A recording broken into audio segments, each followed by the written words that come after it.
happen here. That there are slots for MSC and the wildcards on the line, so I'm hoping to see some intense MLBB gameplay. That's exactly what's on the line, Staffa. These teams are all going to be competing for the spots in the upcoming MSC tournament, and that was just recently announced. It's going to be held in Paris. That's exciting, but also the wild card. So the teams that come down to it, there's only one direct spot going to MSC to lock in that spot. The other three teams in second, third, fourth, when they finish through here, will be going to the wild cards. So a lot on the line, but first today we're going to be focusing, Staffa, on the teams competing in the play-ins, right? So we got to get through the play-ins first. There's three teams that we're going to be watching today, and if I had to say who I'm most excited to watch, just because, Staffa, like I think this would be the region that's the most, or one of the newer regions here in competing in competitive MLBB. And that is out from Korea, man. South Korea, the HUNS Esports. They'll be competing today. We're gonna get to watch them, and I'm excited to see what Korea MLBB is all about. Yeah, we've been seeing a lot of new regions entering the MLBB ecosystem, but South Korea making their first appearance here as well is really, really interesting, because yeah, we haven't really witnessed the gameplay from this country, from this region. It's gonna be our first real taste of what they're capable of, you know? And they're going to be facing off against teams that do have a little bit more experience in the sphere. So it's an uphill battle, but you never really know what to expect. How about you, Staffa? Who are you looking forward to seeing here? Is it also, are you also on the South Korea train, or are you rooting for someone else? I personally want to watch teams from Mongolia perform. They're always one of those regions that catches you off guard, you know? Yeah. When you think that they're down for the count, then suddenly they pull a surprise out. You never really know what to expect. Not to mention there's some familiar names from the international circuit going to be playing today as well, so I think we can keep our eyes out on that. Yeah, that's the thing, you know.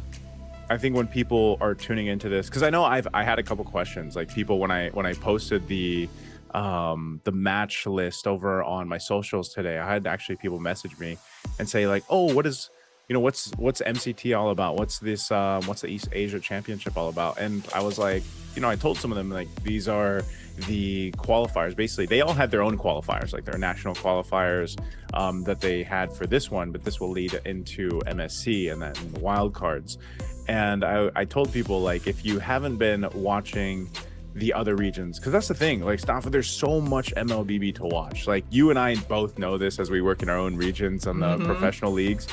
Like, if you're trying to watch every region, every team fight out in MLBB, it's so hard to keep up. Even before this, I believe it was MCT AMER going on, right? They were, I know there's so many teams competing in MCT AMER that there's like 2 groups there. But like any time of the day or any time of the week, you could essentially watch MLBB. And so for this one, I was telling them that there is usually the teams that you think of East Asia right now, especially if you look at the past couple international tournaments, it's mostly from China. And for a lot of people, it was DFYG, KBG, right? Like, these teams were the ones that were normally making it. Well, in this time, you actually get to see a little bit different. Well, not today, but tomorrow anyway, as they're in the other group already through the play-ins, and that's Guangzhou Gaming and then Yibin Game. We will get to see YBG play in this first match against HUNS Esports. That's our first one. Again, these are all best of 3s that our teams will be competing today, and this is our team lineup here, Staffa, for YBG. We got Bilexi, Swim, Unicorn, LYC, and Fish God, who are going to be starting off in our opening match of the competition, and they're going to be facing off against HUNS Esports from South Korea. Yep, this is so interesting too, because there's a couple of familiar names here, at least on my part. So you got Milo, you got MZU1, Jaeyoon, Parker, and Ding. And especially for the people that are tuning in maybe from the Philippines, you will go ahead and recognize 2 names there, at least for now, and that's MZU1 and then Ding. Ding was one of the players too who did play a little bit in the professional league over here in the Philippines, and So I'm curious. Like, also, that makes me also think, man, how they end up on Feiyun Esports? You know, like, how did they end up in the South Korean team over there? It seems like they've just had a pretty wild journey in general, because I look at their Wikipedia page for Ding in particular, and he's just been everywhere, right? He's been everywhere. MPL VH, MPL MENA, MPL Singapore, and now in South Korea. Oh, man's truly Mr. Worldwide right here. And hopefully he can bring an interesting impact, because yeah, we know MZU1 as well, MZU1. We know that Ding has played in various areas. While they haven't had the greatest success overall internationally, I think just that experience alone will do a lot to bring energy to a newer region. Yeah, and this is you know, one of the things about just Feiyun Esports is because it's a region that we're not used to seeing. Although there are players there, and even the coaching staff behind them will be there with them. So, you know, that's Coach Imba DJ. So he'll be there. And I just think there's a lot of potential there for us to see some surprising things for Feiyun Esports. So I think the teams are walking out to the stage. Can't wait to see this kind of unfold, man. Because Staffa, we've really been wondering about the growing regions out there for competitive MLBB. And right now we've got, of course, YBG walking out to the stage. This is, of course, the runner-ups of the recent MLBB China Masters Season 2, coming just behind Guangzhou Gaming, and now making it to the playoffs of MCT EA today. They're going to have a lot to prove, because they have an interesting journey to get here, actually originally defeating Guangzhou Gaming in their upper bracket final before getting swept in the grand finals. Yep, and again, as you see him on the screen, MZU1, he was actually part of the MDL Philippines. I'm trying to remember what season it was. Might have been season 5, but I know he was there competing under the, I think it was Onyx for the MDL though, MDL in the Philippines, the developmental league. So there's just, I think we're going to be surprised, honestly, as what we see from Feiyun Esports. But another thing that I'm always curious about when we talk about these imports and their time on different teams, you know, like how do they work through that communication, man? You know, how do they make things work within the game? Because we've even seen shades of that in our own over here in the MPL Philippines, where it's like, you know, we have our very first import, you know, and in the form of Severo from Indonesia, and he quickly found his footing within that team in Onyx. And, you know, I think that was a point of discussion even before the season started. Like, how do the imports deal with their communication? And you see them adapt very quickly. So again, I wish I had the opportunity to ask Ding or MZU1 about that, but they've also got their coach there with them too. So fist bumps, I think, over on the stage as both our teams get prepped and ready here. And here's the thing, Staffa, we know how strong Southeast Asia has been, right? Southeast Asia in MLBB, right? Philippines, Indonesia, Malaysia. Well, this is I feel like this is the start. This is the time. This is almost, I don't want to say grassroots, but it's like the roots of East Asia starting to become stronger in MLBB, getting into the competitive scene, which, again, do you remember when China was first introduced, you know, into our first esports competitions, and everyone is like, man, they have so much potential. There's so much happening here. And they have vastly improved over the years, over the seasons. And now they're, you know, the strong, I would say, the tournament favorite to make the direct spot to MSC, unless we have some surprises going on. Yeah, we know that previously as well, they did actually have a direct slot into these international tournaments, but now having to face off against other regions to actually claim it for themselves, which is a little bit of a negative for the China region as a whole, but also a positive for the rest of these regions who may be able to get a direct slot into the main stage for the first time. But you are right, I think a lot of us are going to be looking at these Chinese teams, with Yibin Gaming going to be the first one dropping up on stage. Now, this is one of the teams that was able to take down Tianfeng Yaoguai, which has been China's representative on the international scene for about the good time span of a year, actually. So they gotta have something to prove here. They're gonna tell the world, hey, there's a reason we are up here instead of them. Yeah, even for YBG in general, I think this is it's going to be also a good kind of look into the lens of what other teams are there competing in China. You know, just because so much of what we've seen here in the past internationals is so much of the KBG and the DFYG that we've seen now time and time again. Well, what about the other teams that have been spending time growing, competing, you know, achieving things in their own qualifiers, their own tournaments? And I just think when you look at this again with their, you know, I know we introduced their roster earlier on, and I think they've got some interesting picks. The meta is in this, I don't want to, it is kind of weird. Like, meta's kind of weird right now, but it's like, it's there. Some roles are a little bit more narrow than others. The one off the top of my head is literally like the jungle right now, you know, like you're gonna see a whole lot of Harley, you're gonna see a whole lot of Leah Mord, and you're gonna see a whole lot of Suyo, right? From that, maybe the occasional utility pick, which is usually Fredrin. There's also a potential from YBG for an Akai to come through. Like, there, that's why I think when I look at these types of tournament stuff, I'm really looking at, is there a different play style? Is there a different hero pool or even a bend on the meta that we're going to see here in comparison to, you know, Philippines, Indonesia, Malaysia?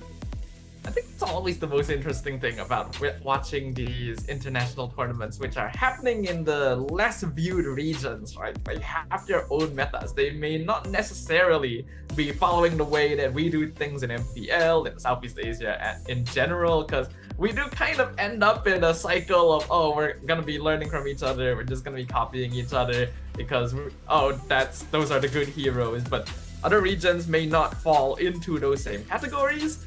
And I think that's what makes it more fun, right? Because it gets a little bit monotonous seeing the same couple heroes picked up over and over again. You don't like it? You don't like it? I don't. I'm gonna be honest here. It's like, okay, I get it. They're good. But, you know, we want to have some fun sometimes. Yeah.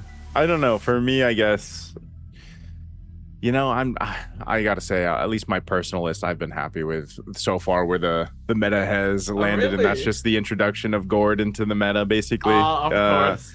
My favorite hero all time, and we got to see shades of him back in, like, I think this was, you know, the M5 World Championship era and the season before that.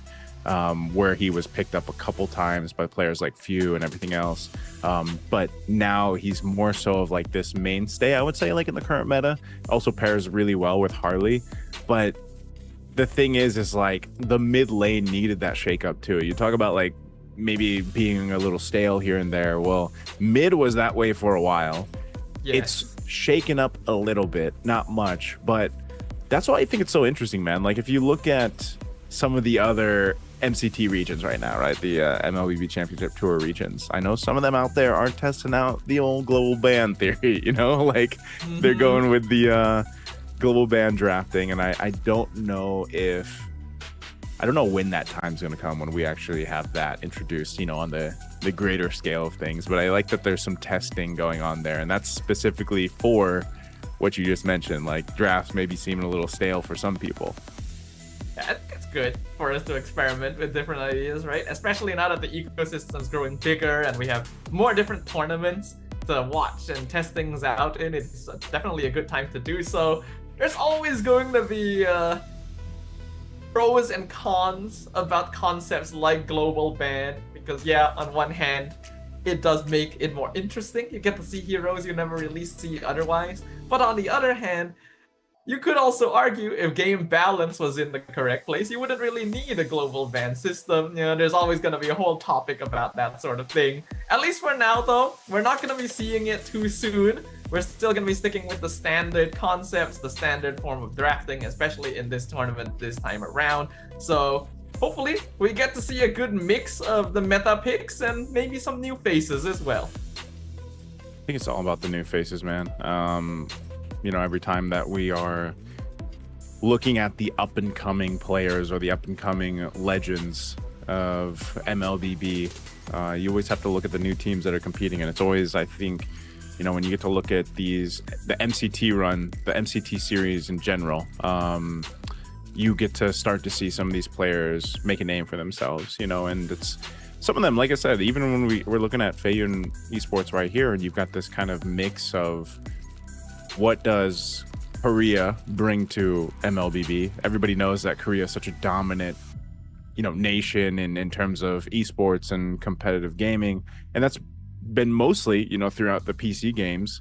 But now you have them entering into MLBB, and it's just an interesting fact that you have this kind of mixed, I guess, environment or mixed experience. Like you got to think about it this way.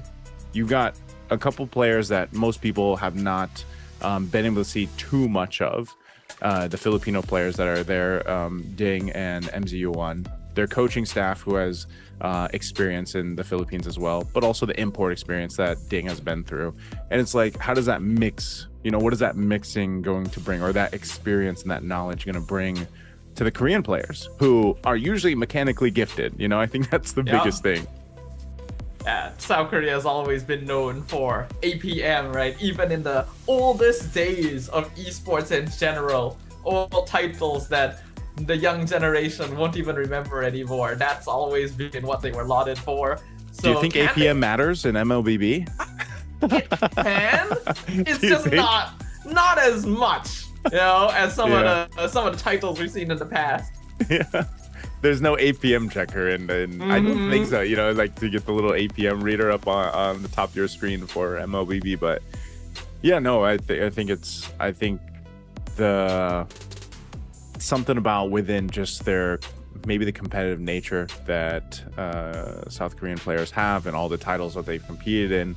I think that's why I'm saying, like, from a viewer perspective, I really want to see them make it to the wild card or potentially get the MSC spot. Again, we know that who the favored teams are throughout this run, and we'll get to see some of those teams really start to compete tomorrow. But who knows? Maybe there's enough experience and drive there from Feiyun Esports, or even some of the other teams. The HUNS, for example, like you mentioned with Mongolia. Mongolia has always been a region that has been very strong in such a wild card way, and what I mean by that is their play style, their aggressiveness, their drafting is always just kind of a treat to watch.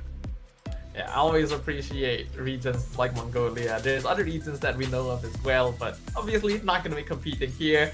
So we'll see how that happens. For now, we're waiting for the teams to get set up so that we can go ahead and hop into our very first match of the day. And I think just as a bit of a refresher as well to anyone watching who might not be too familiar with how this tournament goes, the matches today are all play-in matches. These three teams are fighting for one slot, so only one of these teams will be able to move forward into day 2 of the competition as part of the playoffs, and that one team also guarantees at least an MSC wildcard slot. MSC wildcard, those spots being open, the direct push into getting into MSC. We'll see which teams are actually going to be ready. We're jumping to the draft here for game 1. So this is, like Staffa mentioned, this is going to be a best of 3. We'll see where the draft ends up. I like to see the Harley ban, right away, man. Harley's not going to be picked up in the jungle. Neither is the Baksha. So you've got YBG over here on blue side, FY on the red. Jushin being banned out as well. There's the Phoveus. I'm thinking that they might, I don't know. It's like, because you just haven't seen too much focus from these teams. It's like, you have this kind of automatic response to, okay, priority is probably going to be Harley, or priority is going to be Jushin, or, priority might even be a Claude for some of these teams.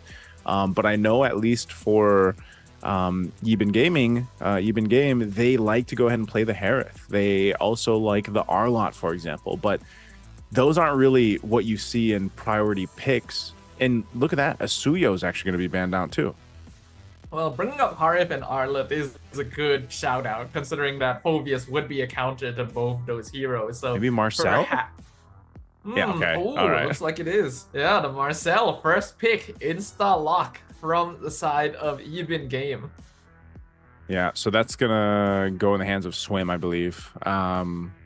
I was trying to just kind of go through that list in my head of priority blue side picks, especially depending on the bans, and you see that Marcel come through right away, that's going to be the answer too. Because I was saying that the jungle is so narrow in terms of picks right now, the Leo Mord is the option.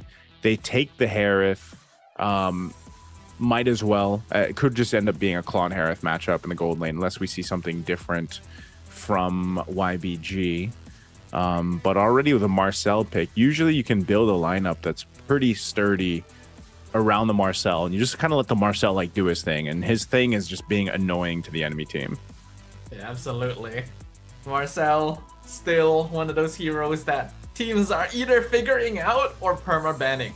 There's really no in between for this hero because of the impact that he's able to apply. Though it does have the trade-off of being one of the squishier roamers in the meta right now. So as you mentioned, even game gonna need to build a solid front line around this. And there is going to be the Fredrin to fill in exactly that need, as well as the Claude. Okay.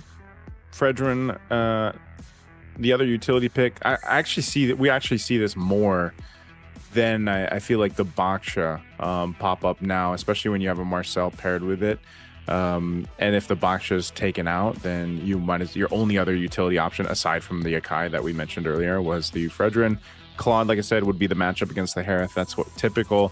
But this glue pick from FY is great also, just because again, this is most likely going into the roam. There could be a flex into XP.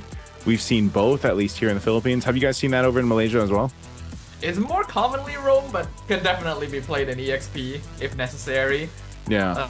Though typically, if you're gonna pick a glue, you would ideally need to respect the Faramis at that point.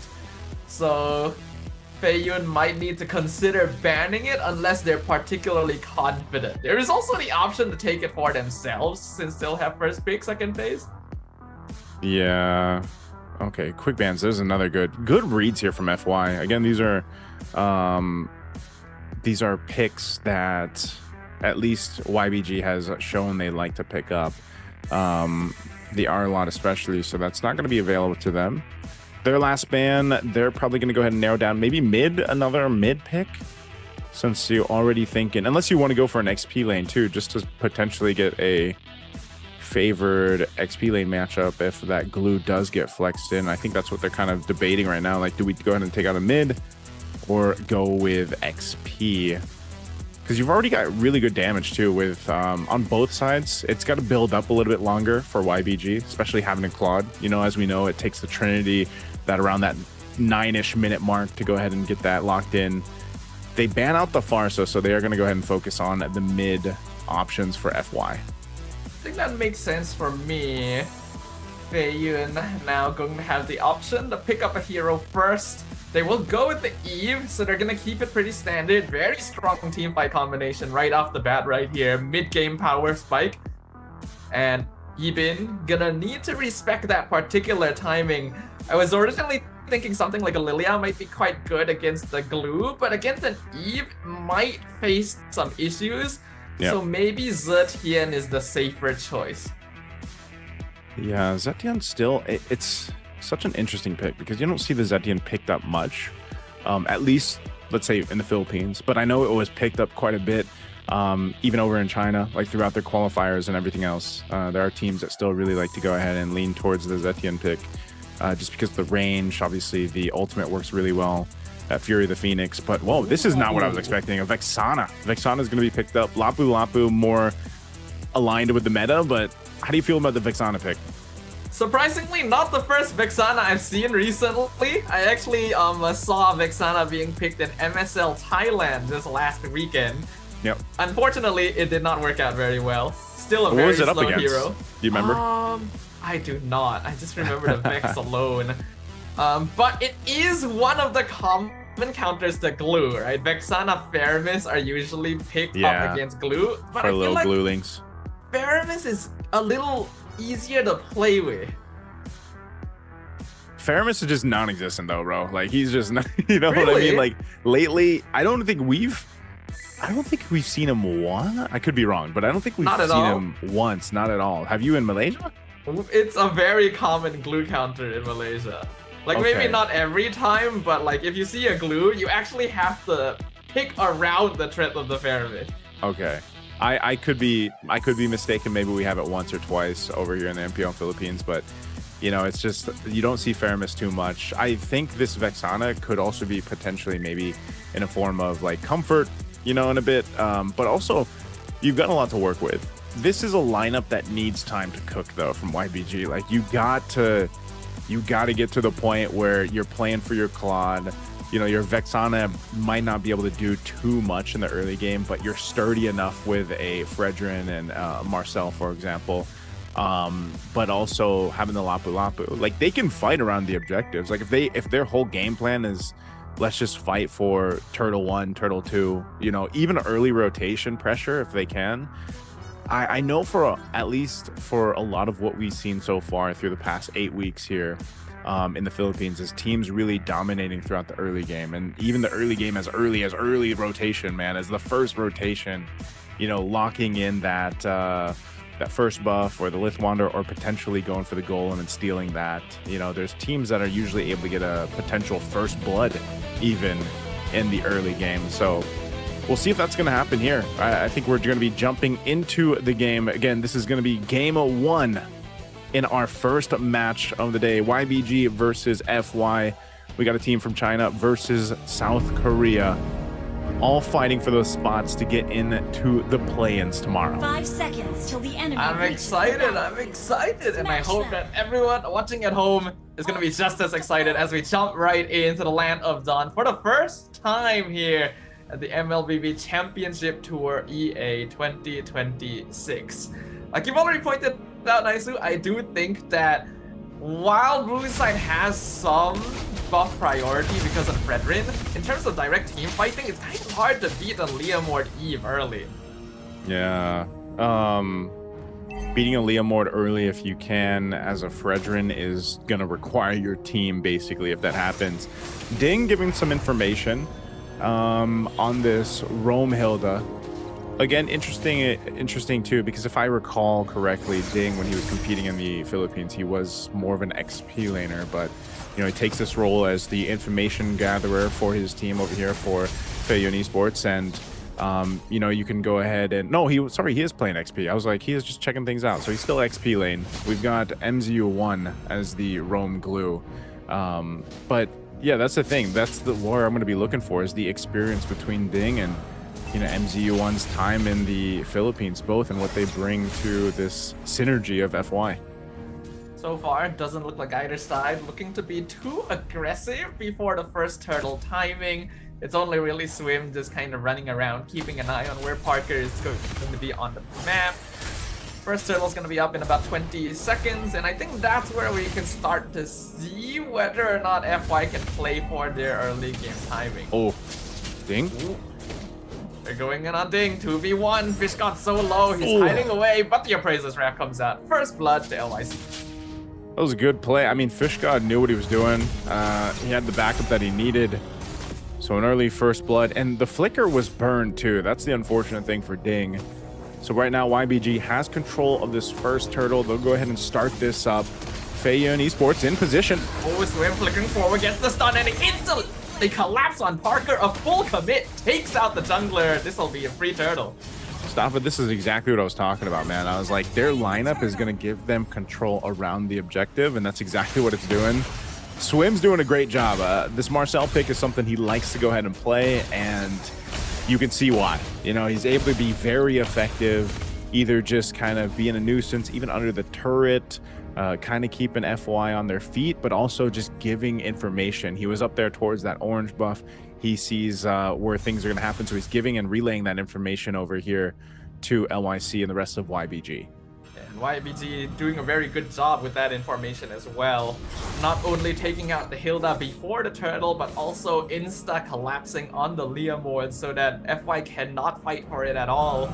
Ordinarily, Leomord, Eve, Hilda together should give you a good way of contesting these turtles early on, but if you just pick them off one by one and don't give them a chance to team fight, then that's what happens. Yeah, so we'll see what Feiyun Esports wants to do in terms of responding to this. Usually when you have a Leomord, you know, you kind of want to go ahead and be not too aggressive, but be more aggressive than what you know the Fredrin's going to be capable of doing. But he's also going to rely on the team to help him be that aggressor, especially when it comes to the next turtle. You know, you got 40 seconds to get there. But Parker doesn't want to get caught in that situation like he did previously, where he's immediately taken out and taken care of, because then there goes your entire contention for the objective if you're just blown up like that. And so Parker is definitely going to watch out for his positioning in this case. And what they can do is decide, do we actually want to go ahead and contest it? Now, if you have an Eve, that's like the mid laner to contest and fight around that box, around objectives. But they got to get the positioning in favor. Ding's going to go ahead and deal with Fish God and LYC again, but they rotate quickly over as Turtle's going to be spawning up here. Ding might actually go ahead and try to join this. And we could see... Uh-oh. They're trying to come in onto B Lexi, but I don't think they have enough damage to take down the Claude. So they did force out the Blazing Duet as well. Ding now gonna be joining the turtle fight himself. Gonna scout out the rotation from Fish God, chunk him down to low HP. But you've been game, still have control of the turtle. Fantasy gonna be dropped. Praise Trap secures the objective. Art of the M comes out as well. Flicker backward. Fish God, he's in the backline. He gets the stun on MZU1. Ding probably gonna go down here. Gets blasted by the rest of the team. And now Parker gonna be left in no man's land. 1v5, 2 kills for Yibin game. Oh, that was so good from Fish God, man. He dealt with Ding, like chunking him down a little bit, but as soon as he knew that they gave the call to go ahead and secure the turtle, he jumped right for Jae-yoon, and he wasn't able to do anything on the Eve. You know, he had a Lapu Lapu sitting on him basically, and didn't get full utility or full usage of his real world manipulation, that ultimate that they want to fight around. And so you take that out of the picture, you get split up by the team, and unfortunately for Feiyan Esports, they fall apart in the team fight. So Fish God, you know, he doesn't have a ton of kills, but he is doing work on this Lapu Lapu right now. Just be in that zone and that threat to Feiyan Esports. I think we're gonna... Oh, Jae-yoon. Oh my goodness, the Eternal Guard. Under the tower, one-shot killing spree for Unicorn. Brother, I have never seen a Vexana do this great of an early start. Like, this is a unicorn, man. This is a unicorn experience. This is a mythical creature you're witnessing right now. Never seen before, and the net worth difference really adding up at this point. 3k already in favor of Yibin game. Most of them completing their first items by this point. Yeah, great start already. Getting themselves... Oh man, this is the combo, man. I haven't seen this combo before work like this. This Marcel Vexana combo where he gets that snapshot off with Marcel, and that gives you a perfect opportunity to layer in the Vexana kit. And that's what's working so well, you know, not just dropping down the Eternal Guard, but the rest of the kit too. And so there's a great threat. I mean, look how far they're pushed off the tier 1 turret just because of Swim's work here.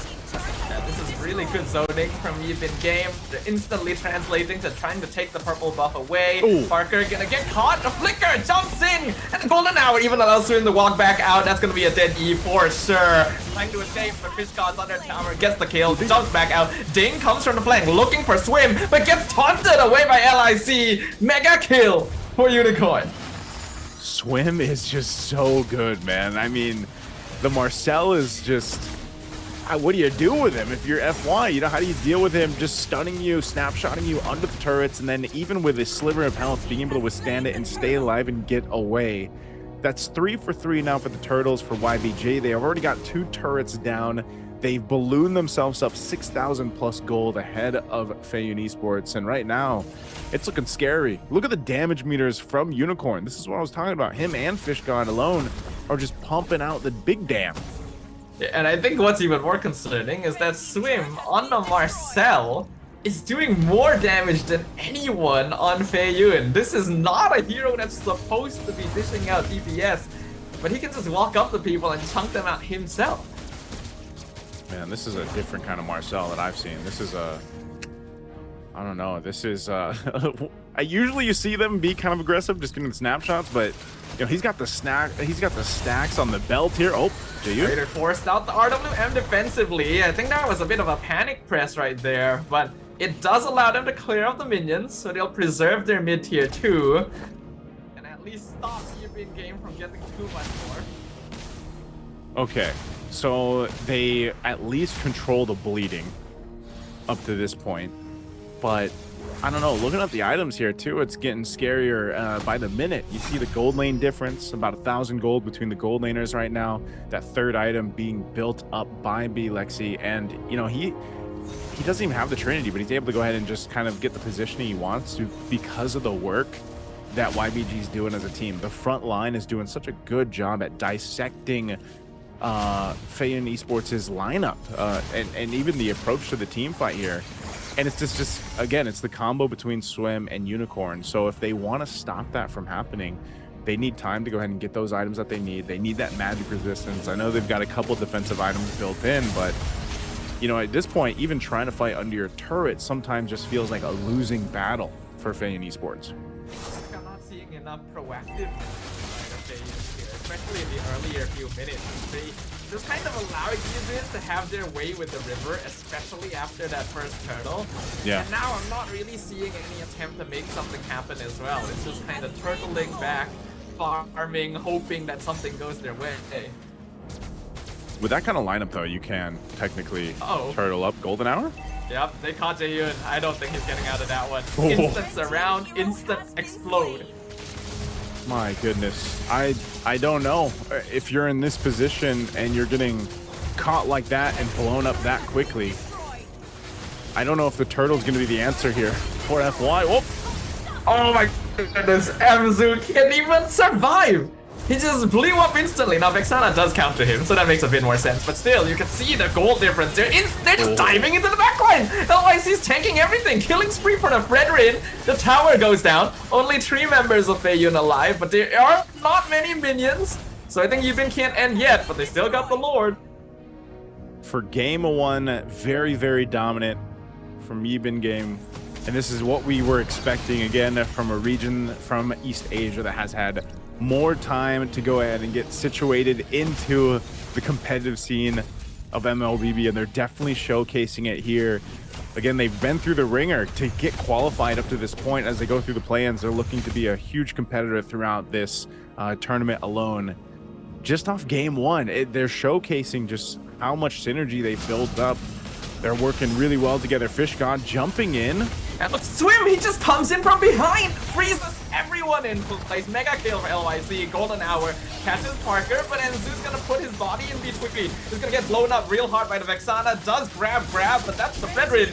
You are not surviving that one, sir. Fish God picks up the kill, Ding, not able to do much here. 2 members down again, minion wave pushing in, could be an endgame angle for YBG if they decide to go for it. Swim gonna distracting in the backline. Minion collapses. Crystal is open. Zaman Force drop down. But Milo.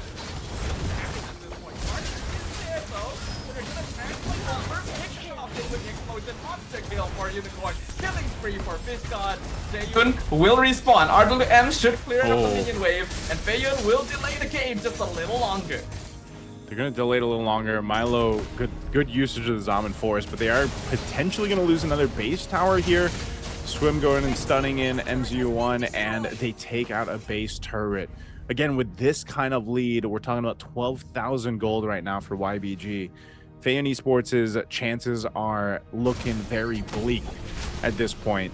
You have to kind of consider where can they actually potentially win a fight, make something happen. Even looking at where they are in terms of itemization, Milo just picked up a Divine Glaive. He went Starlium, Feather of Heaven, Divine Glaive.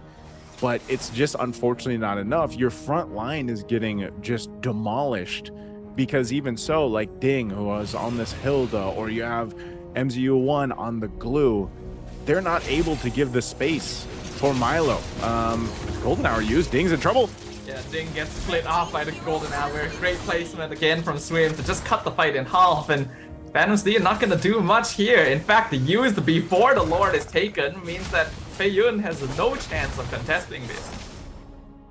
Man, I don't think they would want to, you know, even at this point. I think you don't have much of a choice but just to kind of wait in the base and hope that you can hold on through game 1 and maybe potentially stall it out more. The problem is at this point, when you have both, you know, 2 base turrets down, you're holding on to 1, the Lord's going to be coming up here in just a second, and you're this far behind, you can't really withstand this. Actually, even without the Lord, they'll go ahead and take down the last base turret of FaZe Esports.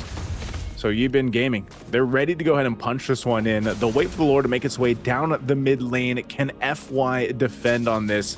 They've got a miracle to happen here. Oh, and a flicker in, swim, catches 2 with the golden hour. They're gonna start focusing on end.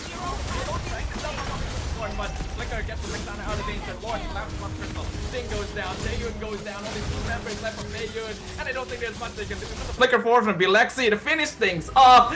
As we see Yibin game secure game number 1. Yibin game taking game 1 dominant fashion.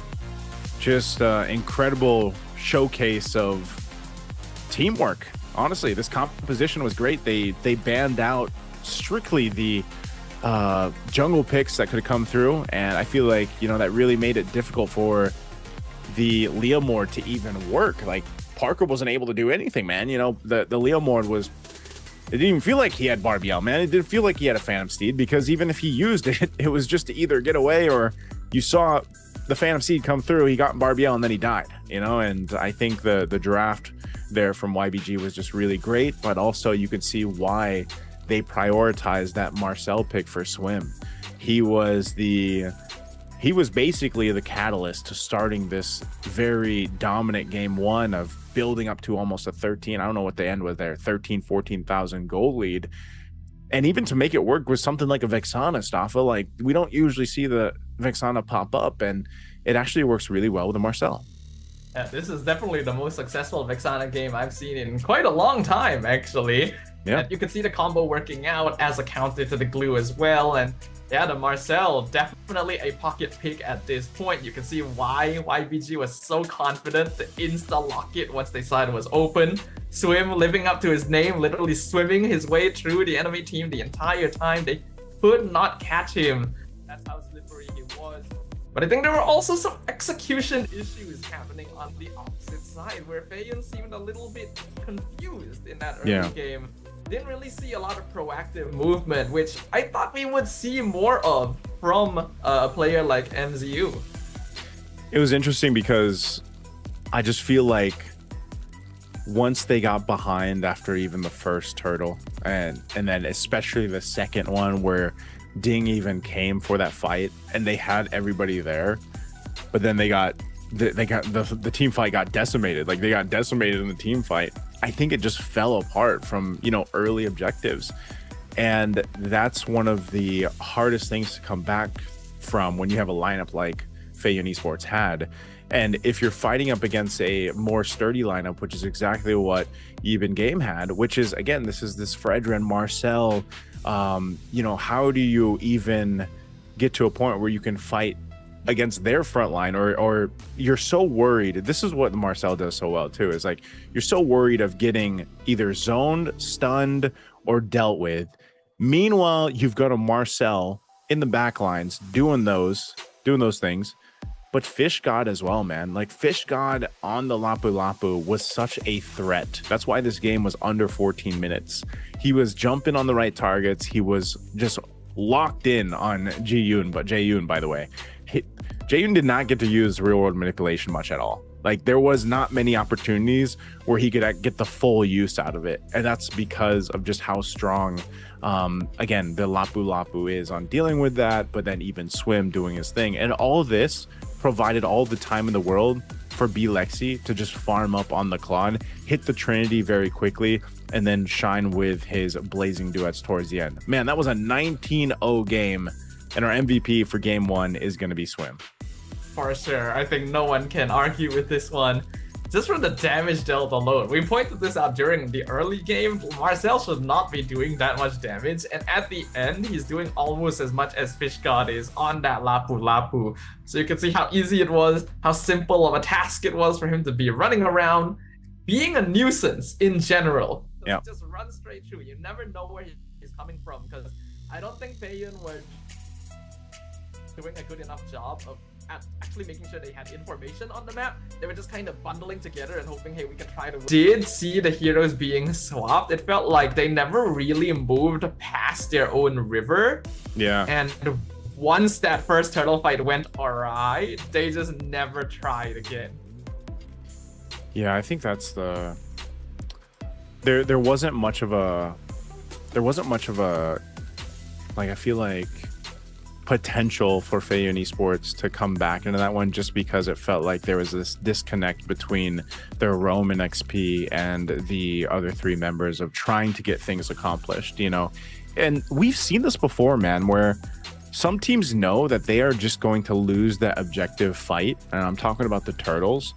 They might give up 1 or 2 turtles, and they do that because they're not going to continuously, maybe even 3, because they don't want to continuously put themselves in a dangerous position where they're losing team fights and they're getting further behind.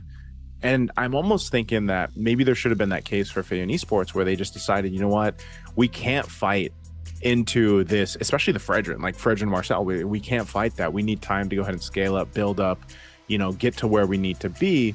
Because essentially the Harith, if you were able to get to, you know, you actually saw a glimpse of it. There was this very small glimpse when Milo was able to go ahead and drop down the Zaman Force, start to be a threat, but it was already past the 10-minute mark for there, you know, so he had his items, but it took him a lot longer, maybe even the 11-minute mark before he was able to come online.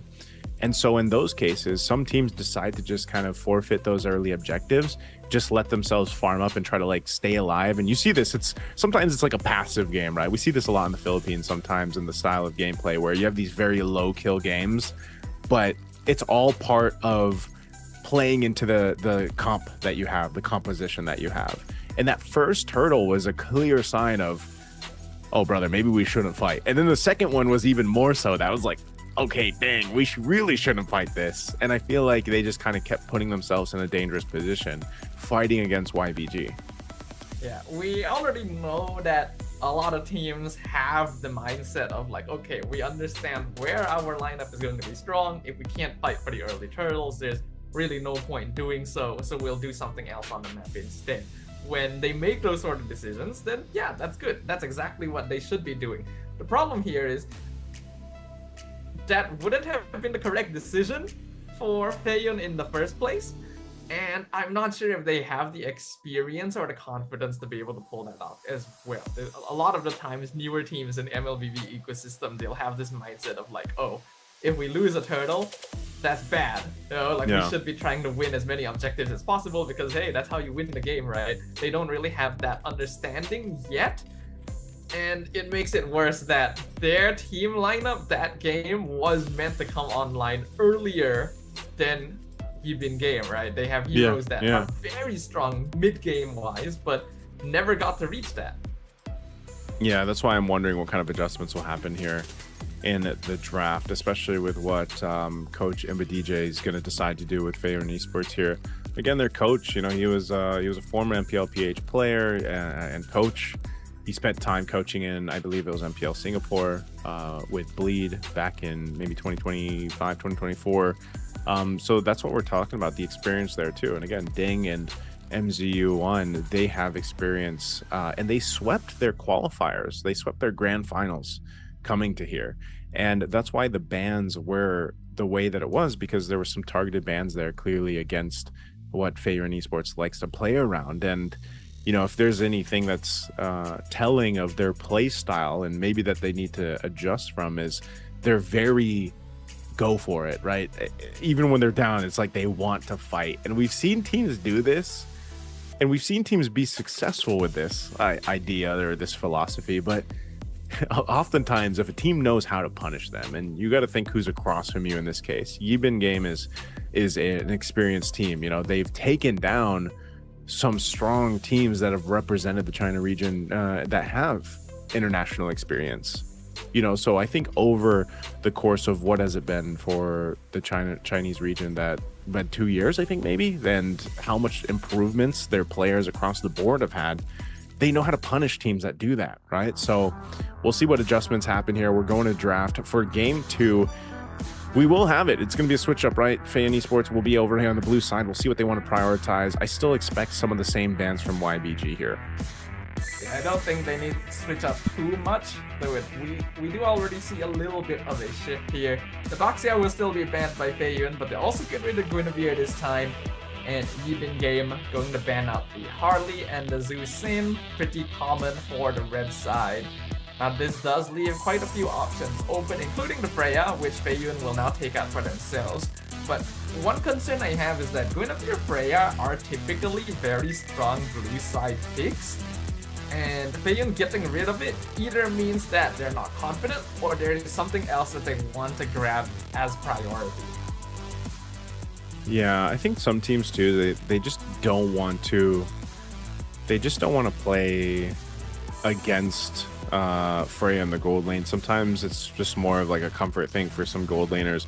But even so, I don't know if there's that many gold laners that like to play the Freya. I feel like it's almost down to specific gold laners that do it. So it could also just be a respect ban that comes through. But we'll see what the priority is going to be here. Marcel is open. They'll take it. So that seems like it's going to be the trade, at least right now, between these two teams. Marcel blue side priority. So now on the flip side for YBG, we could potentially just see maybe they go for the Leomord. Maybe they're comfort enough to go ahead and pick up a Fredrin again. They've got a couple options here. Also being what they want to prioritize in gold, they might straight up pick a Claude in this first phase or even this first swing. I think Claude is just one of the best heroes in the game right now, not even just in the gold lane. He's just one of the safest picks, doesn't get countered too much, will basically carry the game as long as he has his items. So yeah, even game will just grab it, and they do seem quite comfortable on the Fredrin. But like you pointed out, I am curious about how well this will perform now that they don't have the Marcel on their side. You would like to say that, hey, Swim played such a good Marcel last game, he should know how to counter the hero, but that is not always the case, surprisingly. Okay. Let's see if they build up and complement this Marcel. Ooh, interesting. They're going to go with a Granger. Granger into the Claude and the Leomord. So we'll see if they can get the stacks. Usually the Granger is the one getting the Sky Piercer, and with the Leomord there, that is the likely case. But I think for sure you got to see if Milo can get there on the Granger. Having this Marcel and Leomord might help give them that space, but you can see this very similar to what we saw in the last pick of the first phase over in game 1. The glue is picked up. You don't know 100% yet if it's actually going to be flexed into the XP. Most likely goes Roam, but even if it's Roam, a glue Roam paired up with a Fredrin already is a great thing to have. You know, that's so much sturdiness, so much tankiness that you can actually play into. And again, you just have to give time for the Claude to reach his power spike, and having those two heroes wanting to fight around objectives gives them that chance. But I do like, at least for Feiyun Esports, at least in this chance, they've got the Marcel on their side. You're just sitting here wondering, can it be utilized as well by MZU1? It looks like they'll even ban out both Faramis and Vexana just to make sure that the glue will not face the same issues that MZU faced in game 1. He'll get to walk wherever he wants on the map, and there's not much that Feiyun can do about it. So they're going to need a very strong mid lane pick to deal with this. Most obvious would probably be Lilia at this point. You could also make arguments for heroes like Valir or Gord, because they do have the pure damage to be able to melt through the glue. But I think Lilia is probably the most maneuverable out of all of them. Okay. To handle that, what's the last ban going to be here? Yeah, still mid probably. I don't know what they... Other than that, oh no, they go XP, so they will ban out the Uranus. So no Uranus available. They could pick up their mid lane now and then wait, because they want to keep that glue as potential flex if they still want to. Yeah, like you mentioned, there is still a Gord there. They could go with the... I don't know if they want to run the Eve, since they have a Fredrin. We'll see if Unicorn wants to do that. Again, Eve, Gord, since the Valentina and the Vexana are gone, you could also just go with something like the Farsa, something along those lines. Even a Kimmy Fred is common, right? Kimmy in the mid. They're going to go Eve though, so they want to play around the real world manipulation. They want to play around that box, and Fredrin is going to, like, their control from game 1 of the objectives. They're going to be able to essentially do the same thing here with this kind of composition for game 2. This is a really, really strong setup from even game. In fact, I'm quite confident that last hero is going to be Arlet. It's the perfect setup for Arlet. You got Eve, you got Brethren, it's like the combo of all time. And I'm hoping that Feiyun at least knows that that is coming. I don't think it's worth it for them to steal the Arlet. I feel like it doesn't complement their lineup as well. They could, but maybe better to go into the Phoveus. Yeah, they will go into the Phoveus, lock that in, and they'll pair it up with the Kimmy. I figured YBG would take that, but yeah, Fish God's gonna go ahead and grab the Lampu Lampu again. Not Arlet.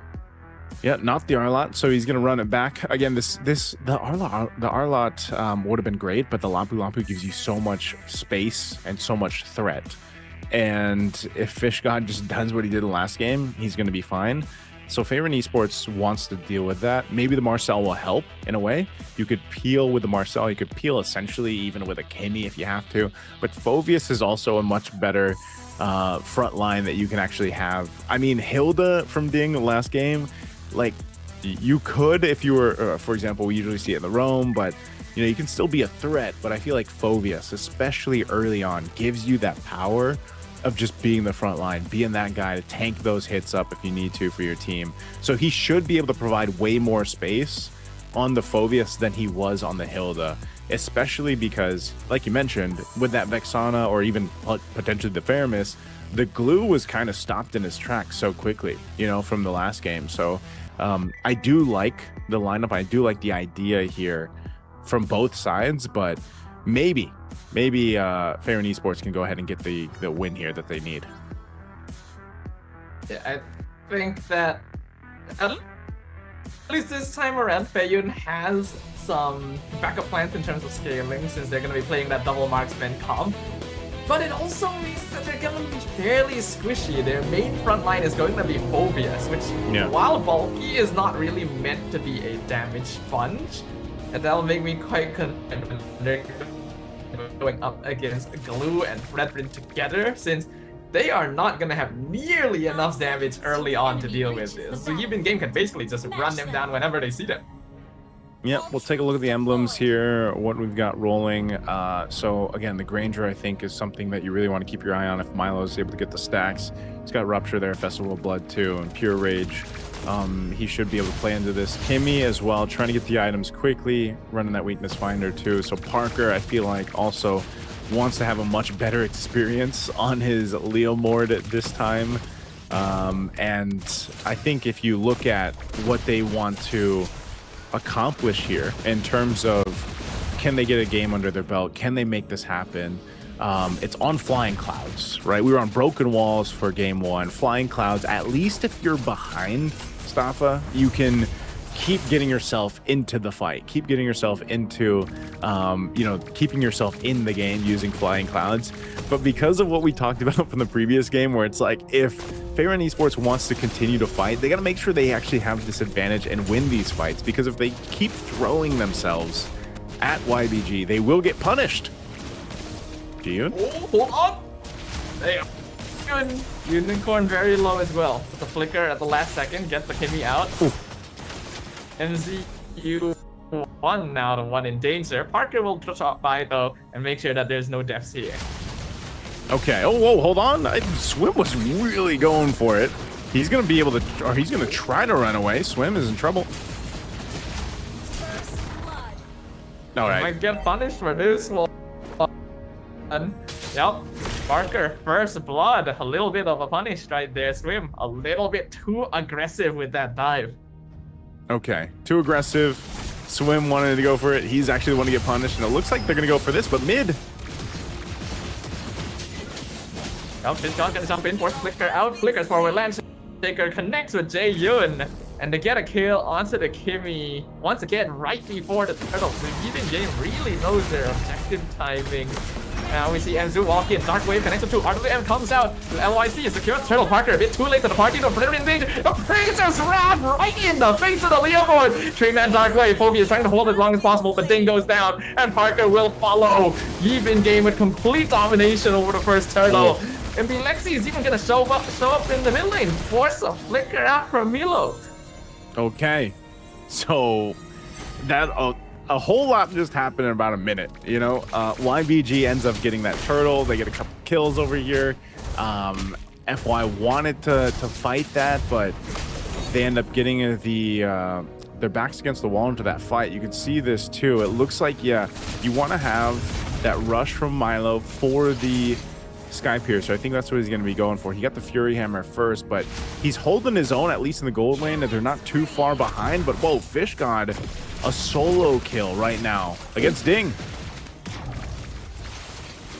Looks like, the grab actually connects and Parker pulls him back over now to try and save the Liam Ward, but Milo just pumps it full of Dark Death Sonatas. Milo trying to come to help. Hero has been slain. Still alive. He will be able to get back to base, but pressure now. Okay, all right, so there it is. They want to keep throwing themselves at it. They want to keep fighting. That's not what you want to do in this case. That's why I was talking about flying clouds, man. You don't want to be in this position where you're throwing yourself into this fight, getting further behind. This is, you know, you're 4 minutes into the game. You're now almost 4,000 gold behind if you're FY. They continue to put themselves in this position. So YBG, they'll punish. Next turtle's going to come up here. Second one of the game. You have this kind of lead. And this is the scary thing to deal with. Oh, no. Hold on. He's in trouble. Parker. Oh, Parker goes down. Ding's going to be the next one. Mega kill going over to Fish God. Ding as well. The pressure from Even Game is just piling on a little bit too much at this point. And we're already seeing a massive goal again in favor of Even Game. And we haven't even broken 5 minutes yet.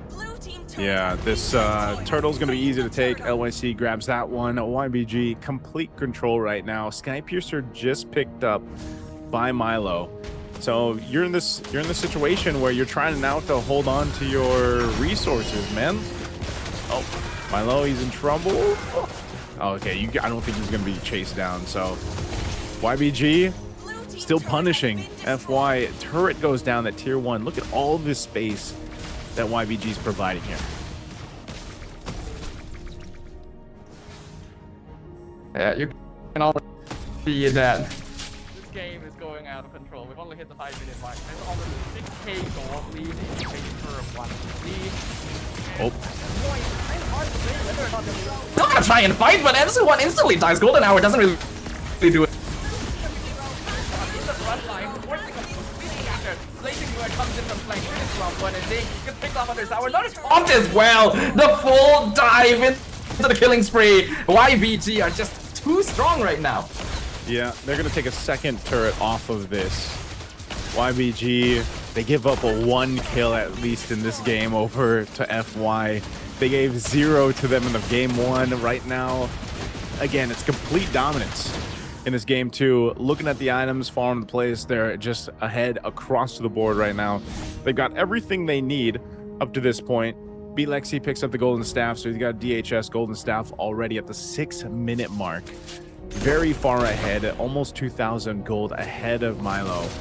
And this is why I was wondering, you know, that Granger pick, you pick up a Sky Piercer. Well, unfortunately, you're not going to be getting stacks anytime soon unless somehow FY finds a way to get themselves in position. Turtle's going to come up here in a second. I think they should just give this one up. I mean, this is a 10,000 gold deficit at the almost 7-minute mark.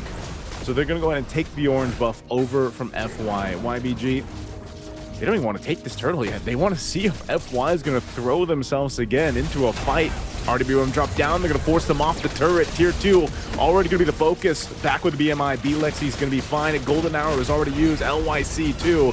He's so tanky. Even the dunks, the dark waves, and everything else in the Infernal Pursuits aren't enough from Ding. They take 1 down, make it 2. They're taking everything from FY.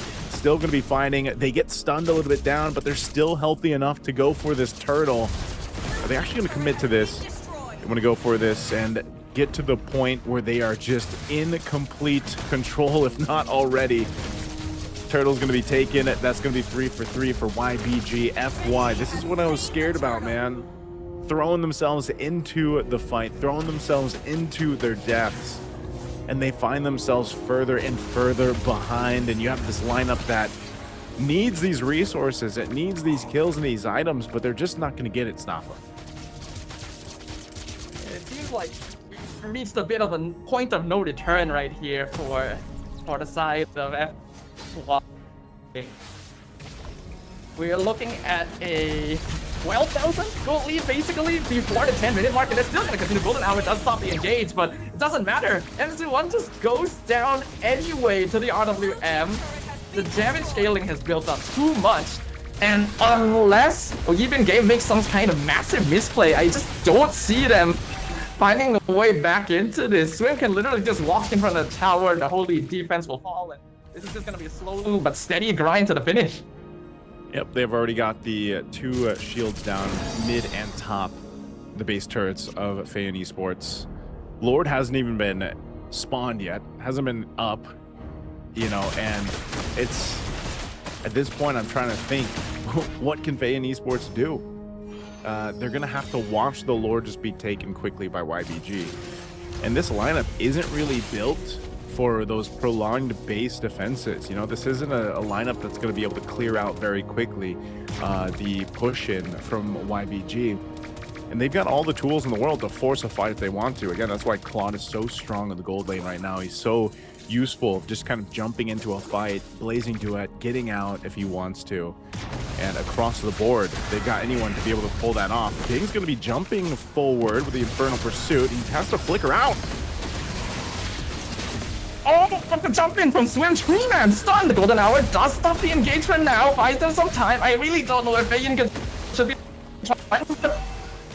So Parker will just barely survive. Walk back into the tower. They'll keep the holy defense intact, but it's hard to really say if they can do two items in comparison and how much more of a lead Even Game has, even if they were to throw their body.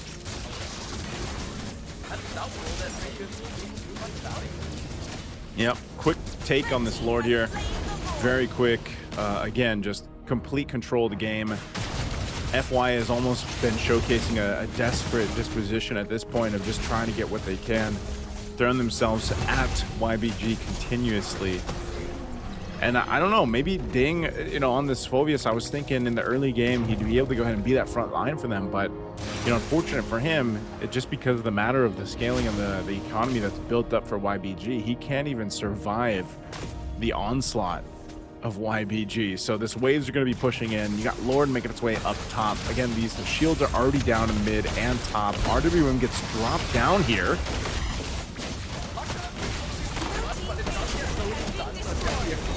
Mid inhibitor, and we can see Vizshot doing so much work right now. The Marcel can try and run and get a stun. Golden Hour is good. Catches Tree into the depths of Napa, but look at that, it's just no damage at all. 4-man Dark Wave is solid. We can see the Millimord in the background, but it's just no damage coming out at all. FY is too far behind in itemization, and it's so simple for Even Game to just walk straight through and claim the crystal as well as the series for their own. Even Game, a sweep, man. Two dominant back-to-back games. Just a showcase once again of how strong of a showing they had in their own qualifier to get to this point in play-ins. And this is going to be a team to watch out for to potentially get that direct spot over to the MSC, man. I don't know. Feiyan Esports, of course, the fist bumps here, sportsmanship between both teams. But, you know, this is kind of, I don't want to say it was expected, but this is kind of one of those situations where, again, South Korea is new. It's in one of the newer regions that is now into MLBB. Yes, they have a couple players and a coaching staff there that have this experience, but you know, that's not enough. It's really got to come down to the team synergy, the team effort here, and it's going to take them some time. You know, take some time to get to this point where you are able to go ahead and compete at this level. And why, you know, in this case, YBG looks like they've gone through the reps, they've gotten the experience, they've played against the teams over there in China who have had the experience and the reps in international scene.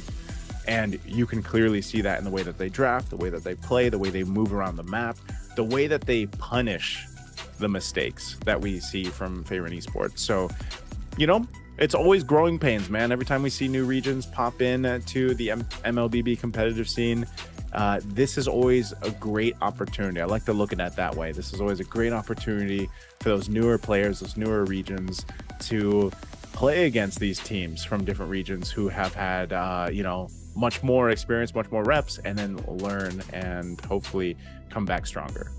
I think we came into this with the knowledge that there were going to be some growing pains for a new region like South Korea. Basically their first appearance in any sort of international competition for the MLBB ecosystem. So it's gonna be an uphill battle, but we got to see what they've got to show us, and I think that in itself is already a pretty good thing. For the opposite side as well, though, you've been game definitely impressing us all with that gameplay. It looked very confident. The players themselves seem very independently skilled, micro-wise and shot-calling-wise, and that's how they're able to move together so easily and synergize the way they did, not to mention the drafts were on point as well. So I think if anyone was wondering before this, like, hey, this seems like a new team, what happened to DFYG, we can kind of see the vestiges of like, okay, this is why they were able to take them down.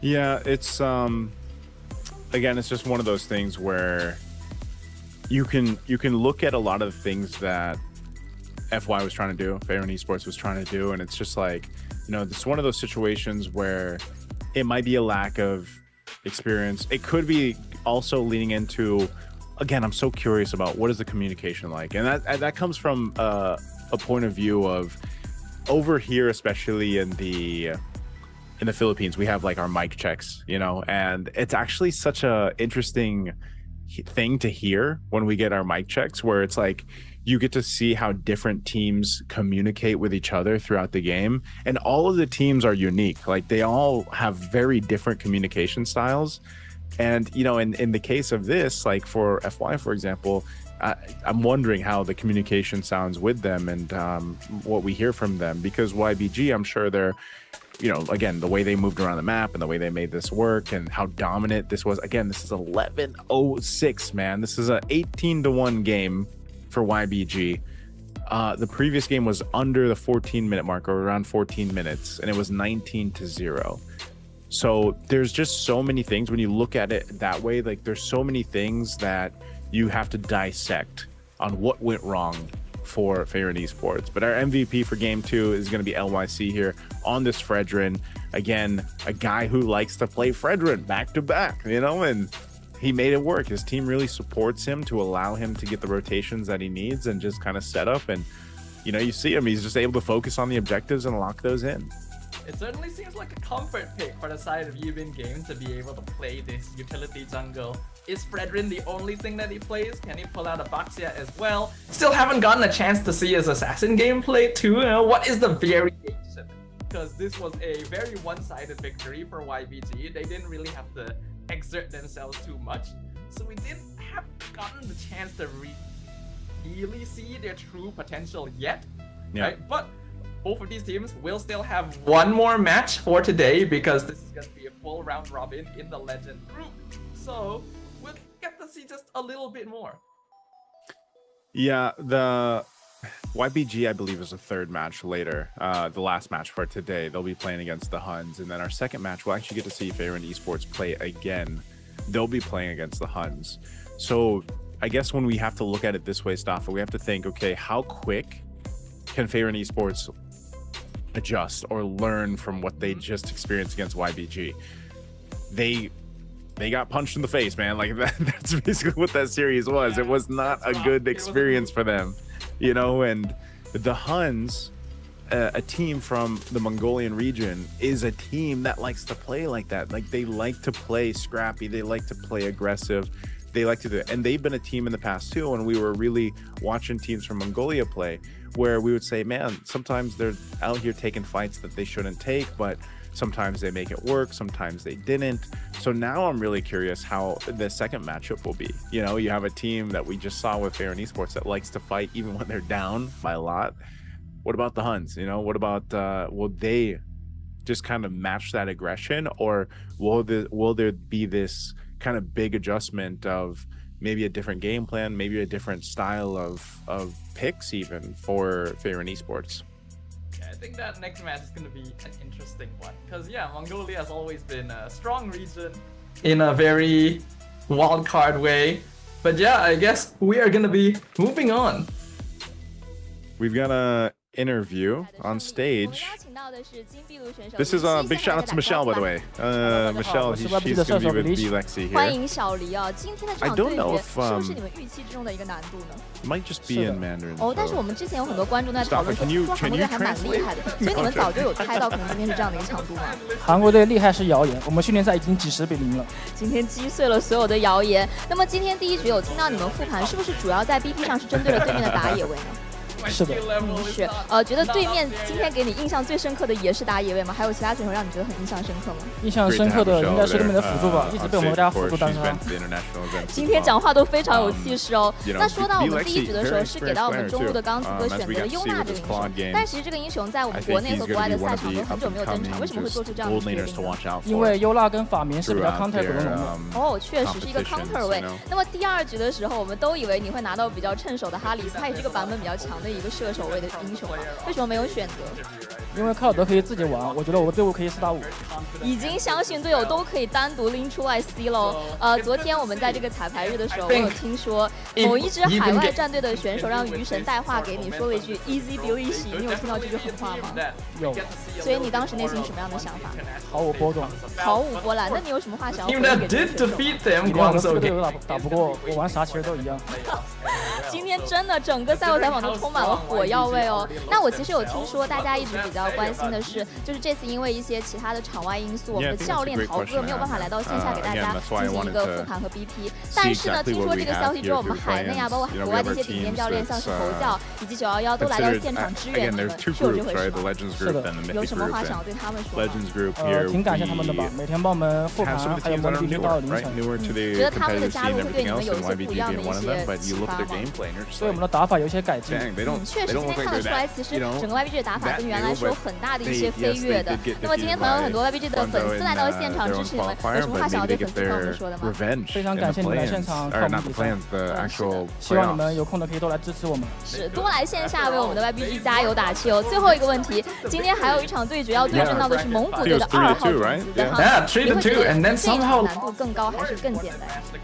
感觉没什么差别，没有什么太大的压力。那我们也期待你们今天最后一场 BO3 的精彩发挥。以上就是我们赛后采访的全部内容了。让我们稍事休息一下，精彩的比赛马上回来。I guess we'll find out.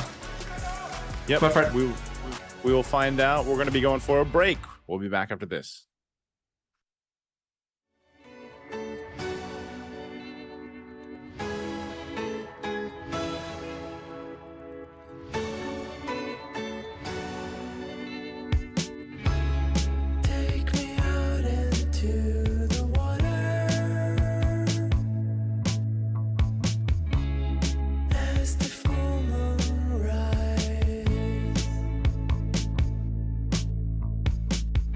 Go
EA 2026. We're about to enter our second match of the day after we just witnessed a very impressive dominating performance from Yibin Game in our very first match. We've got two more best of threes.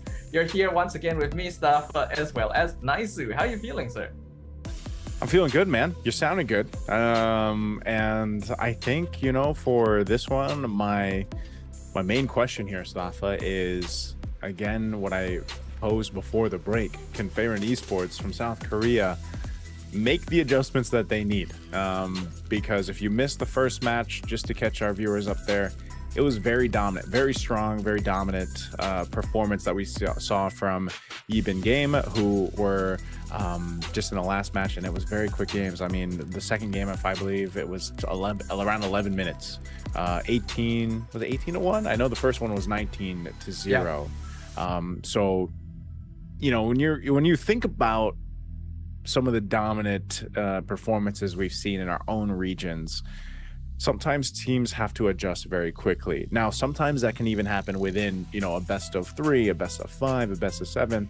Well, in this case, you're going into a whole new match. You're facing off against whole new strategy and teams and players, and even potentially a play style.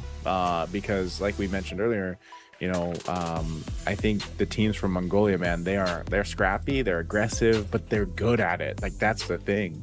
They really know how to hone in on that aggression and usually can win games in a scrappy manner. After all, this is a region that has quite a bit of experience at this point in the MLBB ecosystem. They've had multiple teams and various players represent them in many different MLBB tournaments across the years, including MSC, including M Series.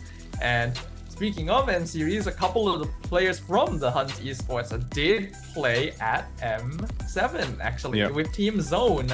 So, literally international experience. If Fayon already thought the previous game was difficult, now I think it's going to be not much different. Yeah.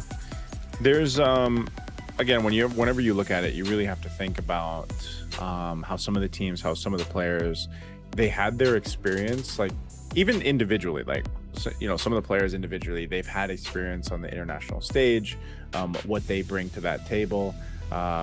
You know, there's going to be, in just a second, we'll be looking at the rosters and everything for the teams, of course. But, you know, there is going to be, maybe for our viewers that have been tuning into the international events, you will see a couple familiar names even from the HUNS Esports. And again, that's something that when you were watching the Mongolian teams play, and I'm trying to think when our first introduction to them was, it had to be like was it M5, or like maybe the M5 wild cards or so, when teams really started to see them compete on that stage. And was that Lil Gun? I'm trying to remember it was Lil Gun, right? Yeah, it was Lil Gun. Because that was the one I think we casted together. Yes, it had to be the one that we casted together. And, you know, I remember that was a main point of discussion for a lot of the viewers and even a lot of the other casters. They were like, man, you know, it was refreshing at that time to see, also because we were in a meta where it was very like slow paced, it was very utility based, it was very like,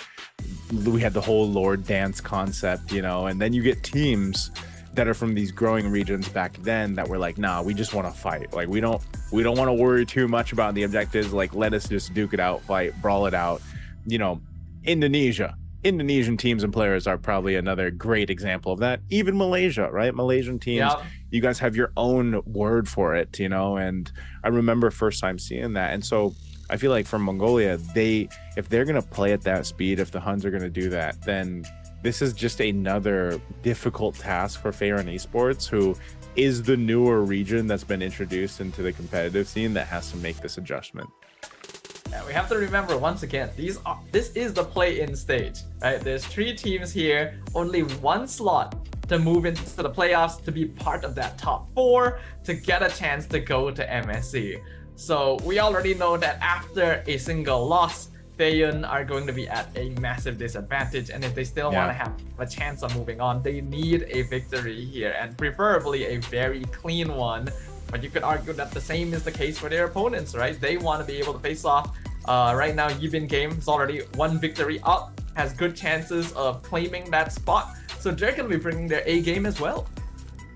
Yeah, playoffs being there again. Playoffs will start tomorrow, and then we'll have like the 4 teams competing within the playoffs. And I don't know, when we get to the playoffs, like when we get there, you'll be casting those as well, right? Like you're casting a bit of the playoffs tomorrow. Oh no, is this your only day? I think it's just today for me. That's just today? Okay. Well, the teams that are going to be going forward to tomorrow, and going through it again, you have to consider the fact that even in the teams that are qualified for the wild cards, since there are 3 spots for the wild cards, all this experience playing against some of these other international teams is a great kind of primer for what's going to happen in the wild cards. We're going to take a look at the lineup here from HUNS. You can see this is Yuki in the gold lane. We've got OU over there in the roam. You got Kenny in the mid, still Meta in the jungle, and then you got Bunkai in XP. And again, we've seen some of these players compete, and I can't wait to see if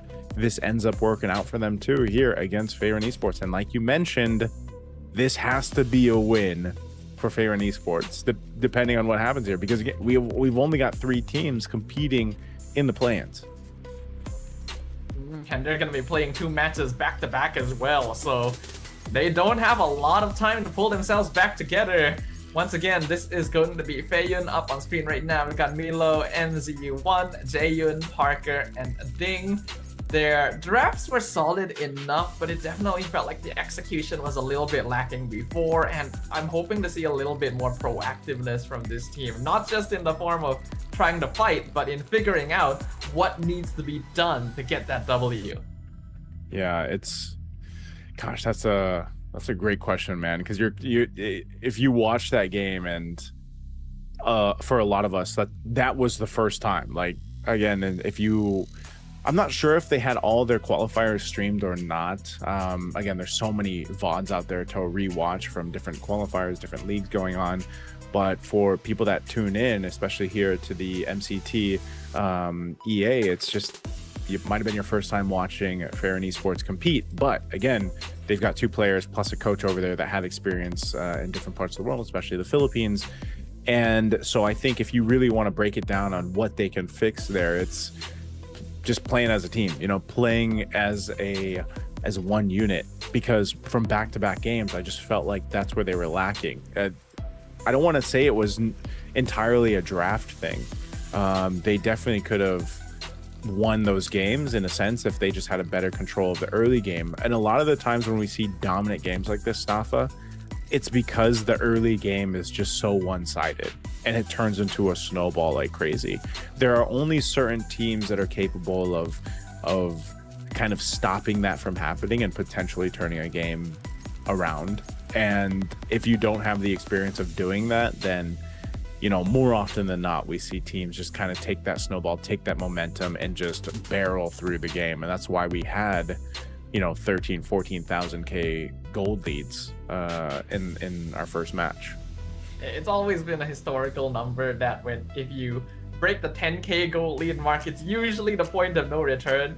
You basically auto win the game unless you make some kind of massive mistake. So the more that number grows, the easier it becomes as well. And we are in a meta right now where snowballing is quite powerful. There really isn't a lot of comeback mechanic unless you have enough experience and skill to find those gaps, and you have the right heroes to do so as well, right? Going for a macro play, split pushing, or at least trying to delay fights, having good base defense.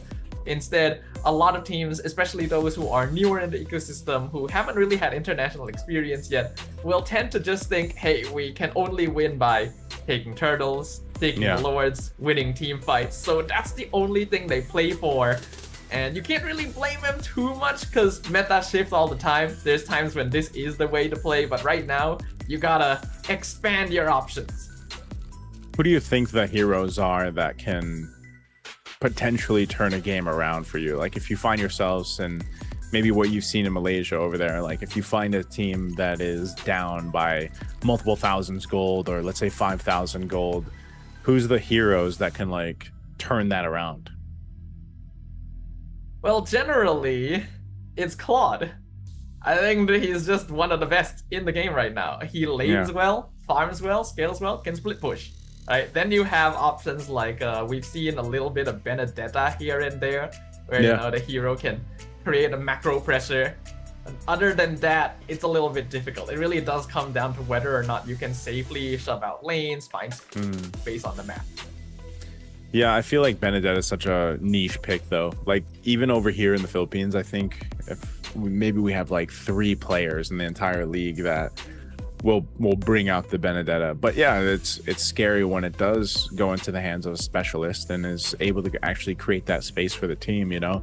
I think even in a sense, that's kind of what the Gourd is. Like, I did say that it was kind of being into the meta now. I even saw it being played in MCT Ammer today, and more teams from around other regions obviously playing it. I think Indonesia was actually the first team to bring it to the forefront, but it's still very specific and niche to like certain players or teams that want to pick it up or make it work. The biggest combination, the most successful one, is obviously the Gourd with the Harley paired up. But as you saw from our last series, Harley's being banned out continuously, you know. We're going to be welcoming up the teams over on stage to get this match, our match 2, started once again. Yep, starting things off, we're going to be having the HUNS Esports walking up on stage. Now, if some of these names are familiar to you guys, Bunkai and Kenny were formerly members of Team Zone during M7 last year. While their scoring on the international scene was not the best, the fact that they were able to make it this far, the fact that they showed potential as well, already means that they're going to be coming into this as the favorites, and they're going to prove to the world why they deserve that playoff spot. Okay. We got the Huns out here. We're going to reintroduce Farron Esports as they walk out on stage. Again, I think my biggest eyes for this one is to not so much on Ding and MZU1, but Parker. I think, especially Parker, he's got to have a better time in the jungle. I think that's where at least the biggest potential for them to win this game 1. Let's just focus on game 1 right now, would be to have a better time in the jungle, get that early rotation locked in. Obviously you'll need MZU1 for that. Hopefully they've been able to reset, you know, after the previous match and get themselves into the mental state that they need to get through this, because again, I think Ding was just really aggressive in the XP lane with the Phobius and then previously the Hilda. But, you know, if you don't have that backup to follow through with you and you don't have the itemization you need, unfortunately, you can't capitalize on those setups that's happening there. So I think really focusing on the jungle pick, securing that early rotation is going to be key here. One of the keys to victory for Farron Esports. Many teams in the current meta are basically winning out games just by having the right draft for that early game, and that comes down to having lane priority. When you're able to win out your lane, when you're able to leave your lane and start affecting the rest of the map, then it creates a really big snowballing effect that a lot of teams internationally have been taking advantage of. So making sure that they have a draft that's able to just automatically win off of hero dynamics will make the job a lot easier for Feiyun. And then the rest comes down to how well they can execute the transition from that early to mid game, because the synergy really was a big issue for them in the previous match, where some players wanted to do this and others wanted to do that, and that's never going to be a recipe for success. Yeah, we'll see if they're able to go ahead and capitalize on that, make the adjustments that they need. I think too, for people that have been watching international MLBB for a while, they're also going to really want to see what the Huns can do here. You know, just again, teams from Mongolia, usually very fun to watch, very different style of play. And, you know, I think even a couple times looking back at some of the performances that we saw from some of the individual players from the Huns, for example, like Bunkai, you know, when he was actually competing through with Team Zone back in M7 World Championship, you know, like he was one of the players. They didn't go too far in M7, but again, there was one of those things where it's like, okay, there's definitely potential here. There's definitely things for some of these individual players to make happen. And every time you get that, you know, you kind of get a glimpse of that. You can always see that there's this potential when they're on different teams to make those individual skills work together. And hopefully they've unlocked some synergy between them, because when Bunkai was playing under Team Zone, that's when we saw another familiar name who we'll see later on, ZX Aura, right? They're on different teams now. So I'm just wondering how this all kind of plays out here. Yeah, I'm sure they'll want to move on to the playoffs so that they can have that reunion, right? Have the chance to face off once again, and even more so, have more representation for their region in the playoffs as well. It does seem pretty promising if they are able to maintain the same kind of gameplay we saw from them previously in M7, even if it didn't make it very far. The global stage on this tournament seems like it will be quite a impressive threat for many of the other squads, especially for Feiyun here, which did not have a stellar showing in match number 1. Modifications will need to be made. There needs to be a greater priority in the draft to make sure that they're able to win out their lanes, and then the rest should flow naturally, because if they're not able to achieve that, then we are seeing a bit of a missing fundamental from a squad, and if you don't have that, you're not really going to be able to make it far internationally. Yeah, it's like, again, that's why I'm saying there's this opportunity here for Fair and Esports to show us something different, because they didn't get to show us much, man, in match 1. Let's just put it at that. What we saw more was a highlight reel coming out from YBG, and so for Fair and Esports, this could be an opportunity for them to, like I said, reset and show us what they've actually been able to go ahead and accomplish, because like we mentioned in their qualifier up to this point, they were quite dominant. They swept their grand finals and they were able to get here very decisively, but maybe it's just one of those cases again where they just need a little more time to kind of settle in, figure out how to communicate as a team throughout this. But I'm sure Coach DJ and the rest can make this happen. It's more so of having those fundamentals locked in. A lot of these teams, it's not like it's unfair or anything for the teams. It's just when you're new, when you're like the new team, the new region into the competitive scene, it's just, that's why I call it growing pains, man. It's the growing pains that you're going to go through competition. It's nice to see the smile on their faces after match 1. So I think maybe that's indicative of they've gone with a reset, and once we get to this first draft, we'll actually get to see if they change the game plan at all. But so far, at least for the first series, we see how much of a priority Marcel is for these teams.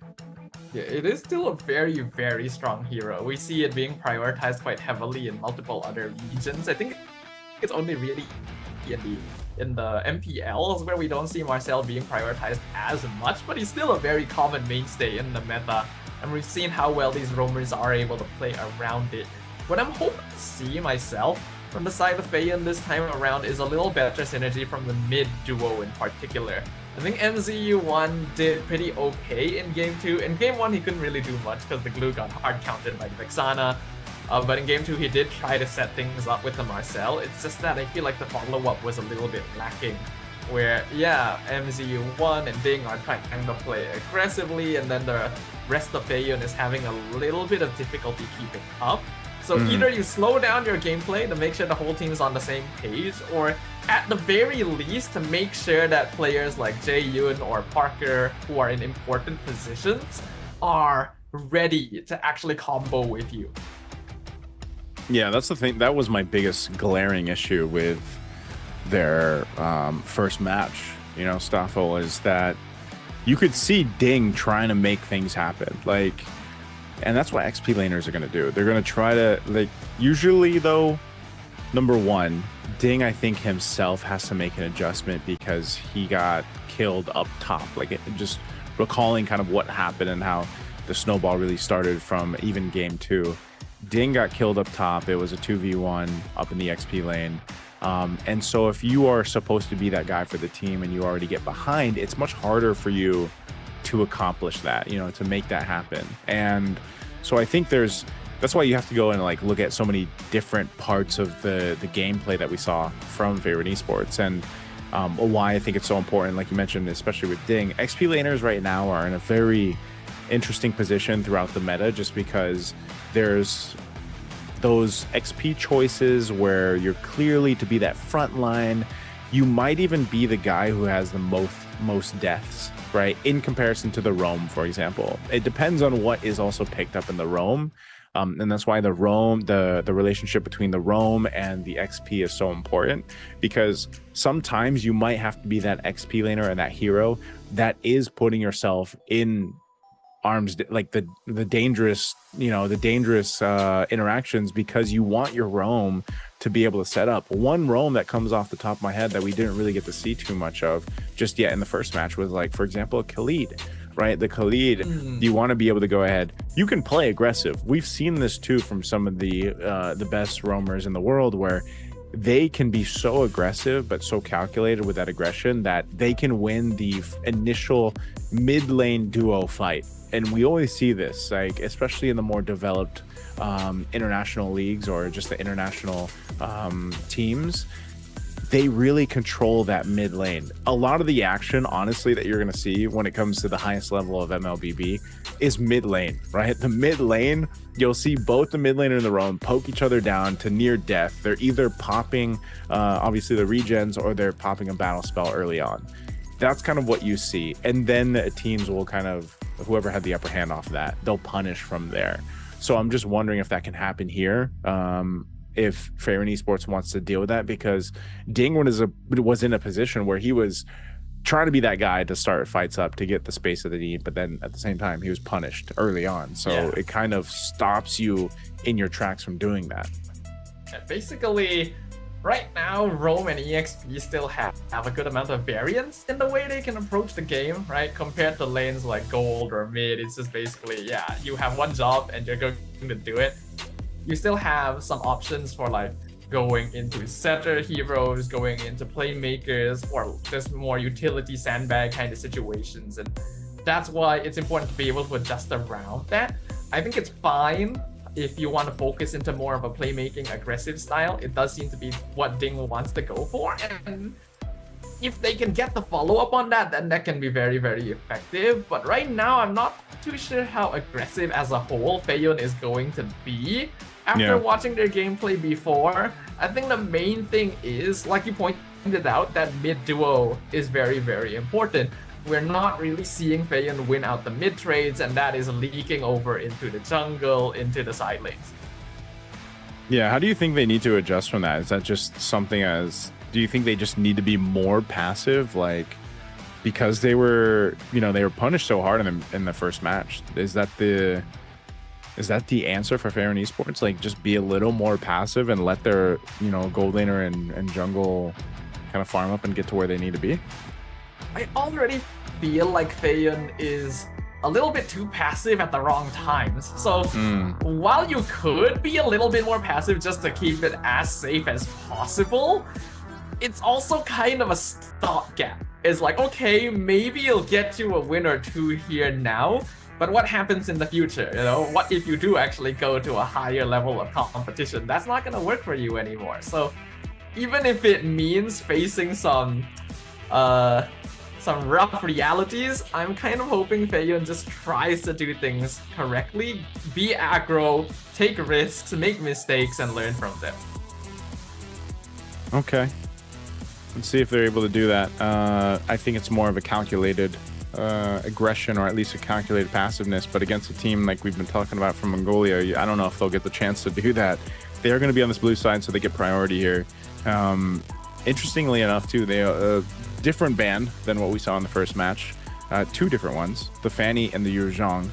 And those are, clearly the Fanny is something that the Mongolians love to play. You can see the smiles over here too, over on this side. So good respects across the board. The Marcel's not going to be picked up in this one. A priority here could just be Harley, honestly. Yeah, Harley seems to be a pretty obvious first pick. There is also the alternative of the Guinevere. Both are very strong heroes that have not been banned out this time around. The Phoveus also has been increasing in usage because of how many mobile heroes are in the composition. It's a good way of denying Harif. So Faeyun has a good number of picks, but I do think that it's either Harley or Gwyn for the first pick. Taking their time with it. I would assume it's just going to be a Harley, but that's the clear answer usually currently in the meta. There it is. So. All right. They wanted to keep us on our toes, keep us at the edge of our seats, but it's going to be what we're used to seeing. So Harley comes through. I gotta ask you, Naisu, recently in MPL MY, we did actually see the appearance of a saber being used as a Harley counter. Is that something that you've seen in PH? Which one? The saber as a Harley counter. So we haven't seen that yet. I know I've seen it from other regions. Is that happening in Malaysia? Yeah, it happened once in Malaysia. Okay, did it work? It did, actually. It went very smoothly. Okay.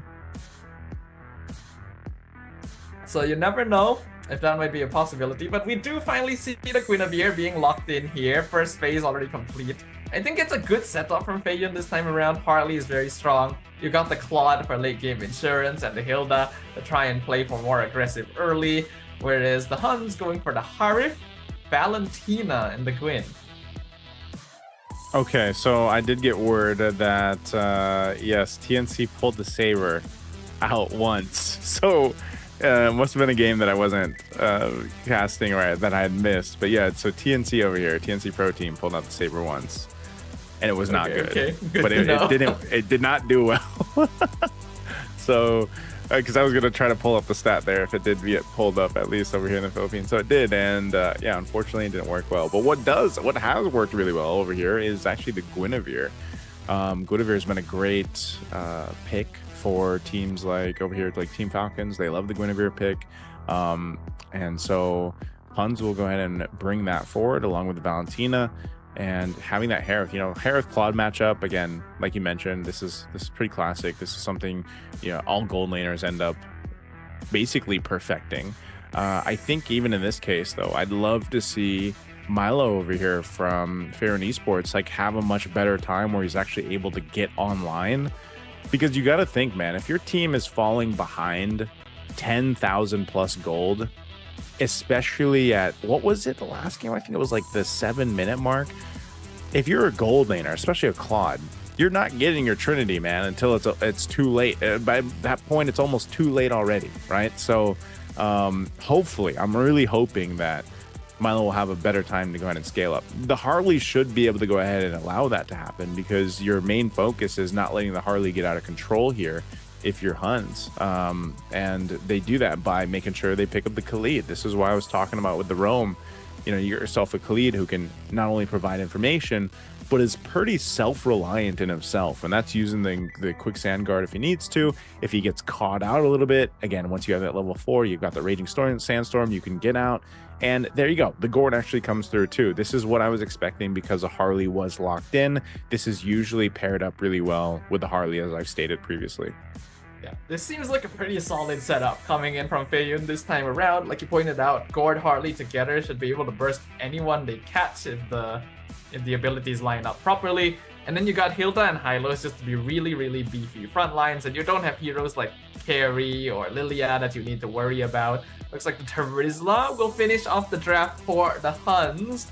They are definitely leaning a little bit more towards early mid pressure, team fighting in general. But I think that if Feiyun are able to position themselves correctly across the map, you got a very high mobility jungler comparatively. So if Harley can start affecting lanes, especially mid, right? Unlock the Hylos and the Gourd and start ganking side lanes, it should give them a path to victory. Okay, I like this. I do like we call him the Rizzler. Right? I don't know if you guys call him that. Do you guys call him that in Malaysia? We don't call him that, but we've heard it. Okay, well, we got the Rizzler in play. This is a good pickup just because, again, that penalty zone can be utilized, in conjunction to all your other crowd control. Also having the opportunity to be that threat with just a penalty zone enough to keep kind of Gourd on his back foot, or let's say you drop down like the Mystic Gush, the ultimate is used. A Terizla can always be there as a threat. So I just think that the Terizla is gonna really help in the handling of kind of that frontal damage, that burst window that we're gonna see Fair and Esports trying to play around. But that's the thing, can they withstand the early pressure of this combo? Because there's so much magic damage that we'll most likely see in terms of itemization. Obviously, some early pickups with like Radiant Armors and, you know, other magic resistance items be the priority just because they need to survive that.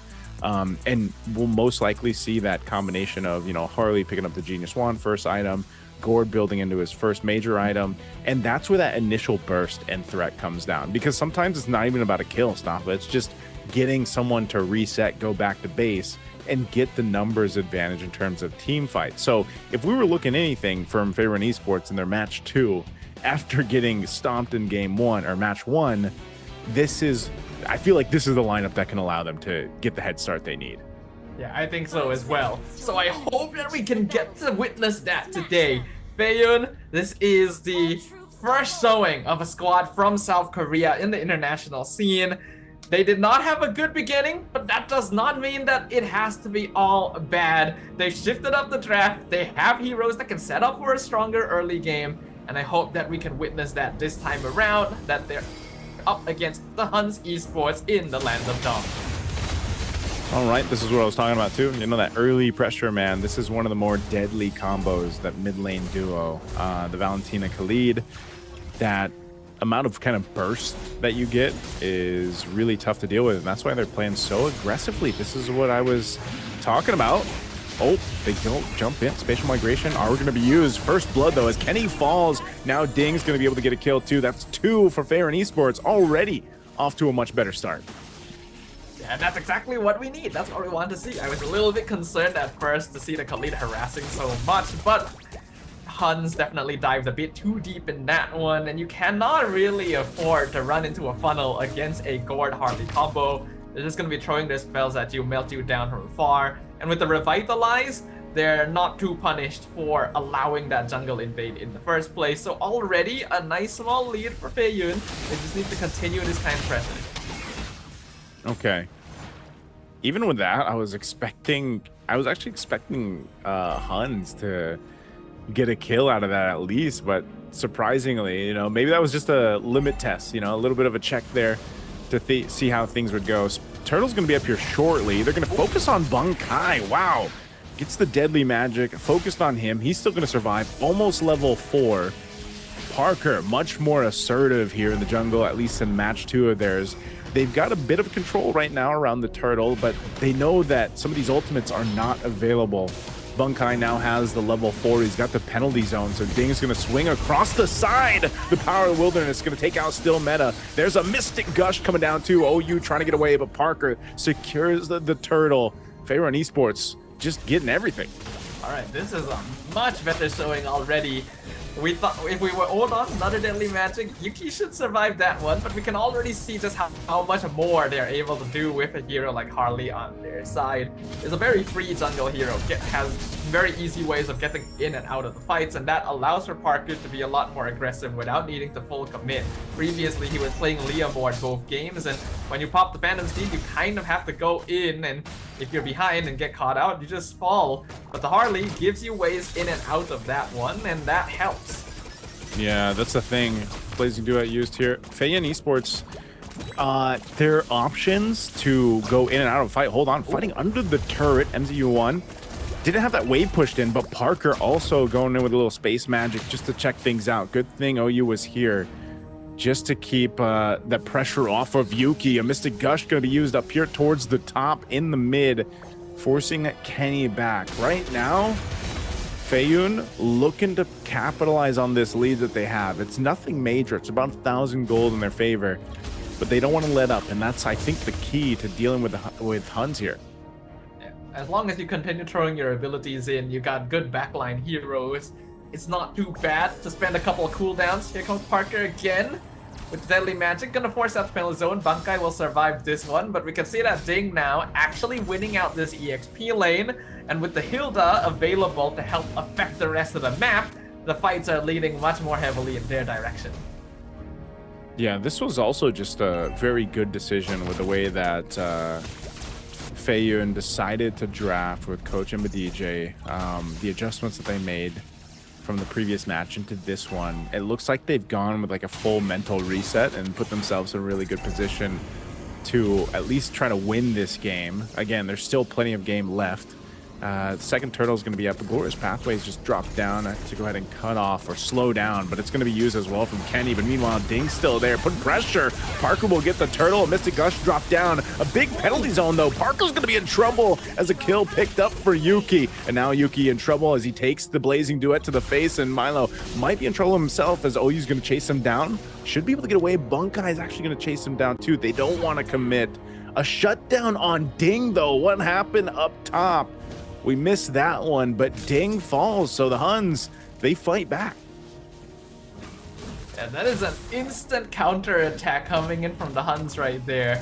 There's still a slight goal lead in favor of Feiyun, but that really reverses the momentum that they've been building up until now. He's gonna try to gank Bankai down bot.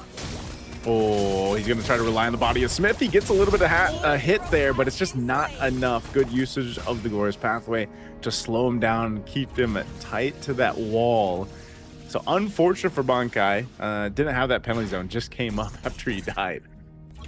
Yeah, if he had that, there was every chance that he could survive that one. But it's good to see that Feiyun are trying to affect the side lanes. Having MZ1 on this high-lows means that he's able to rotate a lot more safely without needing to worry about any direct counters thanks to the sheer bulk of the hero alone. But I'm hoping to see slightly more coordinated assaults from Feiyun. I feel like that previous turtle fight could have gone their way. I like the idea of slowing it down with the Glorious Pathway, but maybe a little bit too early. And overestimating how quickly they could blitz the turtle down, and that's what cost them in the end. They still got the gold lead though, and they're still gonna try and fight. Oh, JU popping that Mystic Gush. The Blazing Duet falling through. OU falls. Kenny dealing with the deadly magic.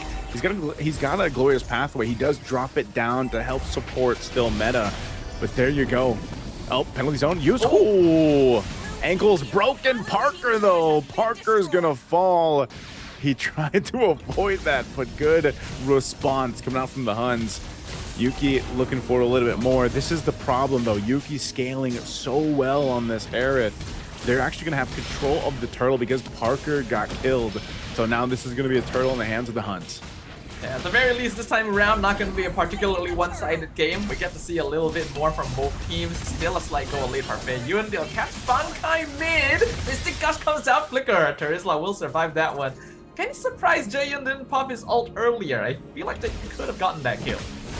Yeah, again, that's some of the timing things here, right? With the gourd are key. Ding's gonna have to defensively flicker.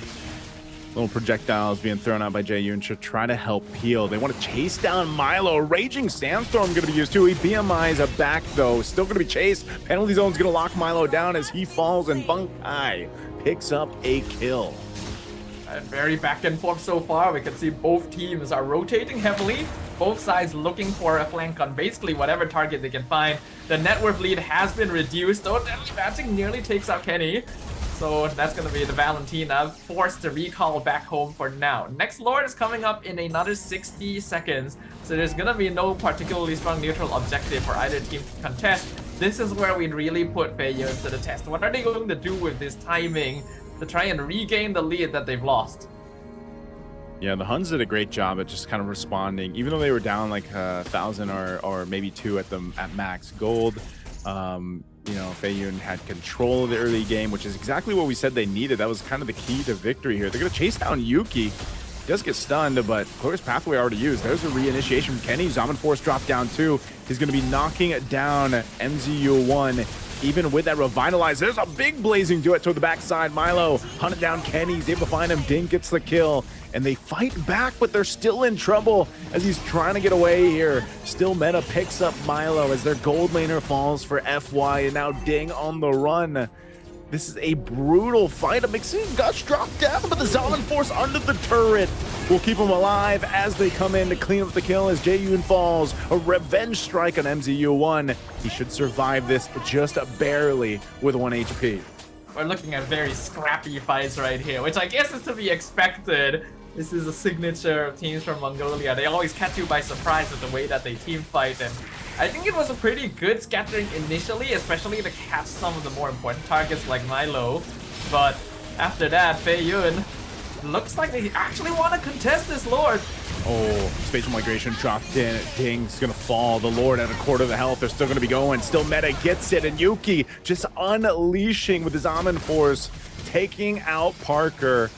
And so the Huns get control and now in trouble again. Jaeyoon gets focused down and still Meta picks up another kill. Raging Sandstorm Flicker combination right on Milo. Milo under the turret. Blazing Duet will punish OU and still survive to live the tail as still Meta tries to pick him up. But they got what they wanted. The Huns have control of the map. Yeah, a slight miscalculation to try and catch the Claude there. I didn't expect the Blazing Duet to do that much damage, but still, it is definitely the Huns in control now. And we are seeing some of the same characteristic mistakes that Feiyun was making in game number 1. They're a little bit too dependent on trying to take fights and trying to win fights. And this game, it's a little bit more reasonable to force that out. They do actually pick up still meta in the mid lane, so that might allow them to defend this base push a little bit better. But they are a more pickup-oriented lineup, I think. Oh! Big penalty zone, finding 3. I'm not sure if Yuki's going to follow through with this. He does jump forward. Zaman Force was already used, so great setup by Bunkai with the penalty zone. But meanwhile, the Lord was quickly worked with, and that's one thing that the Gord's going to give you. You can go ahead and handle those first waves, or even the second Lord really well. They will lose the shields, though, as those were popped, but Feiyun Esports still in a good position if they want to contest into the next Lord. They just have to make sure they get the space in their favor, the way they want to maneuver around that fight. You can see some of the frontliners, you know, you got the Domites Radiant Armor for MZU1 on this Hylos. And depending on where the initiation comes from is the biggest problem. Like that, as I say it, there's a Raging Sandstorm right from that bottom side, but it didn't connect, which is great for FY. Yeah, Feiyun gonna avoid losing anyone in that particular situation. So even if someone went down, the next Lord isn't up for another minute, so they would still have the time to play around with that. The Huns are putting on the pressure, and I think that's exactly what they need to be doing, constantly split pushing. We already saw how much more farmed Yuki is compared to Milo. I think it was like a 2k net worth gap between the goal laners, but despite that, the Claude still does hit pretty hard now that the Trinity is completed. They're gonna try and run him down again, though the copied Glorious Pathway will get them out of their stat. I think what Feiyun needs to do is they need to understand that they have a very solid kiting composition. Their heroes are either very bulky or very immobile. And what that means is they can maybe bait out cooldowns. The Huns are very reliant on like ultimate timings to actually win these fights. So if they can force them to use them or even stagger them ideally, then Feiyun will actually regain the advantage just from having heroes like Claude and the Gord on their side. Yeah, that's what I was saying like earlier on in the beginning of the game when they had control. It was the mobility that this lineup does give them. They kind of have to utilize that and play around it. This turtle's going to be up here. The problem is Jaeyoon doesn't have a flicker because he had to use it earlier on. Look at this blitz from the Huns for the Lord. A Glorious Pathways across the board. A Mystic Gush thrown out too. A big penalty zone to lock down Jaeyoon. So he's already in trouble as MGU1 falls, and Bunkai will take out Jaeyoon before he falls, and now Milo in trouble. One hit away as OU picks it up. Could be potentially a wipeout here. Fights across the board, across the map, and it's only Parker left alive. The Huns didn't need the Lord. They just went for the team fight to clear everyone out, and Parker has to get back to base because 4 members of the Huns, no, make it 3, are pushing into the base. Turret now in the mid lane. Parker, he does get a kill on Kenny, but 3 members, they'll be able to focus down the crystal of Feiyun Esports. There's nothing they can do as game 1 goes to the Huns. I like the play from Parker, but I do think that was a bit of a missed call. He had already created more than enough distance for himself to actually recall back to base, but he went for the fadeaway to get the kill on Kenny, which he succeeded in doing, but it took too long and allowed for the Huns to push into the base and end before the respawn timers could conclude. I think that Bunkai definitely played a big role in that last fight. He survived for a very long time in basically a 1v3 situation in the backline and allowed for the rest of his squad to finish off the divers from the enemy team first, after which they would take over completely and secure. Not even need to secure the objective. They already knew it's like, okay, this is it. We can push down mid lane. I really like the calls that were made at the end there from the Huns. Hey man, as a Gord main, a former Gord main, I know how that felt, Jae-yoon. You know, you don't have Flicker available, but your team seemed to give the call to contest for the Lord. You know you're susceptible to getting jumped on, especially when the Trizzle's across from you. That's why he used the Mystic Gush so early. That's why he just wanted to get his damage out. But it was just a great positioning and tracking from Bunkai to go ahead and penalty zone right on top of Jae-yoon when he needed to. And even though he had a sliver of health, again, that's what makes Trizzle so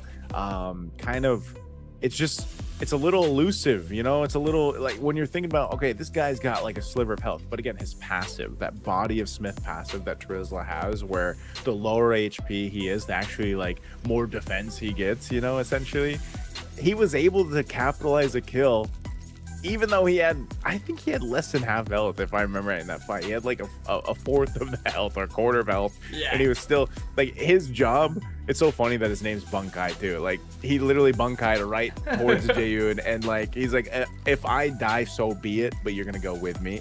And that was just really key. Because even if Gord uses the Mystic Gush, you can still get out of those areas by utilizing his skill 1, the Mystic Projectile, because it's a great peel for the team if they needed to. But it was just really good team fighting from the HUNS. I think throughout the game, when they made that adjustment right after maybe, let's say, the first Turtle Staffa, that the HUNS just really showed that, you know, even if they play a little bit behind, like, they know how to team fight, they know how to duke it out, and that's exactly what we saw here. There were 1 or 2 moments where the HUNS were punished because they went a little too aggro, a little bit too deep, but they were basically doing what I was hoping to see from Feiyun, taking those risks, being willing to throw bodies in when they are confident enough that they can take control. I feel like Feiyun still has the same issues, unfortunately, where they're a little bit too dependent on actually winning the objectives of the game. It's like they're ticking off a checklist, basically. Like, if we don't win the Lord fight, we're not going to win, even though it would probably be smarter to play base defense, because the Claude and the Gord are very good at melting Lords away. They don't need to worry too much about that.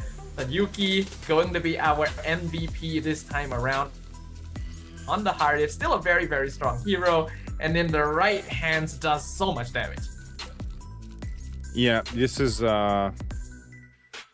Yuki, he had so many good usages of the Zaman Force, man, and I think a big part of it, like we've seen, because so far all we've seen is the Claude and the Harith, essentially, and that's kind of what we're seeing, like, you know, around the world right now in the gold meta, which is why it's so interesting that over here in the Philippines we have a gold laner who's played like 12 or 13 unique heroes, and that just happens to be the import, the one and only import in the MPL Philippines, which is Severo, right? So think about that. You're most likely throughout this tournament really gonna see just Claude and Harith. Maybe you'll see a carry, maybe you'll see a Bruno picked up here and there. I think some of the bigger surprises have been the likes of like Obsidia or Clint. And obviously we've seen the Freya banned out quite a bit, which usually goes in the gold lane, but it's still the thing that can be said of, like you mentioned earlier, Claude is one of those heroes where it's late game potential to turn a game around. Just having the mobility and the damage profile that Claude has once he gets his Trinity is already great. But a Harith, who usually typically spikes quicker, right? Spikes up quicker. We saw this with Yuki in the MVP performance that he had. He was very decisive on his Zaman forces. He was very aggressive when he needed to be. You could tell that he really relied on not only his mechanical skill, like with the Harith, but also his team to support him, because there was times where he knew, I don't know who the shot caller is over there. That's always another thing that I like to know from the teams, right? Once we get to see them a little more, it's like, who's the one shot calling that? Because there was a time even Yuki was like, I'm going to drop this Zaman Force and I'm going to just focus on MZU1, even though he's on a Hylos, and I'm just going to whittle him down and force out a Revitalize, force out a Glorious Pathway. Like, you get so much of value out of that because that's gone for the team, your opposing team. And so his uptime and his efficiency with the Zaman Force was just great. Yeah, I think while Harith is still one of the better heroes in the meta in general, I feel like he, compared to Claude, has a little less freedom, you know, to be independent. He can be very strong in 1v1 situations, but when it comes down to team fights, he does have a shorter range compared to other marksmen, which means that he needs to be up in the action, and he's basically limited to the zone of the Zaman Force to do damage. So you need to have teammates that are able to play around that, actually get the setup and buy time so that you are not punished for only being able to play in that one zone. While there was heroes like the Hylos this game that could have negated the Zaman Force's pressure, oftentimes Feiyun had to use it as a way to engage or disengage, so they weren't really putting a lot of pressure onto him because of that. And I think Bankai had a stellar performance this time around, just being in the front, right? He's setting up, he's also sandbagging, sacrificing his body to make sure that everyone else can do their job. And that sets up really nicely for Harif to do his thing. Compare that to what we saw in match 1. I think it was Feiyun themselves who tried to play the Harif, and every time the Zaman Force was dropped down, he just couldn't really do anything with it. There's a big difference, and it does come down to the formation of the team. There was like, this one was, even in terms of kills, like it was very close, but the end game, like the last, I don't know, like when we were in the late game, it just wasn't close anymore. It was just more so scrappy, and this is exactly what we were talking about, Safa, when we mentioned like teams from Mongolia, especially here, the Huns, like this is how they like to play. And that's why, as much as it was great that Feiyun got that early lead, you know, they had control of the early game, they even got the first 2 turtles. If you can't maintain that early game lead that you built up, and you don't really have the, I want to call it like maybe the fundamentals of the team fight down, you will have the game turned over. And that's, I think that is one of the biggest things that maybe Feiyun can work on after this tournament, is just breaking down the team fighting for them. And again, they went through their qualifier over in South Korea. They swept it in the grand finals. They, were very strong over there. But obviously when you get to fighting against other international teams, and you have to kind of adjust to their play style, their draft, their philosophy in the game, I think the biggest thing that Feiyun Esports can work on is that team fighting IQ, that team fighting game sense that they need, because you could see it unfold in real time, right, when we're watching them team fight. Yeah, I think at the very least this time around, though, we did get to see a little bit more from Feiyun. That early game was not bad. They were holding on to a small goal lead for most of the first 5 minutes as well. So we can see that they are capable of responding if they have the right heroes. They have heroes like Gord and Harley this time, which are able to punish enemy teams that want to dive them. But we already highlighted that, are they able to transition? Are they able to convert that lead into something else? And what we witnessed was that answer is no. They're still missing out on the experience and shot calling, the ability to just say, no, we shouldn't fight this, we don't need to fight this. I don't think there's any real issue with like walking out to see if you can contest objectives, but at a certain point you gotta be able to like look at the situation and say like, okay, it's not worth it. Let's just play for the base defense. We have the heroes to do so. We can force them to make mistakes. We can maybe kite out team fights to bait out resources. I think the problem for Feiyun is that they're just a little bit too honest with the way that they're playing. They're following it by the book, and a lot of international teams have gone past that point a long time ago. Yeah, it's just one of those things here that, again, you can see where the positive adjustments from the first match have happened, right, in real time. Like, they did have a good reset, but they still clearly need to figure things out. Obviously, this is still a best of 3. They still have the potential chance to get to a 3rd game. Again, for Feiyun Esports, they need this win. Again, as we're in the play-ins here, and we only have 3 teams competing today, they're fighting for that spot to get into the playoffs, right? So, and since they already lost that first match, they definitely want to go ahead and win this one.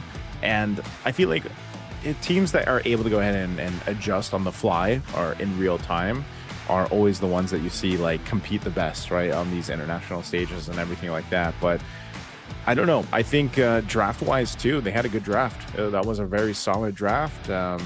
It's just down to just fundamentals, really, when we look at what they can do from game to game, and hopefully they find those adjustments in game too. Do you guys see something over in Malaysia that really like sticks out now? Because you guys are on what, towards you're towards the end of your regular season, aren't you? Like, do you guys see? It's the last week. It's the last week. Okay. Do you guys see a big shift in the meta over there, or like what's one of the biggest changes you've seen in the past couple weeks? I wouldn't say there has been that big of a shift. There has been changes, yes, but it's been generally quite gradual. Where we kind of see the reduction in pick rate per Marcel. We start to see slightly more niche mid lane show up, like the Gourd, but that's not particularly often as well. There are surprise picks from time to time, like the Saber I mentioned to you earlier. I think we even had Atlas at one point. In fact, I think we had an Atlas today earlier during the match we were casting. But other than that, no particularly strong trends, I would say. The Atlas has popped up a couple times too. What I'd love to see is man, I'd love to see either the Atlas or maybe a Belric, man. I'd like to. I know MCT Emmer had a Belric come out. He did get buffed. Yeah, he got buffed, but going to this draft for game 2, Harley's going to be picked up. So we still have FY is going to be on this blue side.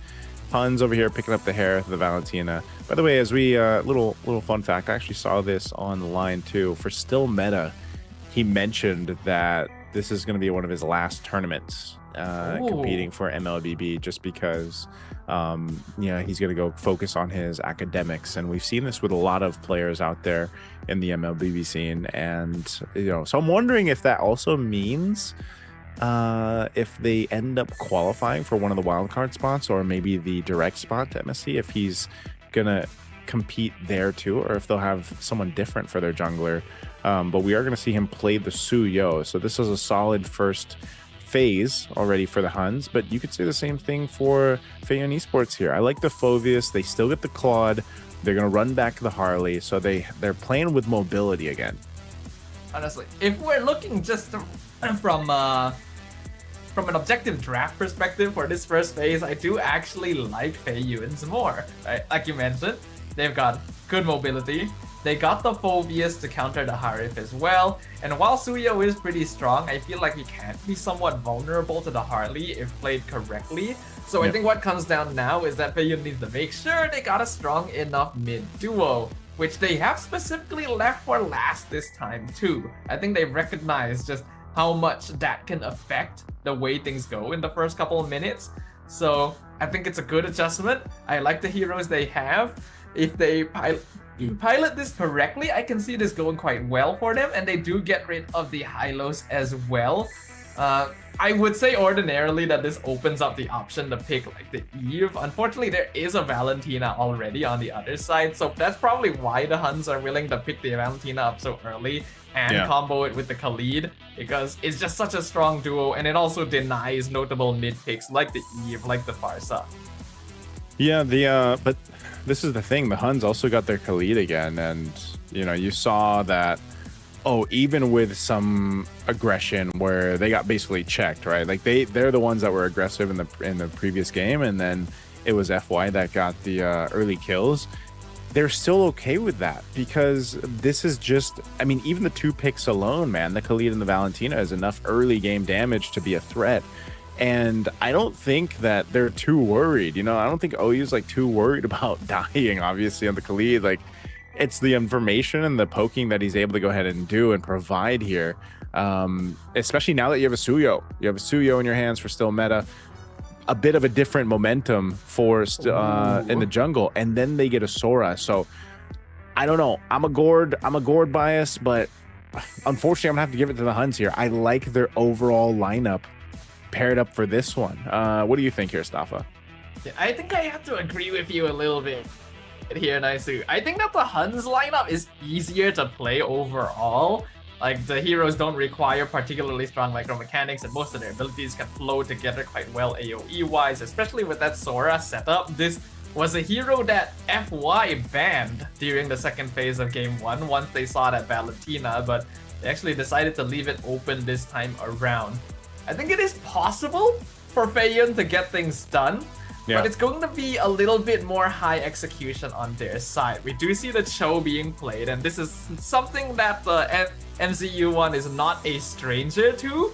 But it means that he doesn't have the same degree of freedom that he did before on the high-lows, where you can just kind of walk up, you have Revitalize, you have high HP, you can take a beating and it's not really an issue. Cho requires very specific entry points, and that means that you don't have as strong of a front line as well.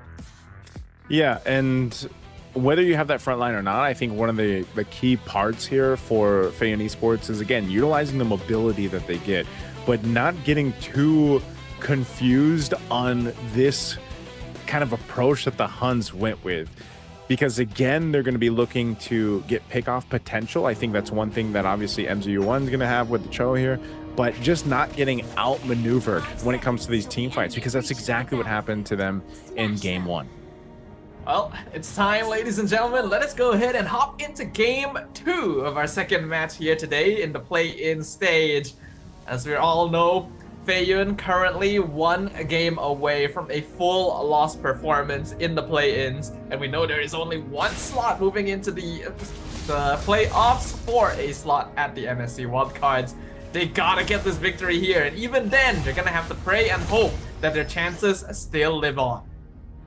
Okay, let's see what happens. Again, looking at the emblems, nothing too crazy, pretty standard throughout this. I think you really want to keep your eyes here on the mid lane, this mid duo action that we're going to see. Also, you know, Cho went through this, I guess we can say it's a buff, right? He went through a bit of a buff on the last patch where basically his ultimate, his Way of the Dragon, does a little bit of extra damage, and then you don't have that kind of delay, I think it was, like a little bit of a delay that was in the Jikundo. We saw a bit of Cho come through after the patch, but again, it still serves its purpose of, you want to go for pick-off potential. You can do some great things with the Jikundo alone, but it's this lineup from FaZe Esports is all about getting a -1. Like, that's the game plan, that's the ideology behind it, is whether that's through the Cho, whether that's through having a Harley and a Gord paired together, they need to go ahead and get that advantage. And I feel like the Cho was just another kind of layer on that game plan of, let's get someone once that level 4 is available. This might be one of the cases, though, where since no one is kind of overstepping on this side of the jungle, that you might see that first kill, obviously, into the first objective, the turtle, being the case here, as it's going to go ahead and spawn. Yeah, they have a lot of options, though, as the game goes on, because there is only 1 Purify on the side of the HUNS, which is going to be Yuki on the Hari. Everyone else is a potential kick target, though they're going to work on the turtle. Clean turtle take. Ding was already using the flicker. Parker goes down. Mystic Gush used deadly magic too. Whoa, Benkai. Whoa, I thought he was going to survive, but a great projectile from Jaeyoon to make sure he got the kill. I was going to say that was insane if Benkai ends up surviving that. Yeah, I would have been very, very shocked if the Sora somehow made it out of that situation. But that does still end up being a small victory for the HUNS. They got the turtle, they got the kill on the enemy jungler, which is probably going to be worth more to them at this point than their EXP laner. Not to mention that Bankai was the one who got the kill, so it kind of makes up for the gold that he loses from the kill itself, and he was still able to catch the wave of minions at the bot lane without losing too much gold shield. So the HUNS are still in a perfectly solid place. I think it was good positioning. Again, I feel like that was a position where FaZe should have just said, we cannot make it to the turtle in time. Let's just give it up. We don't have the Cho kick as well, so there's not really much that we can do here. You can maybe send Parker in to try and get a cheeky steal, but once that doesn't work, you really just need to get out. And constantly we are seeing hold on. Wow. And that's exactly where you're going into stuff. Like, yeah, once that kick's available, but I mean, they kicked him, they deadly magicked him, and they Mystic Gushed him, man. They did everything. I mean, that's to be expected, right? You have the Harley. Oh, hold on. Oh, Milo. Wow, that is not what you want to happen. He even had flicker. I don't think he was expecting to get killed there. So now here's the response. I'm not sure if they're going to use their own kick, as Kenny is holding on to that Way of the Dragon. They're stopped with the Mystic Projectile. OU takes the deadly magic, but he's going to live. He's going to be fine. He can heal back up. He does get stunned by the projectile. Oh, here's the kick, but he utilizes the flicker to get going to the other direction, the safe direction. Yeah, very well played there by OU. Good reaction timing. We can see Bankai as well catching Enzu in the mid lane, and now they're surrounding the Phobius. Oh man, he's gonna be in trouble. Ding, I think there was just again a disconnect between what Feiyun wants to do around this turtle. A lot was expended, but because Ding is not part of the picture anymore, like this is just gonna be another turtle in the hands of the HUNS. At least this time they make the decision not to contest it, but it also means that jungle's gonna get invaded. I think Parker did get that, and now they'll Mystic Gush OU. So at the very least, Feiyun are able to trade something in return, but a kill onto the enemy roamer isn't going to be really worth it at this point, especially with Yuki also getting 3 hits on the tower down bottom. The HUNS are still gonna be holding on to that early gold lead. Feiyun at least do have good mid-game scaling. Jaeyun has not died yet. Milo is not farming as fast. Yuki is actually really rich right now. I'm shocked at how high that gold is. That's what I'm saying. Like, I'm a little flabbergasted here, Stafa. Yuki's 1,200 gold ahead of Milo, and okay, the kick was used, but Raging Sandstorm 2 in response. Are they gonna get full commit to this Mystic Gush with a deadly magic? He's gonna heal up with a Quicksand Guard. Here comes the response from the HUNS. They're gonna try to lock him down with the Tempest, and then Jiyun is the first to go down. Under the turret they go. MZUI has to get out. He had to burn the flicker earlier on, but he's still alive at least. So man, the HUNS, they rotate quickly. And I'm not sure if NZU1 had kick on cooldown or something, but it felt like there was a weird time lag between the last hit of Jeet Kune Do and the kick. Yeah, well, he kicked, but there was he kicked OU and he Raging Sandstorm. Yeah, the thing is, the reason OU was able to Raging Sandstorm because there was a delay before the kick. So either Enzu was greeting or just kind of made a mistake with the combo there, because otherwise that should have been a clean chain and a clean kill without needing to commit that pot. Yeah, little action up here towards that top. Milo's gonna be able to get the turret down. Bunkai trying to get away. He'll sidestep that dark wave, so he's gonna be fine. Kenny rotating up the rest of the team. The HUNS looking to counter punch into this, holding on to the wave dragon himself. Kenny will flicker out defensively. They're gonna go for the fight anyway. Little dark wave used. Mystic Gush 2. Forcing still meta back. Good wave, but always in trouble. He gets kicked from Kenny. Milo is able to get back with a BMI, and now OU on the run.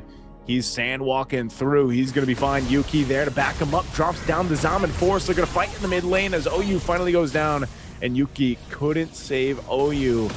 But that could have been way worse for the HUNS, but good pickup there by Feiyun. This should get them the turtle. They want to secure this one as the first 2 win over to the HUNS. They've got control of it. Bunkai's around the corner. The rest of the HUNS might actually want to contest this. Yuki showing a face up forward, but Parker will secure that turn. All right, finally, we see a W for the side of Feiyun. They were able to win out that fight quite handedly by actually properly fighting against their opponents. So now they're gonna go mid-team. Ooh, again, Mystic Gush used, fighting into the backside. Thing's gonna be kicked. Yuki trying to zone out Parker. Parker trying to get away, and no! NZU1 still alive for a little bit longer. Bankai gets the kill. Fighting under the tier 1. It's a shutdown. Ding gets caught under the turret in a fight. I'm not sure if that's where he wanted to be, but this is what we expected. You know, so far 2 for 2 trade, but it is scrappy, Stafa. It was definitely worth it for Ding since he actually was able to get the kill on Yuki by diving into the tower. And that's actually the first death on the Harif, so it should go a long way into narrowing the gap between the gold laners right now, since Milo is still having a lot of difficulty keeping up, only having finished the Demon Hunter sword at this point. In terms of other itemization, everything seems to be fairly standard. We are seeing most Suyos go for the Sky Piercer second item, but I don't think Still Meta has any stacks on it just yet. The fights are scrappy enough that Feiyun is not allowing them to play together. Yeah, I think that's what's needed. Look at that Mystic Gush damage, OU.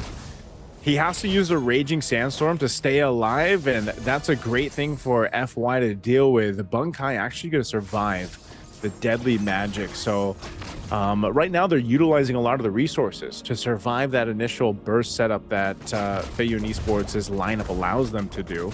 And that's exactly what that's kind of the advantage that Feiyun Esports can play into. And hopefully this has given Milo enough time to catch up on the Claude. Again, he was down quite a bit of gold earlier on. I think he's still making work through, but he's going to get that Trinity really soon unless he already has it.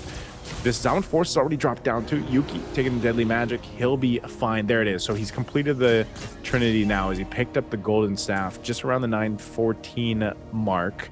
This is great timing for Feiyun Esports to go ahead and fight into this first Lord. Let's see if they can control it. A big part of that is if they can potentially get a battle spell out or even an ultimate. There's a kick. It's on OU. OU's going to try to get away, but he can't. A Mystic Gush going to be used. Shifting Sky's already coming through too from Bunkai, but he's going to flicker defensively out too, and now Ding jumps forward. Yuki's up on the top side. I'm not sure if they're going to re-engage for this. Ding also has to flicker defensively out. A projectile's able to find one. A Blazing Duet comes through too. They're going to take out Bunkai. They're forcing the Huns back, and Feiyun Esports is fighting the fight. They have control now of the Lord. Now we finally see signs of life from the representative of South Korea. Really solid fights here. They actually have the right heroes to be able to punish the Huns. Having that show to get the kickoffs, to start things off, and then Deadly Magic being able to constantly zone as well. The Huns cannot really full commit because they're constantly being poked out and low on HP, and then Feiyun can just finish it up. I think Ding especially is doing a lot of work this time, actually being a solid counter over to that Harif. You can see that Yuki, even though he has such a notable gold lead before, isn't actually able to translate those items into damage. He still has that 1k lead, but he's not able to do too much because Ding and Parker are constantly looking for him and making sure he's not allowed to use his ultimate for free. Once he does hit that Holy Crystal timing, we can expect Yuki to become a lot more of a threat, and that's where I hope to see a little bit more of adjustment from Feiyun, not to just keep fighting. But so far, I am really liking the pressure that they are outputting. Yeah, he does pick up a Holy Crystal now, though, too. But I think one of the other things is OU. You know, you saw he has an Athena shield. He needs maybe some more magic resistance even to go ahead and deal with the initial burst that's coming through every single time. As now the turrets, tier 2s are going to fall here for the Huns as Feiyun looks to go ahead and knock on the base turrets of the Huns. OU again. This is what I was talking about, man. It's unfortunate if he doesn't have the Raging Sandstorm. He goes down, so that's a -1, and this was the whole game plan of this composition from Feiyun Esports, and why we were saying, you know, the whole thing is just get a -1, just get a -1, and they're doing it so well. Look at that. What do you do if you're the Huns and you're dealing with that? Deadly Magic, a couple cards, maybe a Mystic Gush or not. And this is why Harley is just so hotly contested. The amount of pressure he can put just by throwing a couple spells from the safety of the backline, and then he can blink out of the position as well. You can see that the Huns are now in danger from the conceal play. Oh, the conceal play is going to be used. The Shifting Skies, they're going to force the fight anyway. Milo's gone. They lose Milo and MZU1. They're caught in a corner they don't want to be in. Parker, the only one left alive of Feiyun Esports. It all went bad from there. Oh my goodness, that is a massive mistake. That's a throw. That is just straight up a throw. Anyone can agree on that one. I like that Feiyun has been trying to be aggressive, but they've been able to be aggressive because they've been poking and catching singular units, trying to rush into the backline as a group, and then letting yourself get caught by the Shifting Skies is such a misplay. They're gonna lose an inhibitor off of this, but the game is not over for them. They're still not too far behind in gold. It's just a little bit more difficult than it needed to be. Yeah, that was... Ah, man, there's no way to sugarcoat that. They just got knocked in the teeth on that side of the map in the jungle. We'll see if they can quickly readjust from that. They did lose a base turret. That's unfortunate for them because they were in such control of the last Lord push, and you know, unfortunately they didn't get any base turrets of the Huns down. So now they find themselves maybe in this position where they're not going to be super confident in fighting for this Lord space. They're going to have to play with their advantages once again, where it's going for pick-off potential. You can see OU picked up an Immortality because he's usually the one that's going to eat the Deadly Magic, eat the Mystic Gush, and he's got to be that guy up in the front side. So Feiyun Esports, they'll get a winner crown here for Milo. Milo cannot get blasted the way he did in the previous fight. He's got to stay alive here. So a little bit of defensiveness picked up. Half health on the Lord. Deadly magic on Kenny. Kenny holding on to his own kick. They're going to go for it. Win a crown already used. Milo. Milo's in trouble. Yuki picks up a kill. They get MZU1 again. A Mystic Gush ended early on because the pressure from Bunkai. Lord secured. And the Huns look to take out some more as they take down the buffs. Waves pushing in the mid, and they have the objective secured. Oh, just said they can't afford to let the Claude be picked off, and now Yuki gets to go ham again. Deadly Magic will drop him low. And at the very least, Feiyun did get the Lord. So they do have that pushing against. They're gonna try and defend. Oh, good thing for Feiyun to get the Lord. I thought it was the Huns, but they end up buying more time. But oh, ding. He's gonna fall down. They're gonna quickly take out that Lord, but that might be enough to just play into the next Lord when it comes up here, man. I don't know if the Huns can actually end the game off of this. Again, they still have to respect what Feiyun Esports' lineup can do, what it can provide for this game. It's just, again, I think the big thing here, Staffa, is somehow, some way, Milo's got to stay alive. I was talking about him buying that Winter Crown for a little extra defensiveness, but when he used it, you know, too early on, that's just unfortunate timing. And now the Mystic Gush is gone. I'm not sure if the Huns even want to pressure that in because they also want to make sure that Yuki has the Purify, but that's going to be up in a bit here. So this is turned into a game where it's who's better at maintaining or utilizing in the most efficient way their resources, the battle spells that they have and everything else. OU is actually going to have to use the Raging Sandstorm to survive this Deadly Magic, but the team's there to back him up. Are they going to engage this? Mystic Gush used again just to go ahead and keep them from going forward. But I think it's just this push and pull. I do feel like Feiyun has lost a little bit of their composure thanks to those previous fights. They are throwing their spells a little bit too quickly. And they have to understand that now that we're in the late game, you gotta be very confident about your ability to actually get that pick off. It doesn't come for free anymore. Milo has died first in two fights sequentially. The first one, okay, big mistake. Second one, really should have learned from that. I don't mind him trying to go for the flank, but he should not have shown himself so far from the rest of his team. Yuki saw the Claude and instantly was like, yup, that's the target. We gotta go right now. Really good call again from the Hari. And another conceal now gonna be thwarted by Bankai with the Thunder form. As Huns just wait the timer out. The next Lord is coming up in 30 seconds. They are currently in control of the map. But Feiyun does still have a way out. This Claude, Milo can basically 1v5 the entire enemy team as long as the setup is there. He just needs to make sure he's not caught out first. I don't think that's too difficult to do. Good item pickups here, though. He's got the Malefic Gun for Milo. Divine Glaive over for Jaeyoon. Bunkai is also going to grab his own Immortality, so these items are going to come to play. Kick already used. Bunkai's in trouble. Big Mystic Gush, though. Kenny is gone. Great team fight. Still meta. Chasing down at Parker, but there's two fights going across the map. Yuki dropping down the Zaman Force. He's going to go ahead and bob and weave through this, but just can't get away from Ding. A great fight from Feiyun Esports. They all stay alive, and they'll take out 3 members of the Huns, which will give them a clear signal to take down this mid turret. Can they end it here? Still meta was pushing down that bottom side. OU, he's going to get Still meta back here. They're going to use the conceal. They're going to push into the base. The kick comes through into the Mystic Gush. Immortality is going to be popped. And the delay. Still meta can't get back to the base. A great job by Parker to delay him. And that might have just been enough time for Feiyun Esports to take game 2. And there we go. That's the victory that Feiyun really needs to make sure that they can keep themselves in the playing for the playoffs. This will at the very least make sure that they're not going to be eliminated right off the bat. The loss there would have guaranteed that they wouldn't make it, but now they have a chance to play for a win here, and that was a good adjustment. There were some throws in the later stages. I think the game could have ended a lot sooner if Milo didn't get caught out twice, but this is why Claude is so strong. Even with that, the scaling from the items alone will allow him to take back over, and I think it was the Huns themselves who were a little bit too desperate to try and get a punish, make something happen there. That's why they lost their Valentina straight away, which reduces their damage output by quite a wide margin. I will say that a large part of what this game came down to, though, was actually that draft. I think that the Huns got a little bit too comfortable after they won with the same opening in game 1, and then thought like, okay, we can just pick whatever we want. But there's very strong heroes on the opposite side, and they can punish you if things don't go your way.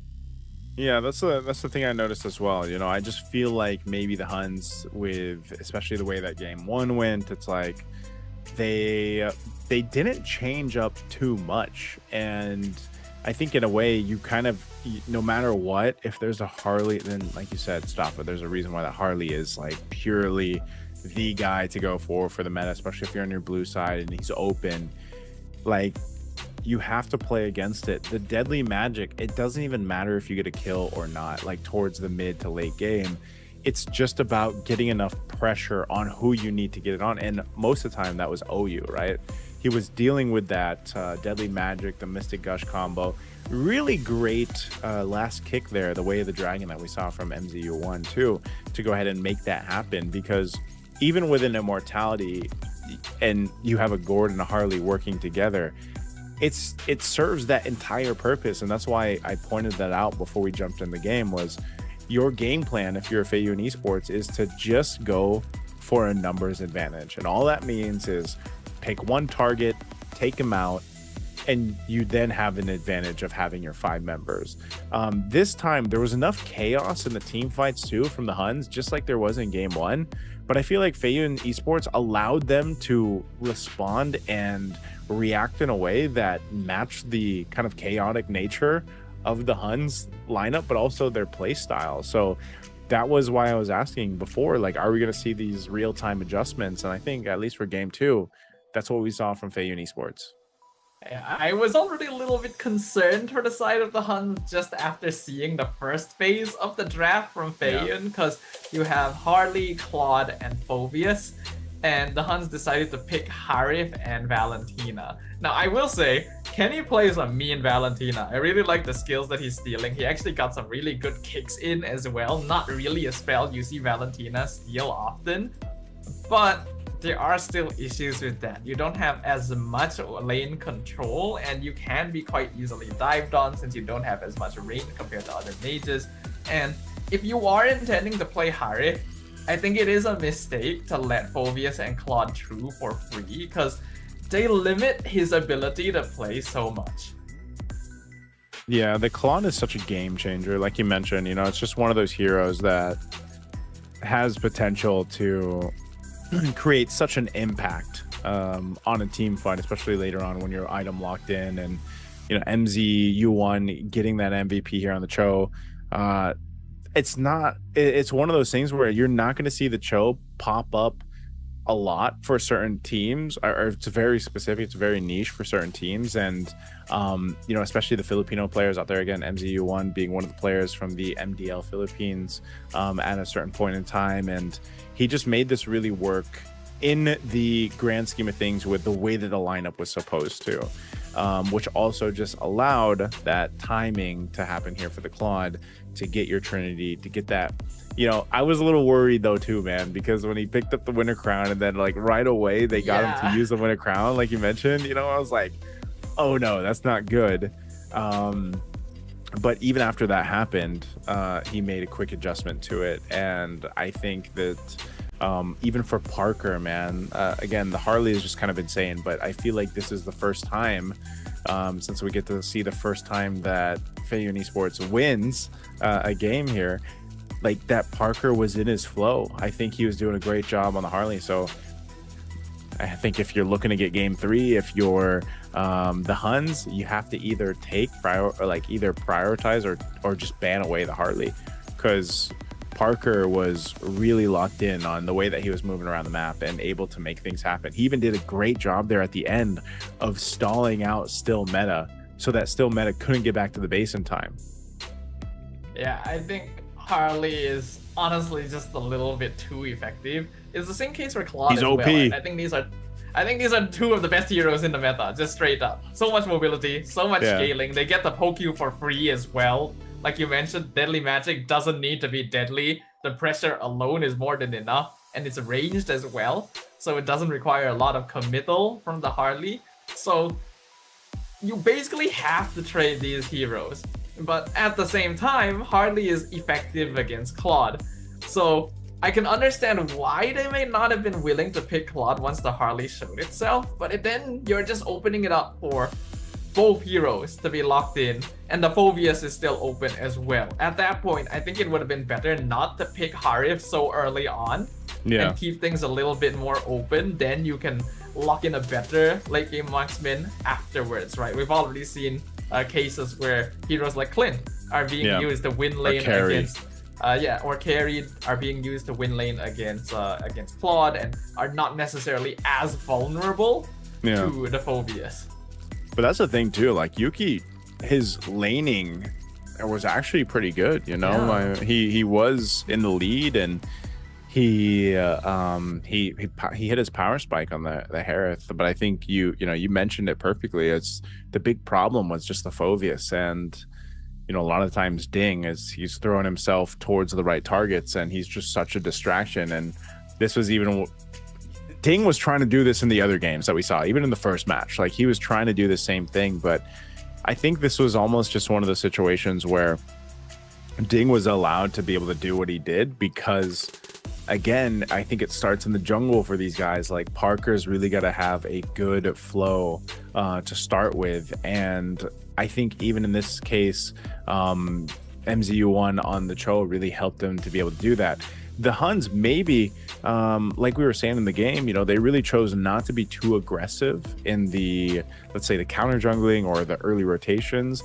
And maybe that was enough to give that start that, Feiyun Esports needed. Because that's what I was saying was the main focus, that the early game needs to come through with their jungle and of course the roam having that potential to go ahead and set things up smoothly. And look what happens when they're able to do it. Yeah, it got a little shaky, but that's also kind of what we expected from a team that's rather new to the competitive scene of MLBB. It was scrappy in general. There were mistakes being made on both sides, and definitely not a clean game. But I think it's a good observation as well, Prajunaisu, that compared to game 1, the Huns weren't trying to do any sort of funny business at level 1, level 2, even though they have a winning mid lane matchup. And it most likely is because they gave up 2 kills very early on in game 1. They were like, okay, we cannot let that happen again. Yeah. But with that lack of pressure, you are giving space to farm to this Harley. And I think this is the type of hero that you just can't be letting go for free. I think the Cho was also a really good pickup at the end there as a way to counteract what the Huns were going to be doing.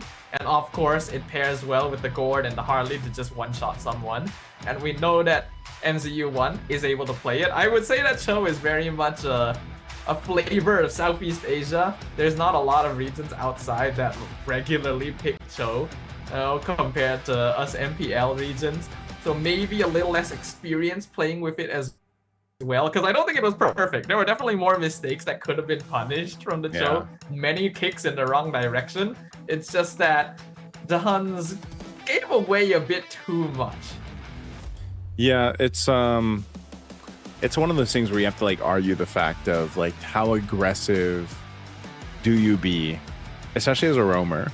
And I think we see this a lot on different regions. The way that let's say some of the more iconic roamers play, sometimes they're really awarded for their aggressiveness, and sometimes they tend to struggle and they get punished, right? So I think in that sense, it's like you saw 2 very different versions of the way that the Huns wanted to go ahead and play in the early game with aggression, and maybe game 3 they go back to lean towards being more aggressive. Again, it was back-to-back Khalid games for OU, and but at the same time, I think it's just solved this way, man. You just ban the Harley as we jump into just jump into the draft here for game 3. I think that was a big sense of why they also weren't so aggressive, because you don't want to give that snowball potential to a Harley to scale up the way. And you could see it, right away. They're going to go ahead and ban out the Harley and the Phoveus, 2 of the biggest heroes they had problems with in the previous game.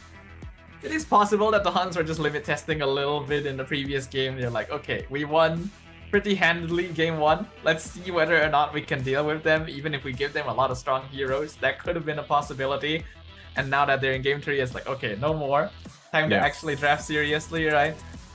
So Harley gone, Phoveus gone, Marcel gone. Now it is a little more possible to pick Harith again, but I do still think that Claude is generally better. And then you will still have access to like the Guinevere first, so you might have to make that decision. I wonder, priority-wise, since Harley is out, do you just get the Claude? Like, is that where we're going to see priority here? Because Jushin's gone and Harley and Marcel are gone, so now down the list, you might want to just go ahead and grab Claude. But they're going to go Harith, actually, so they're really putting their stock into Yuki to be that guy. I mean, you don't see too many teams that will pick up priority Harith. But you know, because I think there's also specific teams that just want to go ahead and get that Claude early on. But here it is, the answers: Suyo and Claude over for Feiyun on that response. The Arlott comes through, and the Guinevere. They're playing with crowd control here, man. I mean, I like it. I think it's solid. Also a denied pick just in case it comes out of Feiyun, since that final slash really messes with your Zaman Force gameplay. I agree with the Claude for sure. We've already pointed out multiple times how strong the hero is, but I am a little bit curious about the Suyo. I think picking him up this early makes him quite vulnerable, because yes, he is one of the best junglers in the meta, but he also has a good bit of counterplay. We literally saw it happen in the previous game when Still Meta was playing him and couldn't really walk up at all due to the amount of magic damage that was being thrown at him. They will pick up the Hylos, which I guess is alright, but I'm not too sure if I'm seeing the idea yet from Feiyun's side. Yeah, I think this is more so of also just the nature of the bans. They might as well go for this because you gotta almost approach this as we're gonna be thrown either like they're gonna be initiated on because there's an Arlott and a Guinevere already. Those two picks alone can start those fights if they want to, and I'm worried about the Hylos because you might be forced in this position where you're MZU1 and you're needing to use your Glorious Pathway more defensively than anything, or they burn out the Revitalize early on. You know, and also it depends on what roam, if they're going to match Revitalize roams from the Huns.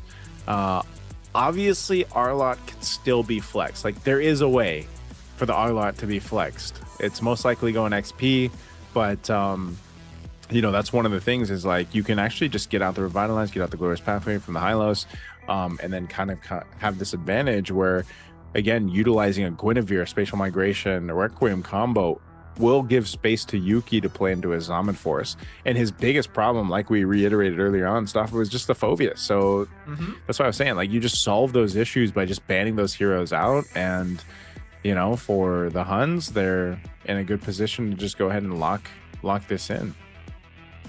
And one idea that I am kind of thinking is that this Guinevere could still be flex as well.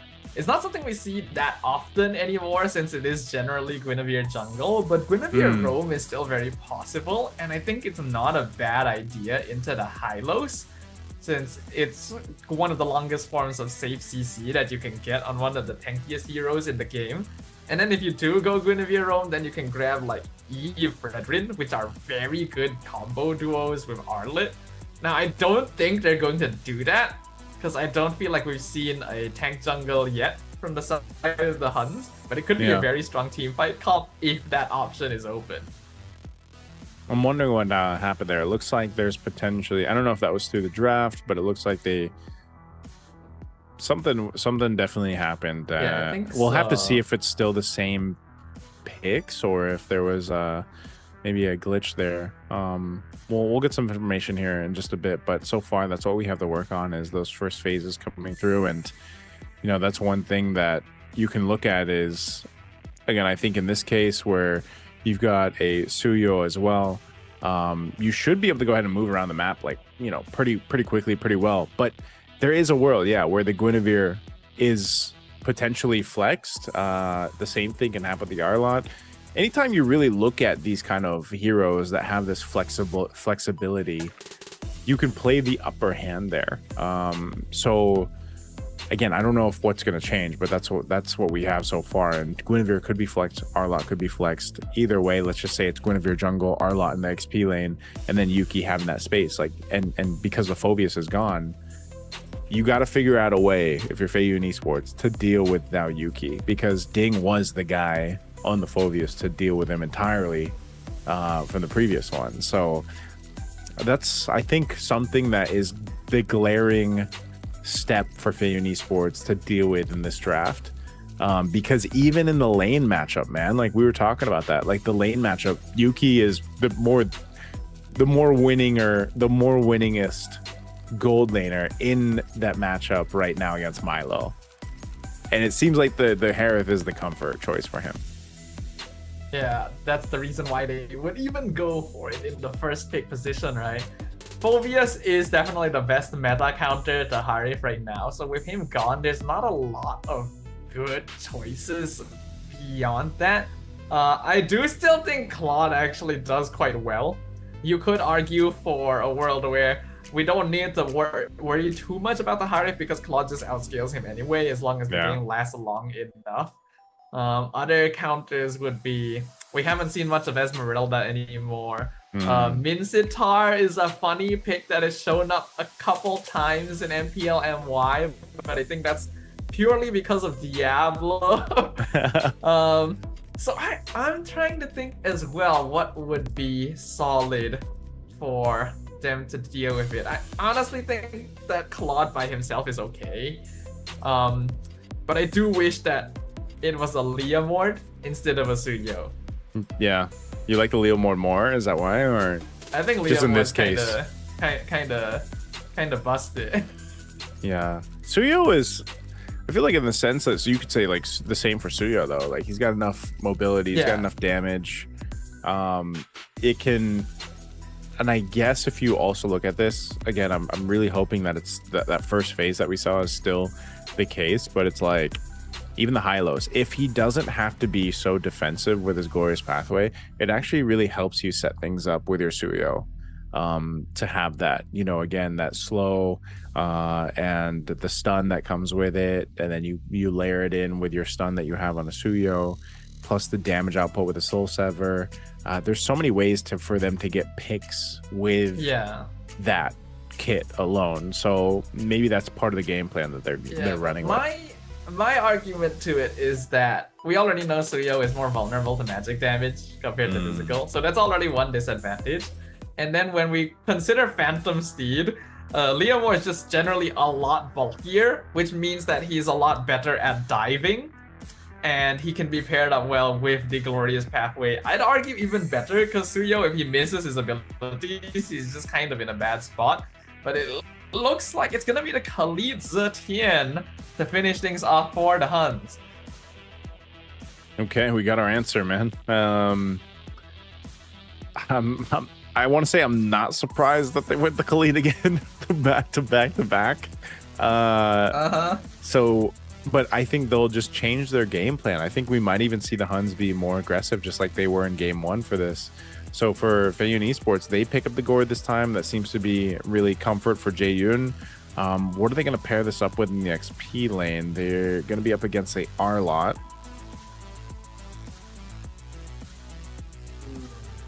Well, you don't have the Phobius anymore. It's a direct counter. Suyo is also taken out. You could still go into Alice. Yeah, looks like it is the Alice. So it's not the most perfect answer, I would say.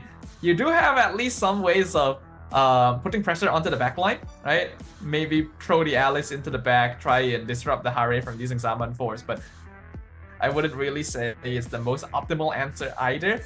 I would actually say that the Huns have a slightly better comp this time around. I really like the Zetian as a way to deal with the Suyo and the Gourd, and then you have a lot of crowd control to play with. That's really interesting too, because you were saying that the Suyo is really susceptible to magic damage. Well, then you know what? You get your own magic damage, right? You've got that Gord, and now you got the Alice. There's really good potential for them though to set things up from Feiyun Esports. Usually that is, again, like the responsibility on this one, especially because it's an Alice, is can Ding get the Throne of Ruin setups that he's going to be looking for? You know, I think that's number one. But if for some reason that the Huns are caught into bad positioning around the jungle or to the objective pits, and they get caught by a big Throne of Ruin and then a Mystic Gush, there's some great answers. But I'm also worried for Jaeyoon, man. He's got a ton of crowd control to deal with. Yeah, he's gonna be very vulnerable, just standing still there. The Fury of the Phoenix, timed correctly, will cancel any sort of Mystic Gush that he tries to play with, and he doesn't have quite as good setup like the Cho this time around. So we will see whether or not Feiyun is able to adjust to this situation. They already got one win. They've brought us to a full series. They're eager to keep themselves with their playoff chances alive, but you cannot count out the Huns. They've changed things up. They've brought out the big guns. It's time to see who is going to come out on top this time. Okay, pretty passive in the mid lane, at least this time around. No early poking too much. Kenny does take a little bit of shot there with the projectile, but they're going to fight for this Lith Wander. Usually what we see, but quickly taken care of. The Huns will get that one.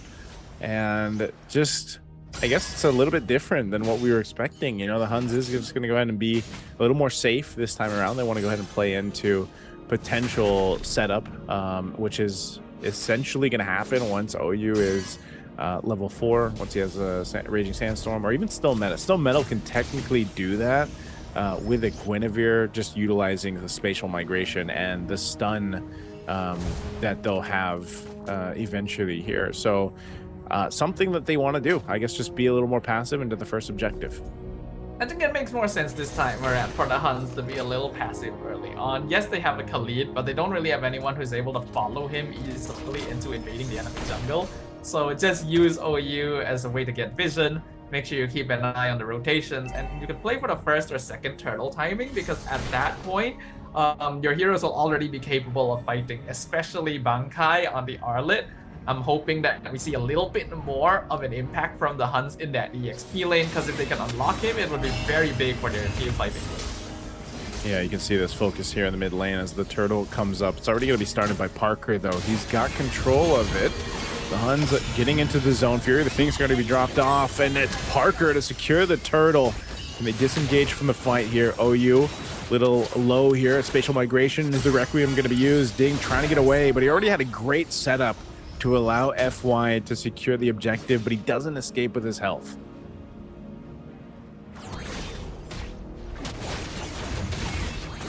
He's back, flying clouds, bringing them in. Okay, they're good. They're gonna actually pay a tax here, it looks like, you know? The turtle secured by FY, but a little bit here yeah, now. The Huns will take that one.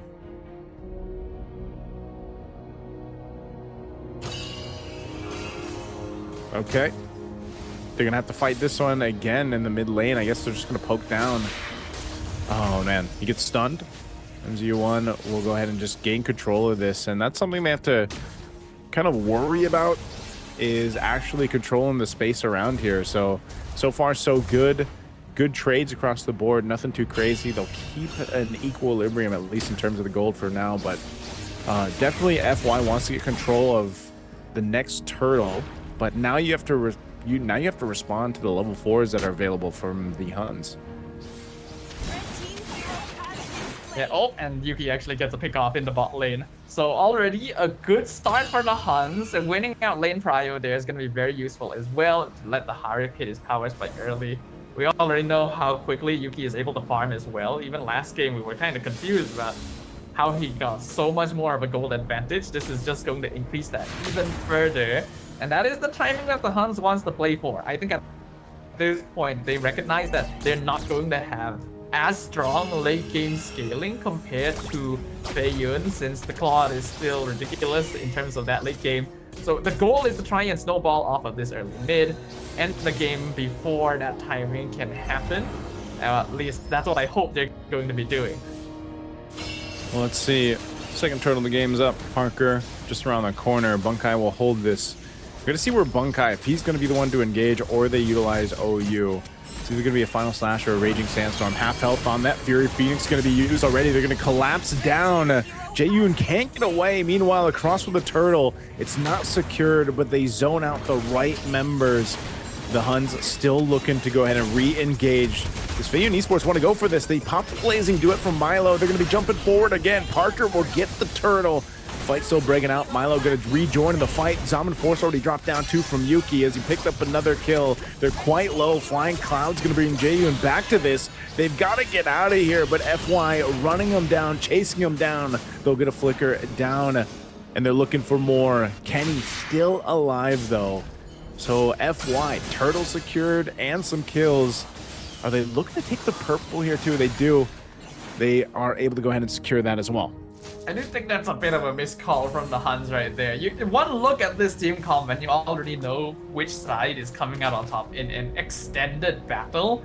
That fight lasted way too long for the HUNS more burst cooldown based comp to actually come out on top. I think we started well. Bunkai bought a lot of time by pulling the Hylos away and to allow the rest of his team to do their thing.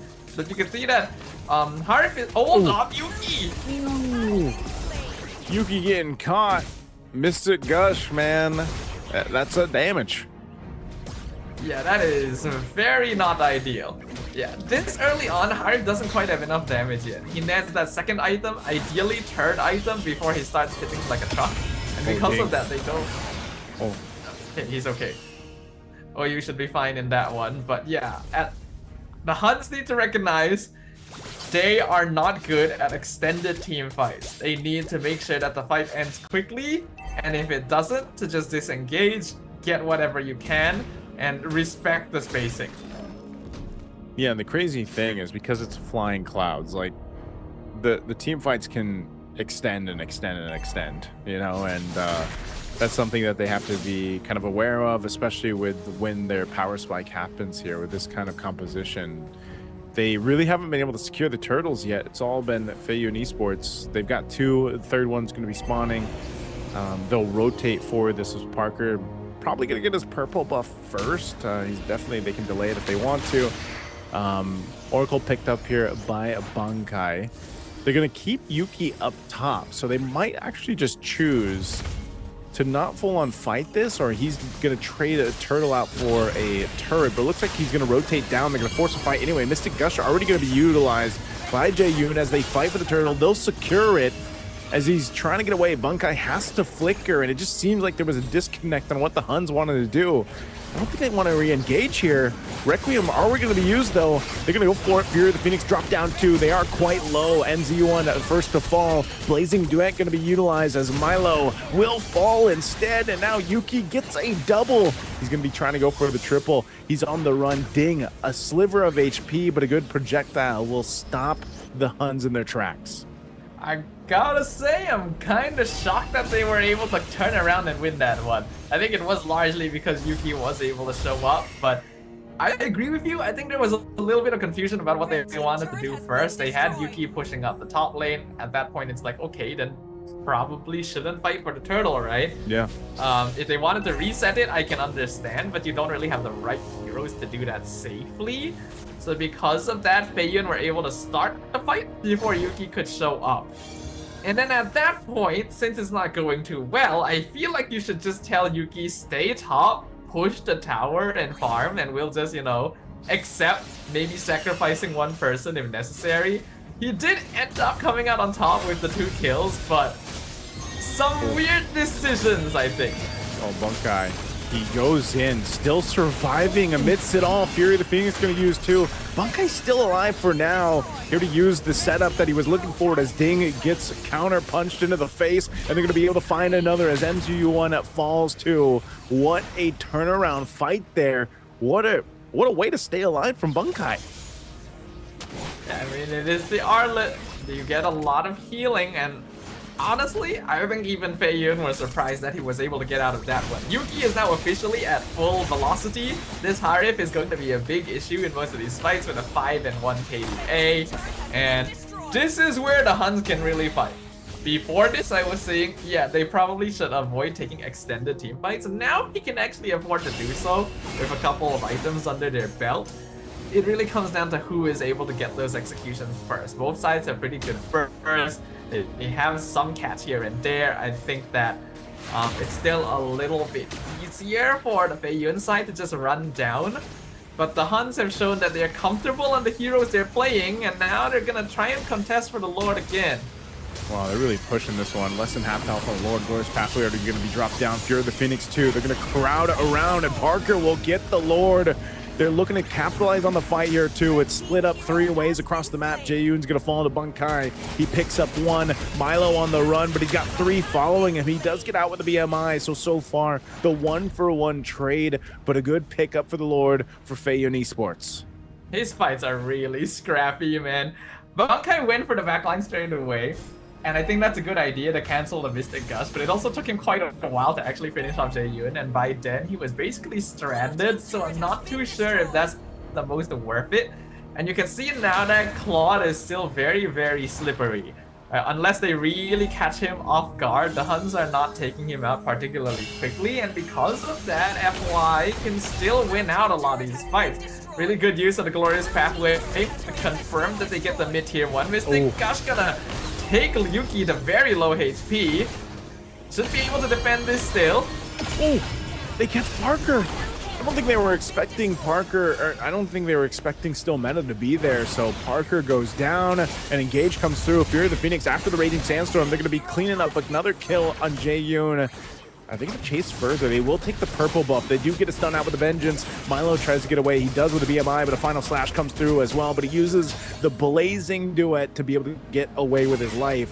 A turnaround for the Huns right now as they now are at the tier 2 in the mid lane for FY, but FY is still healthy enough to defend. They just can't lose anybody else. So still equilibrium across the board here in terms of gold. They want to hold on to this tier 2 turret. They don't want to lose it, and they're back in action. These are just really messy fights in general. I think we already saw it throughout this series today, but here in game number 3, it's really being emphasized just how messy these fights can be. There's a lot of mistakes being made, some missed calls, players not necessarily being on the same stage, and generally fights being won out purely by the hero's kit itself. Yeah.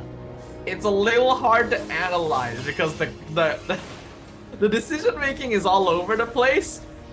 But there's always 3 fights going on at once. Yeah. It's like, okay, yes, dive the back line, that's good, but maybe think a little bit about how the big picture is going on, you know? Like, is it really worth you dying for this one? Can your team actually win if you're not part of it and like separating this one guy who may not necessarily be the most important target? Well, I'd much rather have this than what we saw in match 1, man, where Fair it was enough. a 14k lead. Right now, Glorious Pathway drop. They want to go for Yuki. Yuki has the space, but Throne of Ruin's going to be able to catch him out. Fear of the Phoenix, and now onto the backside, it's Jae-yoon that's gets caught out by the Requiem, and Parker falls as well. It's a break dance in the jungle, it feels like. There's things happening all over the place as still Meta gets shut down. Yuki takes out Milo. 3 fall for Fei Yun, and Ding could be next as he's going to be chased down by OU. He does have the Gleam to be able to get away, but the team might be able to catch him. Kenny, they're in the mid lane. Ding has nowhere to go. They're actually just going to maybe ignore him or look to kill Ding before they get this Lord here, so they finally get it as Kenny capitalizes the kill, and even without their jungle, they're going to go for this Lord take. Should be free. There's literally no one left alive to deal with it for them, so the Huns are going to be able to secure this, start pushing lanes with it. I actually don't think that was a bad call from the side of Fei Yun Esports. Like, you see Yuki really far out, you commit resources. Now, this is probably a bit of a mistake to be this close.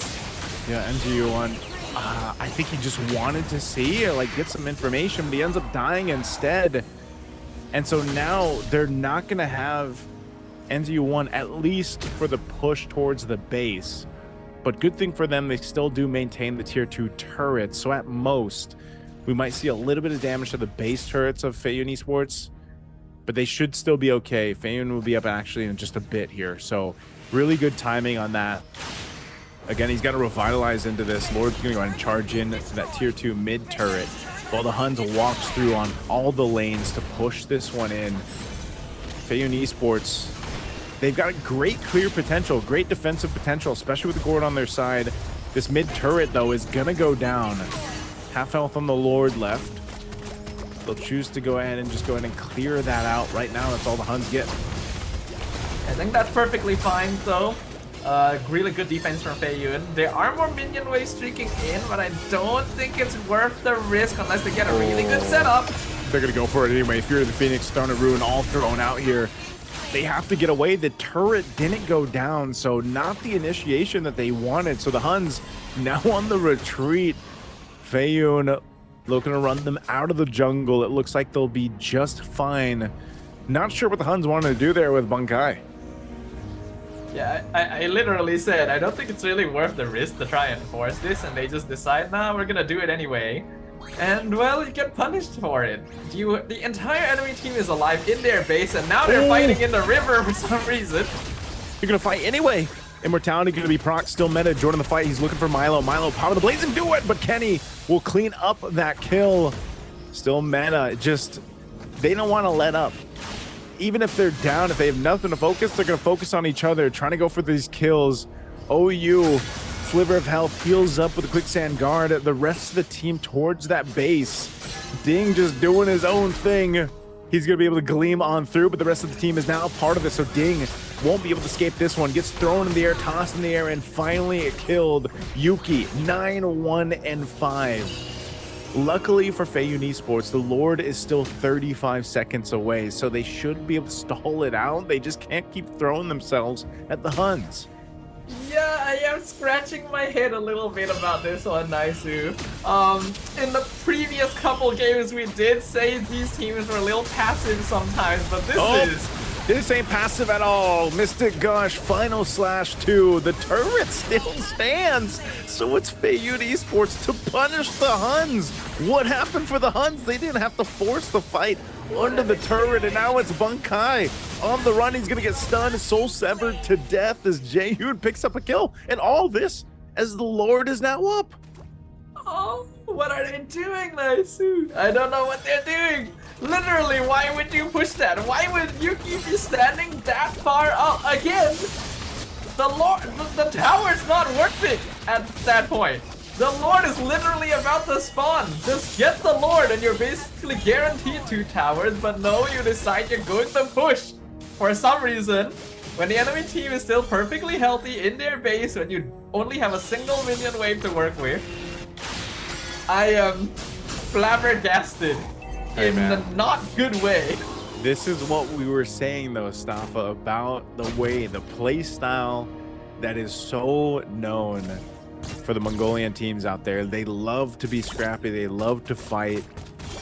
And even if it means, you know, sometimes that they get bite on the, they shoot themselves in the foot a little bit, you know, that happens.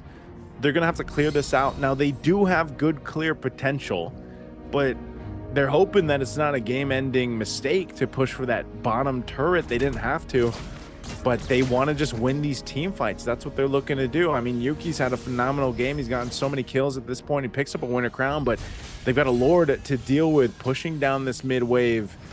MZU1 picks up an Athena's shield. They're ready to go ahead and get into the base. Fear of the Phoenix drop down. Still meta trying to jump towards Parker. A Throne of Ruin already going to be used too. Mystic Gush to follow through. They're going to try to clear this out. Yuki's still alive. They lost Parker. And now FY on the run. They lose another as it's Milo that goes down. A great trade. Bunkai for 2, but they also take down 2 base turrets of the HUNS. Yes, but still Meta was the MVP of that fight for sure. Went into the backline, picked off Parker first, and then actually managed to land the catch on Milo as well. 2 of the most important members of FeiYun taken out by a single man's flank to the backline. I really wish these teams would just maybe check the bushes before they decide to full commit into an enemy team base rush. But it's fine. For now, that resets the network. The HUNS have 1 inhibitor, FY have 2, next Lord is up in another 60 seconds, so it's just going to be a little bit of housekeeping. I think now is going to be the downtime that both teams need to reset themselves a little bit. There has been a bit too much fighting.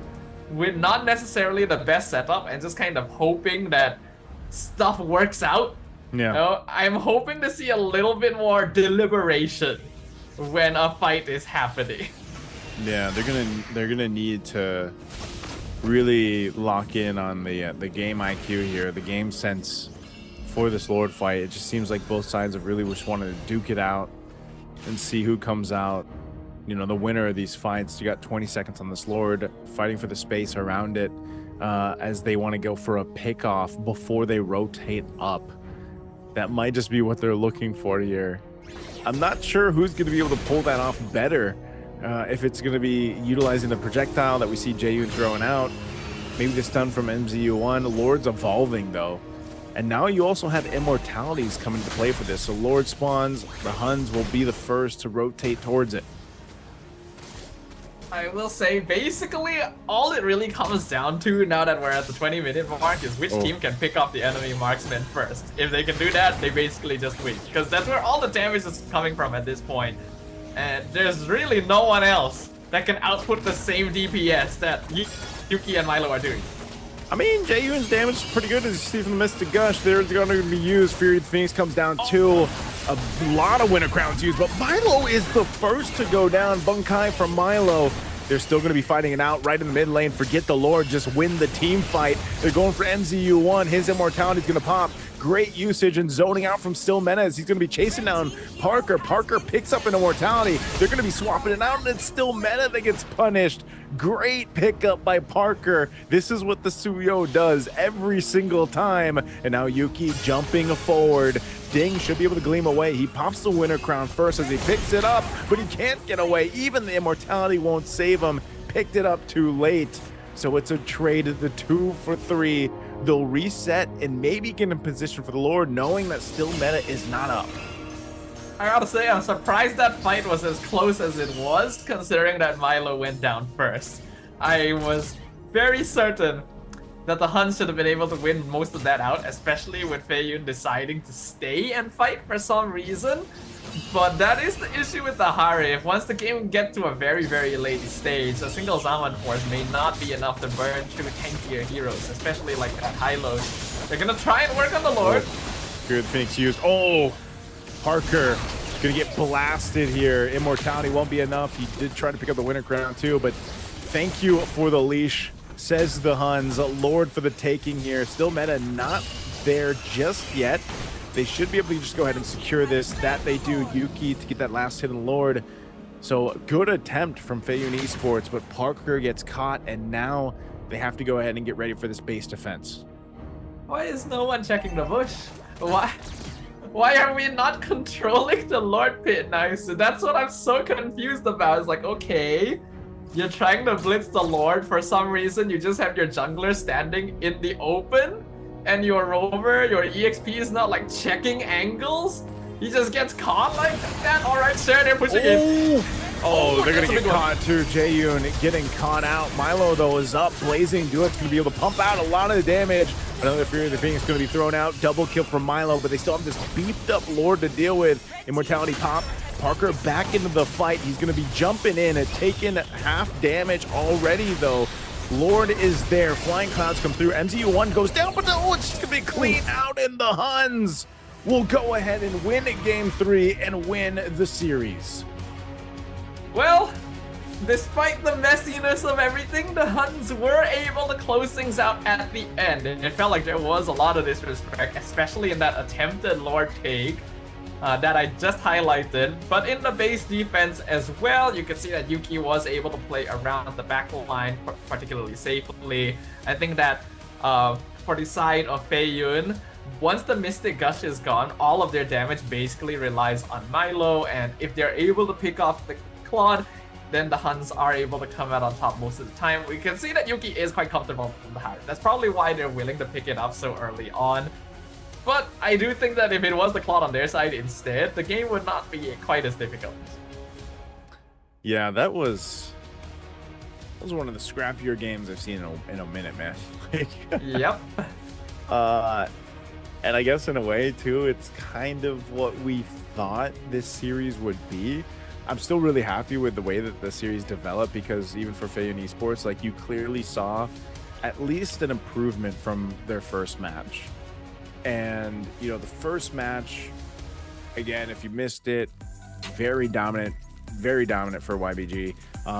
So we'll actually be seeing YBG play against the HUNS. So I don't know, even watching that, Stafa, I'm thinking like the HUNS, the way that they played, if they play that style against YBG, they're gonna get punished as well.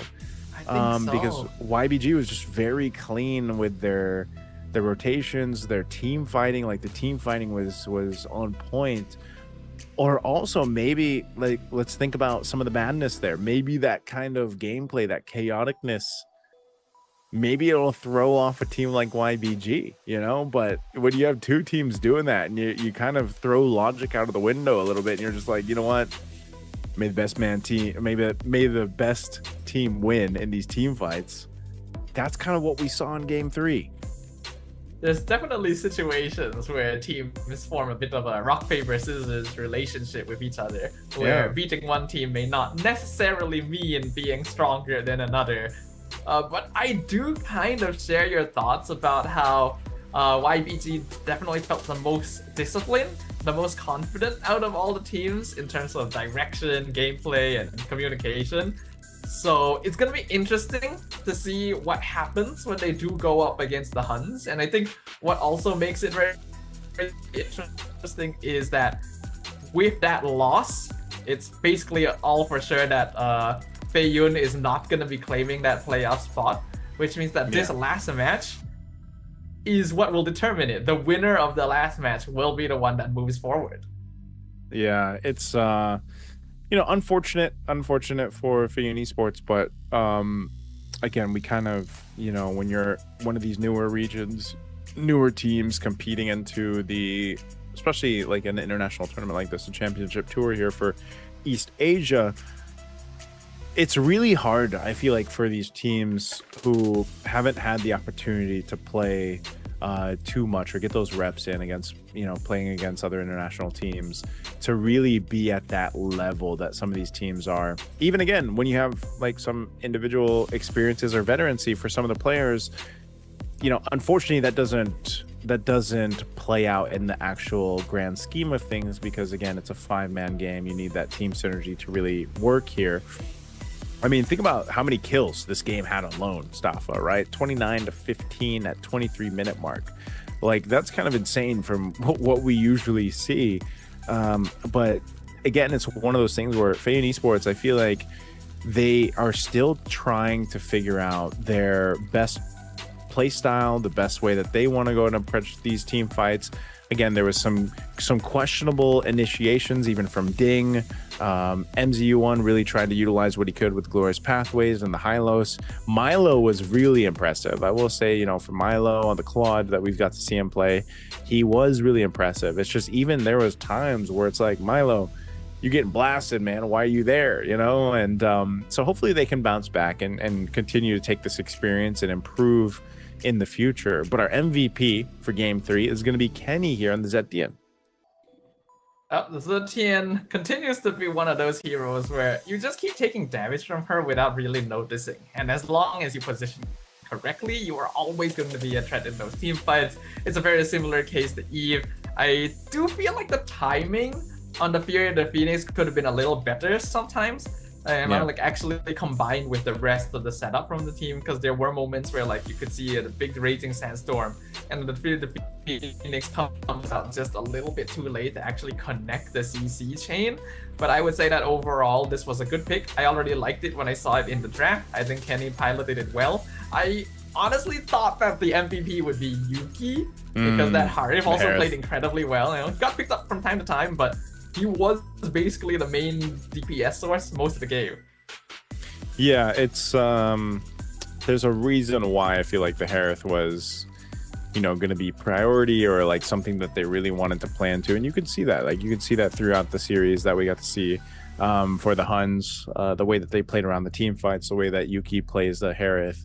So it's just, again, it's a very distinctive play style from Mongolia, man. And I remember the first time we witnessed it on the international stages, and it was very impressive. And that's why I'm saying there is a chance that that kind of play style can be enough kind of a shake up in what a lot of teams are used to, that it sets them off, you know, like gets them off balance basically. And then next thing you know, they're like losing. And I even going back, you know, that's kind of the first things we saw. I remember saying from Little Gun, like when we saw Little Gun for the first time, you know, these teams that have been rising through their experiences in Mongolia. And you got to remember too, some of the teams, right, that are competing at these international levels and everything else and making their way even, let's say, to the wild cards, some of them don't have coaches, you know, some of them are lucky to boot camp. Again, we got to remember that for us and that are over in Southeast Asia, and we are, you know, we've been seeing these teams with the highest level of support. Not all the teams have that. So definitely in time they will improve. We got an interview over here with Michelle. She's going to be interviewing the HUNS here on their victory. This is still meta. The first game was, I think still meta played. We got English. Well. We got English. Yeah. Oh, so you are not happy about the way you did, right? Okay. 我们的 Still Meta 第一个问题我问到他的是，就是对第一场这个感觉怎么样，手感如何呢？满意自己的表现吗？他说第一场他认为他们没有发挥得很好，就是在他们预期之下的一个发挥，他并没有对今天的第一场对阵 FI 的对决觉得很满意。下个问题想要问到的是，因为其实他们今天的2局，第一局和第3局虽然获胜了，但是前期都有很大的一个劣势，所以当时他的心里在想什么呢 ？So what is going through your mind in the game 1 and game 2 and game 3 out of 3 games when you fall behind in the early? We kind of stayed quiet because, of course, we made mistakes during the early game. Before the 2 minutes, before the 2-5. Yep. And we hope to fix it before the games against YPG. OK， 有问到他说，因为其实你们今天的3场对局啊，就是前期劣势都很大嘛，所以你们当时在想什么？他说，其实他们这3场比赛当中呢，前2分钟的决策都有失误，导致他们整个前期都是很大的一个劣势。他们也发现了很多问题，他们希望在对阵 YBG 的比赛的时候可以修改掉这些前期的一些问题。下一个问题想问到是，他们队伍对哈里斯这个英雄的优先级非常高，3次都是他们的首选。想问一下，为什么这么喜欢这个英雄？只是因为他是版本英雄吗 ？So like your team had a very high priority of the Hero Harriet. What is the reason behind this? Because it's a meta pick. Because your name is still meta, right? Yeah. Of course, Harith is a middle god laner right now, and in Mongolia, most of the gold laners are just unstoppable from Harith. OK， 有问到他说，因为就是哈里斯为什么在你队里的优先级这么高？是不是因为他是一个很 meta 很版本的选择？因为我们知道他的名字叫 Still Meta， 然后他说确实有这个原因的考虑，因为在他们蒙古赛区，就是这个这个英雄哈里斯可以说是所有队伍目前优先级最高的一个英雄，因为他在团战当中是比较势不可挡的，他后期发育起来也是非常厉害的。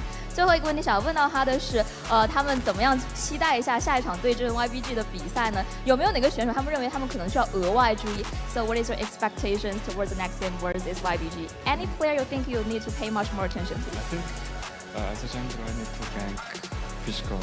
Oh, why Fish God? Because I think he's the star player of YBG.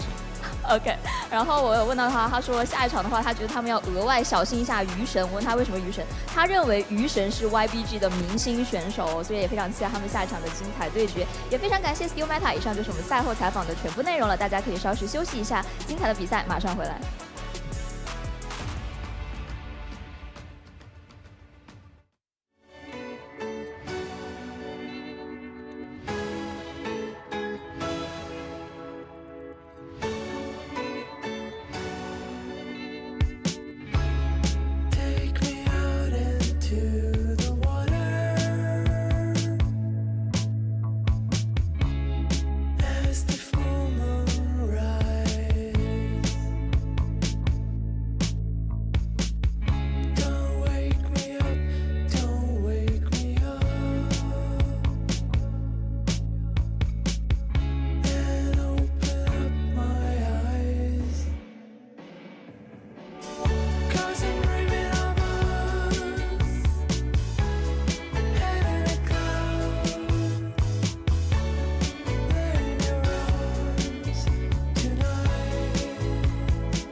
Welcome back after the short break here. This is the Mobile Legends Bang Bang MCT East Asia tournament, the championship tour that we have going on right now. The battle for the spots, not just any spots, but the MSC and also the wild card positions. Now, we've had 3 teams that we've gotten to see duke it out in the plans.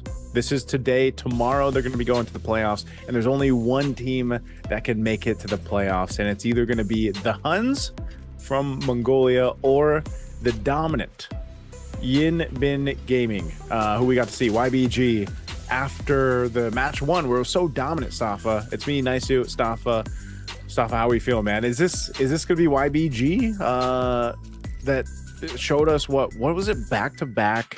I think it was 19-0 and then 18-1, game 1 and 2 that they had in the first match.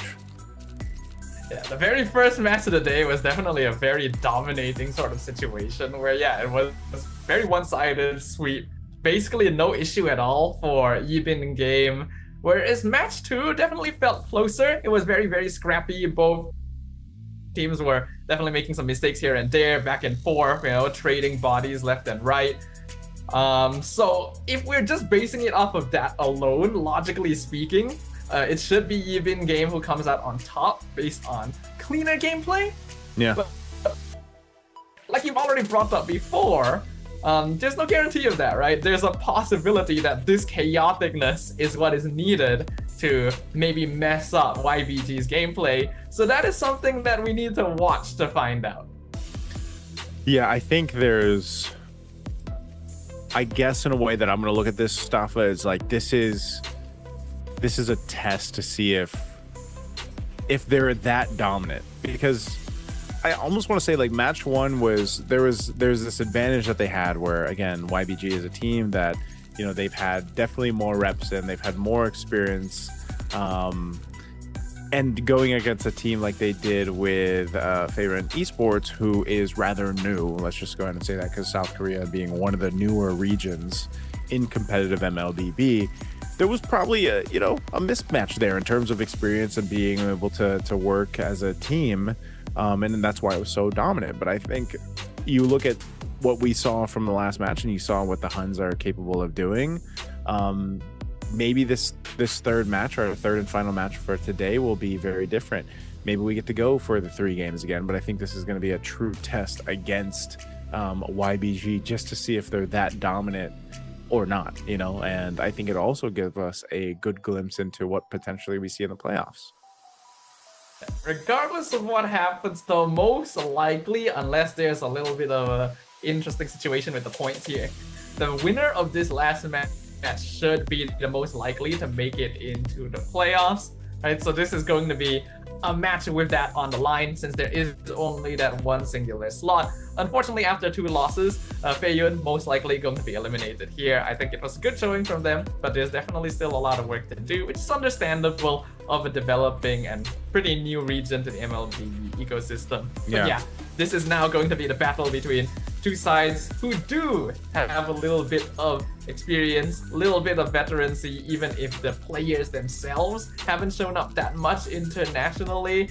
They've shown us that they are capable, and now they will face off. What do you think the biggest priority, or like the biggest hero contested between these 2 teams as we look at their lineups once again for the day? Biggest hero contestant, huh? Marcel is top of the list. For YBG specifically, it doesn't seem to be as prioritized for the HUNS, though that could be because it was banned out fairly often.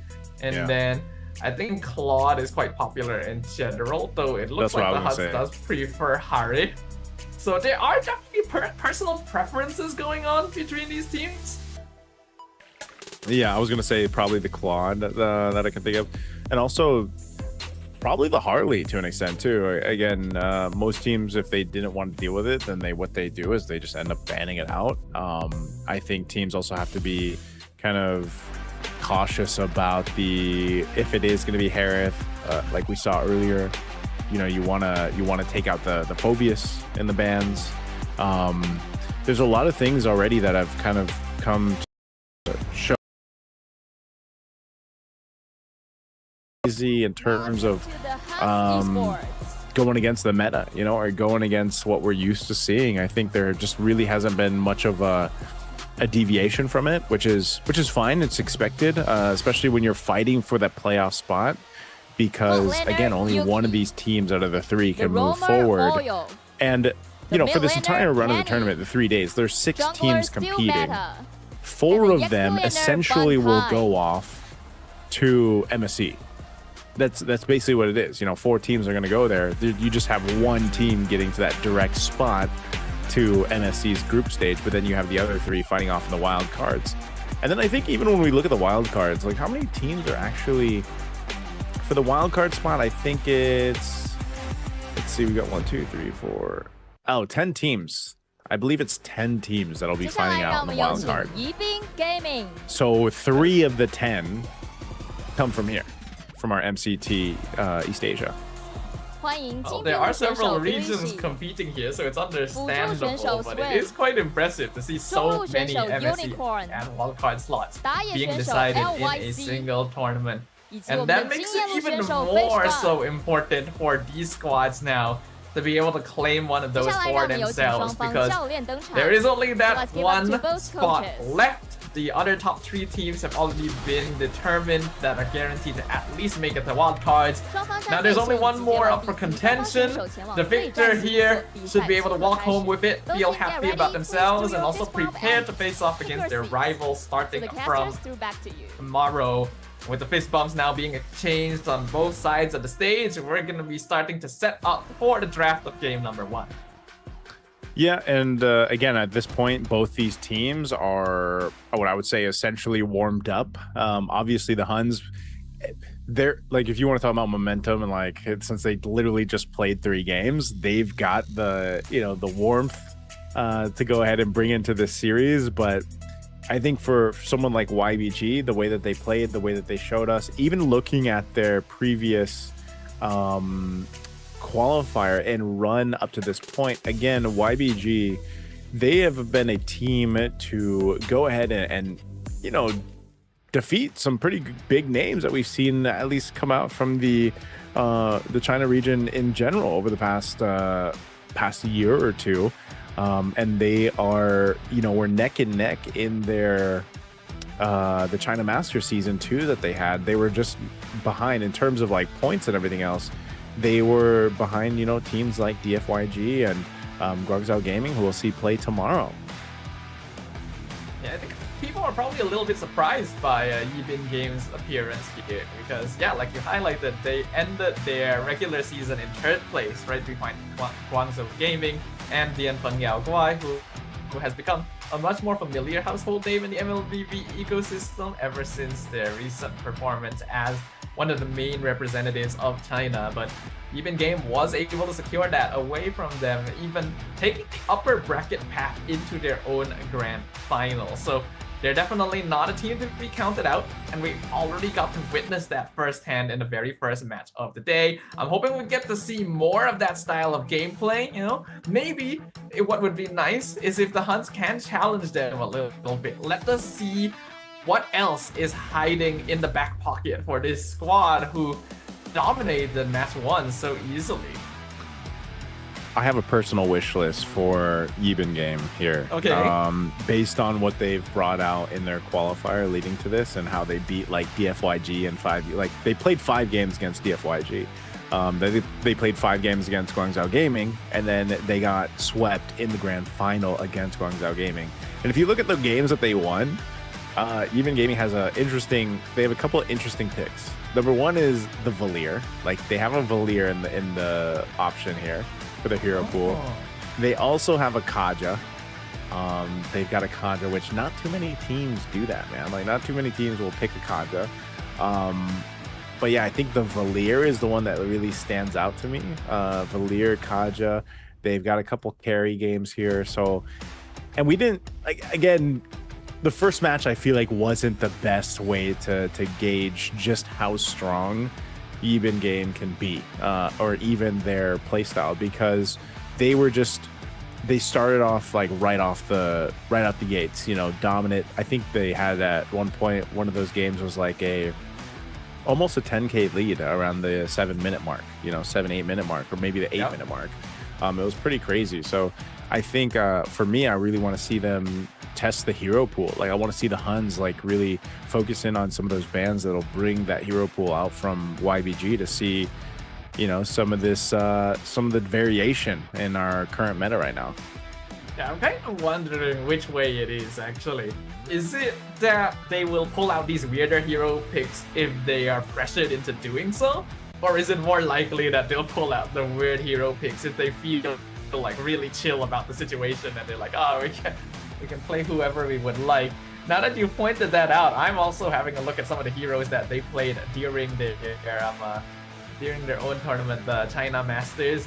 And I also noticed that Carmilla was picked up a couple times, which I think the most interesting thing about it is that it appears to have been a jungle Carmilla as well. Yeah. Both times that it was played, because it will actually play it during the same game as Kaja against DFYG. Yep.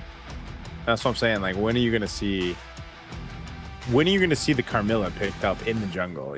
Like I think it's maybe popped up once or twice in the MPL Philippines, but you're not gonna see that often, and that's why I want to see this test of hero pool that we can see. And the HUNS are a team that can actually do that really well. Just with the way that they also play, I think that's one of the biggest things is their ability to kind of be a little chaotic. And again, it just seems like that's one of the cases that really shines from teams from Mongolia. I like to see it, man. I will say, I know during the game itself, sometimes you're sitting there scratching your head like, man, what's going on?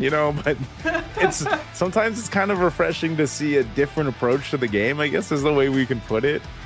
Because, some regions, especially in the Southeast Asia region, they're so honed in on the way that they play because it's what works. It's what wins world championships and championships everywhere else, but sometimes when you're looking at trying to get qualified to these places, you might need a little bit of that chaos, that madness, to get to the qualify. And then you can go boot camp and adjust and get really honed in on the meta afterwards.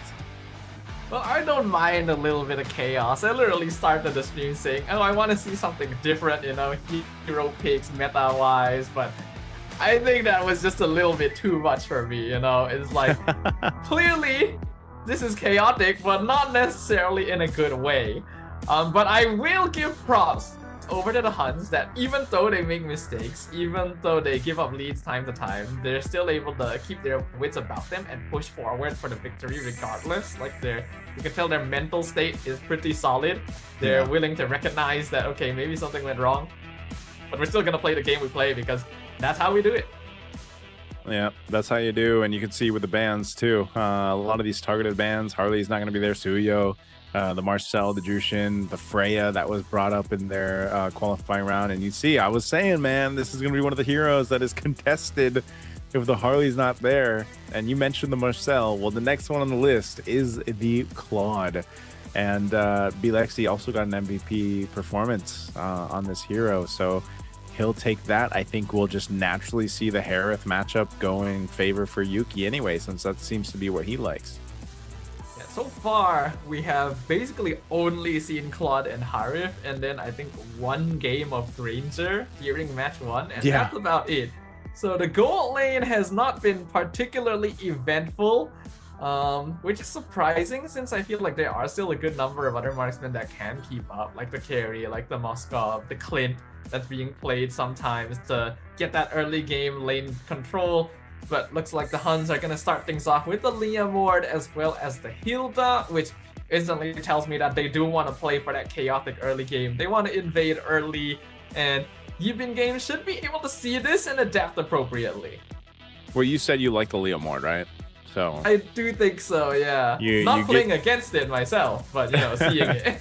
Well, you get the Leomord, man. So Leomord's gonna come through, and this is, I'm trying to recall, the HUNS we saw in their first match for YBG against Feiyun Esports, like these were two of the heroes that they had, because Parker was playing the Leomord and then it was actually Ding that was on the Hilda, you know? So now, in this case, it's like the HUNS are going to try their own version of it, and YBG will just kind of protect themselves with the possible pressure from that by taking up a utility. The Baksha was banned out in their first match, remember? And it's been banned out a couple times, so they'll actually be able to secure the Baksha and then get the Khalid here too.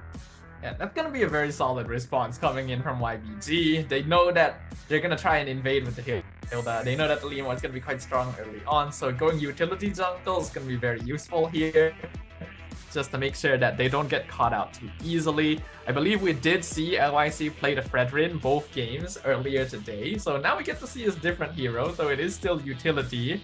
And then the Khalid should be able to match up with the Hilda, help clear wave a little bit faster as well, no matter what mage you end up drafting.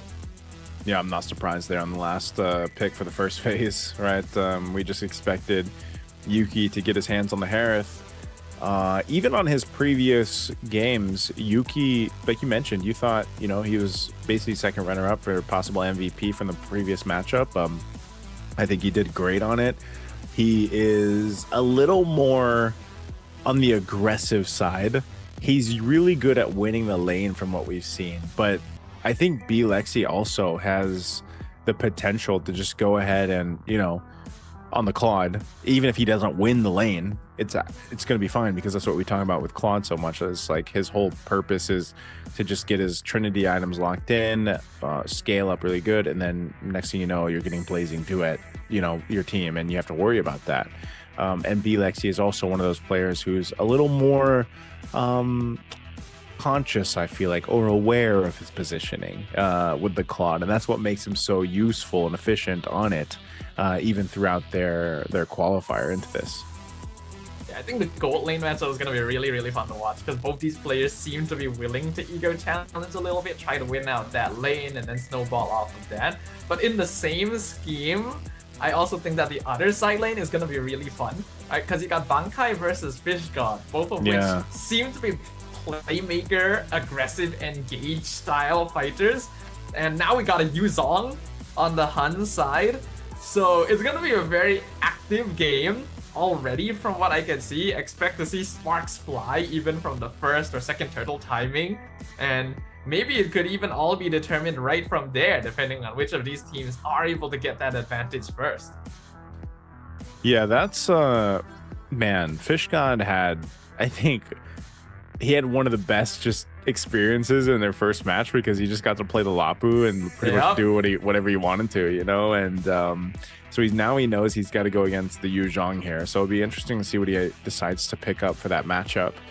But there's the Yu Zhang is also just a great pick from the HUNS, because it allows you to go ahead and give more space to your Harith, which Yuki wants. And there's what I was wondering, man, when are we going to see the Valir pop up? So as I was mentioning it before we got to the draft, we'll finally get to see Valir played in the hands of Unicorn, I believe it is. And also, there's a little bit of a shake-up on the answer, too. Kenny's going to bring out the Lilia.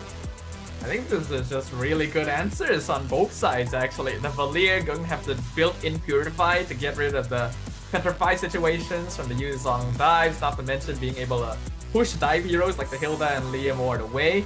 And then the Lilia being drafted against Baxia, Terizla, Khalid.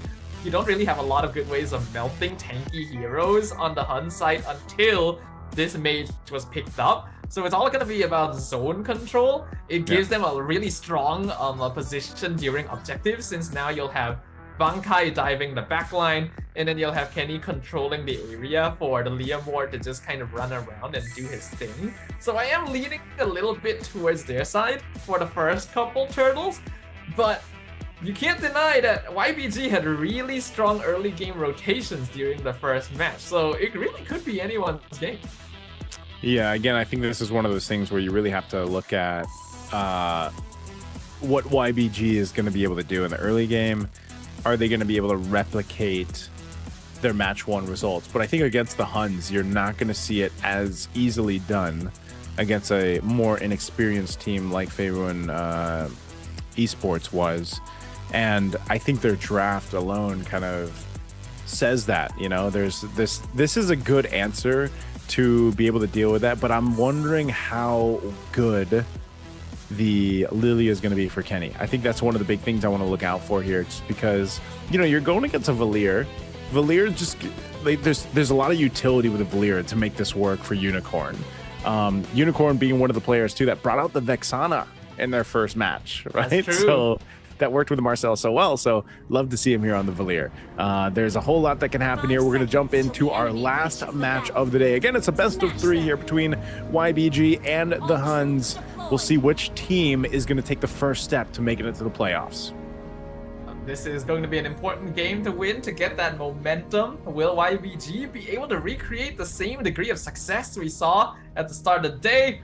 Or will the chaos of the Huns wins out like we hypothesized already? We're going to see a trade in the mid lane. Ooh, we're getting very low on Swim right there. So he will be able to survive. Unicorn going to be the only one taking basically no damage in that exchange. Still meta, gonna get stopped in his rotation as well, but they will have prio over the Litho.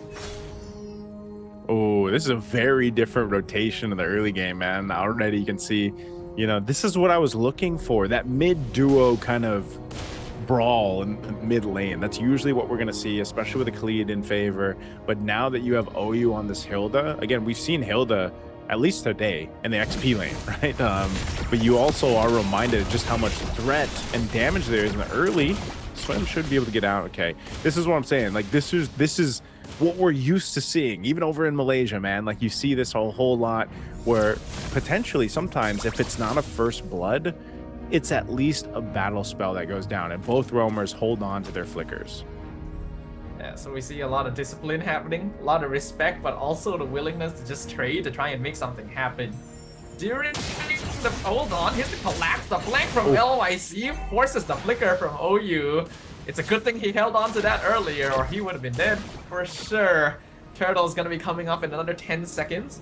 They weren't able to get a pick off, so that means YBG doesn't have guaranteed control over the hit yet. But they have been able to keep Kenny at level 2 compared to Unicorn, who is about to hit level 4. So I think that itself is going to make a big difference in the exchange. LYC going to be going on still meta, and they set up for the first blood going over Swim. Here comes Black Dragon form. They finish up the Liam Water with the 3-man! Petrify from Bankai! Picks up 2, sets it up for Kenny. Bridge God trying to trade for 1 more, but the Dragon Tail picks up the double kill for the Yuzong. Oh my god, talk about just value with the Yuzhong picking the Petrify.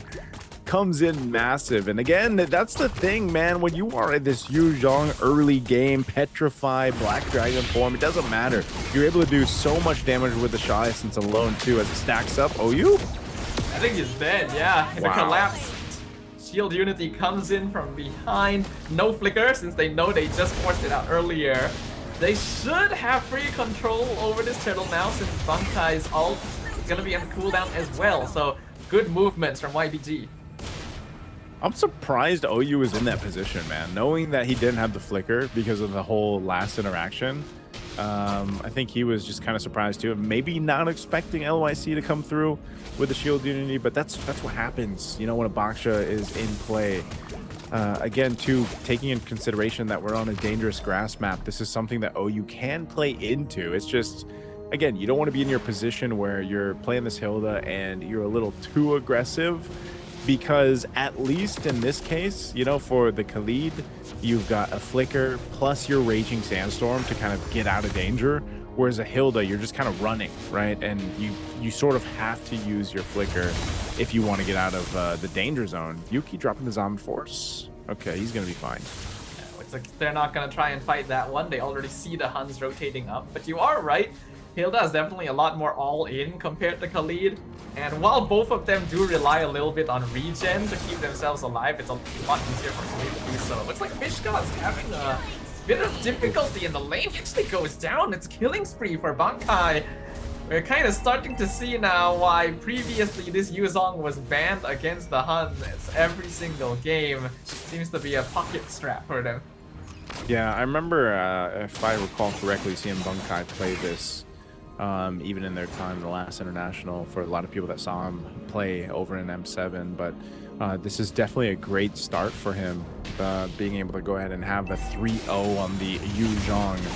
And this will actually just allow them to have so much space. And this is what I was saying about playing with Yuki. OU, he has flicker. Is this this really worth it? They're gonna commit Raging Sandstorm, but no, he just walks into a bush, gets the shield back, and now you don't have the Khalid ult for next turtle. Fish God is gonna be basically stuck in lane. There's already a full level lead between him and the Yu Zhong, thanks to that 3-0.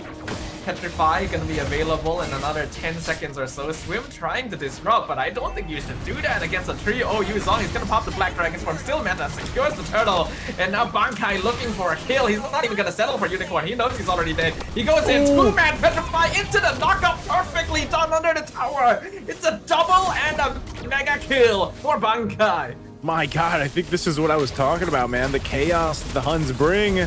Summon Force. They're trying to fight. Bilexi doesn't quite have enough damage yet. He's gonna get caught on the BMI. He probably shouldn't have taken it back. They were waiting for him. And they flank him in his own jungle. As I was gonna say, man, I think it's that chaos that the Huns play and that is so attributed to the Mongolian way of playing MLBB that is throwing YBG off balance. And it was just a phenomenal start from Bankai, man. 5-0-2. Even with, like, I mean, he's so quick to build up. Look at the gap between the XP. 4.1k gold. He's you know, 1,400 essentially up against Fish God. And I was talking about how Fish God had the time of his life in their first matchup. Well, you put him up against Bankai, especially on a signature hero. Man, Fish God is not going to be feeling like a god right now until maybe later on. This feels like a bit of a risky engage. Oh, you nice flicker! Great reaction time to avoid the Raging Sandstorm, and now the Phantom Steed goes into the back line. Look at Steel Meta, he's going ham. Oh, you does eventually fall to Fish God, but damage is being done because Yuki's in the back, Bankai's in the back, Steel Meta's in the back. There is no backline left for YBG. They've been dismantled, and now they're going to force a flicker from Fish God as well. 3 kills for nothing. Bilexi with a Blazing Duet, not gonna do much to Yuki either. A complete victory for the Huns. Man, I love MCT EA, man. There's flights everywhere on the map so far throughout the day. Every single time we've been in a game, it's, you know, not just one fight breaking out, it's somewhere else too. Even the gold laners going a one-on-one. This third turtle of the game is going to be up. The Huns have control of it. They should be able to go ahead and just cap this out. It's YBG on the back foot, and they're just trying to gain control of their own buffs and resources in the jungle as they want to go ahead and secure this purple buff for LYC as he picks it up. So he'll trade that out for Turtle. Again, it's not a crazy lead that's been built up, but just by watching the way that the Huns is taking these fights is something that YBG needs to be conscious of. That's an Ice Queen wand that was just picked up by Kenny too. And, you know, I was wondering, how's the Lilia going to be in this game? And it's doing really, really great. It's not even so much about topping the damage meter here for his Lilia. It's just being able to provide this kind of poke that's annoying to deal with. And even now having that slow built into this. I mean, look at the poke that Kenny can do. Yeah, Lilia is honestly a really great answer to this game because most of the front line on YBG is very all-in commit. They pop their abilities and they're basically stuck in the fight, and they have to out-sustain their opponent, which is exactly where Lilia wants to be and exactly where Yu Zhong wants to be as well. The Huns have perfectly drafted heroes to deal with this sort of situation, and you can see how much pressure that's applying. YBG can basically do nothing about it because anytime someone walks up, they're already in threat of being petrified, or the gloom stacks being set up by Kenny are denying any avenue of entry. It is 8 minutes, nearly 9 minutes in. We're looking at about a 5k lead, which is not terrible. We've seen bigger, but it is still fairly notable. Oh, hold on. They found Swim. He has the flicker. Yeah, another resource used. Yeah, resource used, and it's just a great showcase from the Huns. In a way, it's very different. Like, I feel like they're even more disciplined in this game than what we saw in Game 3 of the last match. They are taking their fights better. They're utilizing even the ultimates that they have. Again, the Black Dragon form, sometimes, even if they don't fully commit to it, it's just more of a zoning tool. And it's working out really, really well from Bankai to give space to the team. Meanwhile, like I said, Yuki's able to go ahead and farm up, get to where he needs to be. I think Bilexi, you know, this Claude he's done really well on, but it's going to take him a little bit longer to get online here. Lord is now up, and this should be just a clear take for the Huns. YBG might just make the smart choice, just go ahead, give it up.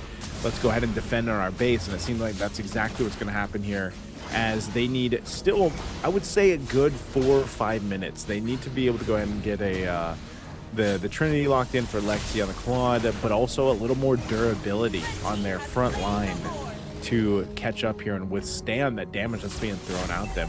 One of the great things I will say though, Staffa, is the Unicorn has this Valier, so even if there's, for example, like a forced initiation coming through, at least you can go ahead and use a torrent, push them back a bit.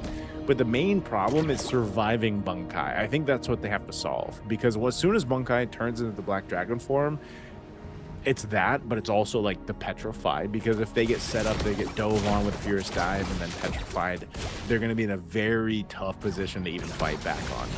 It's clear they have to respect that initiation, that backline dive potential that the Huns have, especially since Yuki just finished Holy Crystal, Kenny just finished Divine Glaive. This is deep power spike timing for the Huns, and they're gonna make full use of it. They got the Lord crashing in down bottom. There's no holy defense to burn through it, but it is just the first Lord, so IBG should be able to handle it. Still, 3-man penalty zone comes in from Fish God, sets them up, but they are so tanky, and the gold difference is a little bit too high. No one ends up going down. In fact, Bankai still diving in Fish God mid. There's gonna be no casualties yet, but there's still more minion waves streaking in. First one to connect is gonna be that bot wave. The Huns, though, gonna make the disciplined choice, gonna try and avoid this. Instead, it's gonna be the shield unity colliding in with OUs. Unfortunately comes out Yuki, going ham on the Harif once again. Double kill for Yuki. Oh man, it was a bait. The Huns, they went and forced YBG into a fight when they thought they had a moment of hope, and now they're gonna take down this mid-base turret. And that's why I was saying Yuki has just been chilling the whole game, and now he's able to pop off. Oh, Bunkai? Oh, healing. The heal is insane. That's literally half his HP bar from a single minion wave. The Huns are completely dominating this right now. I don't know if YPG has any anti-heal, actually. Yeah, I'm not sure if we can get a look at the items, but they, Fish God, it was a great attempt at the penalty zone. You mentioned, 3-man penalty zone, but they're just lacking the items. They're down 10,000 gold, that even if you land a great one, and here's a look at the items, then you don't actually have the follow through available. You can see there is the Trinity now for B Lexi, but even him, he's got to be able to get in position, and that's a big problem to follow through. I think the last item that was picked up by Unicorn was Ice Queen 1, so he's only got those 2 items, and those fireballs, they're not doing too much right now. The Huns don't really care too much about it just because of this advantage they have in terms of itemization. So that's why I was saying for YBG, the only thing that they can do is kind of hold on by themselves a good 6 to 8 minutes maybe now at this point, because of the way that last team fight went. And I would say even give up this next Lord, like just give it up, clear things out. You can handle another Lord push into the base to potentially turn a game around.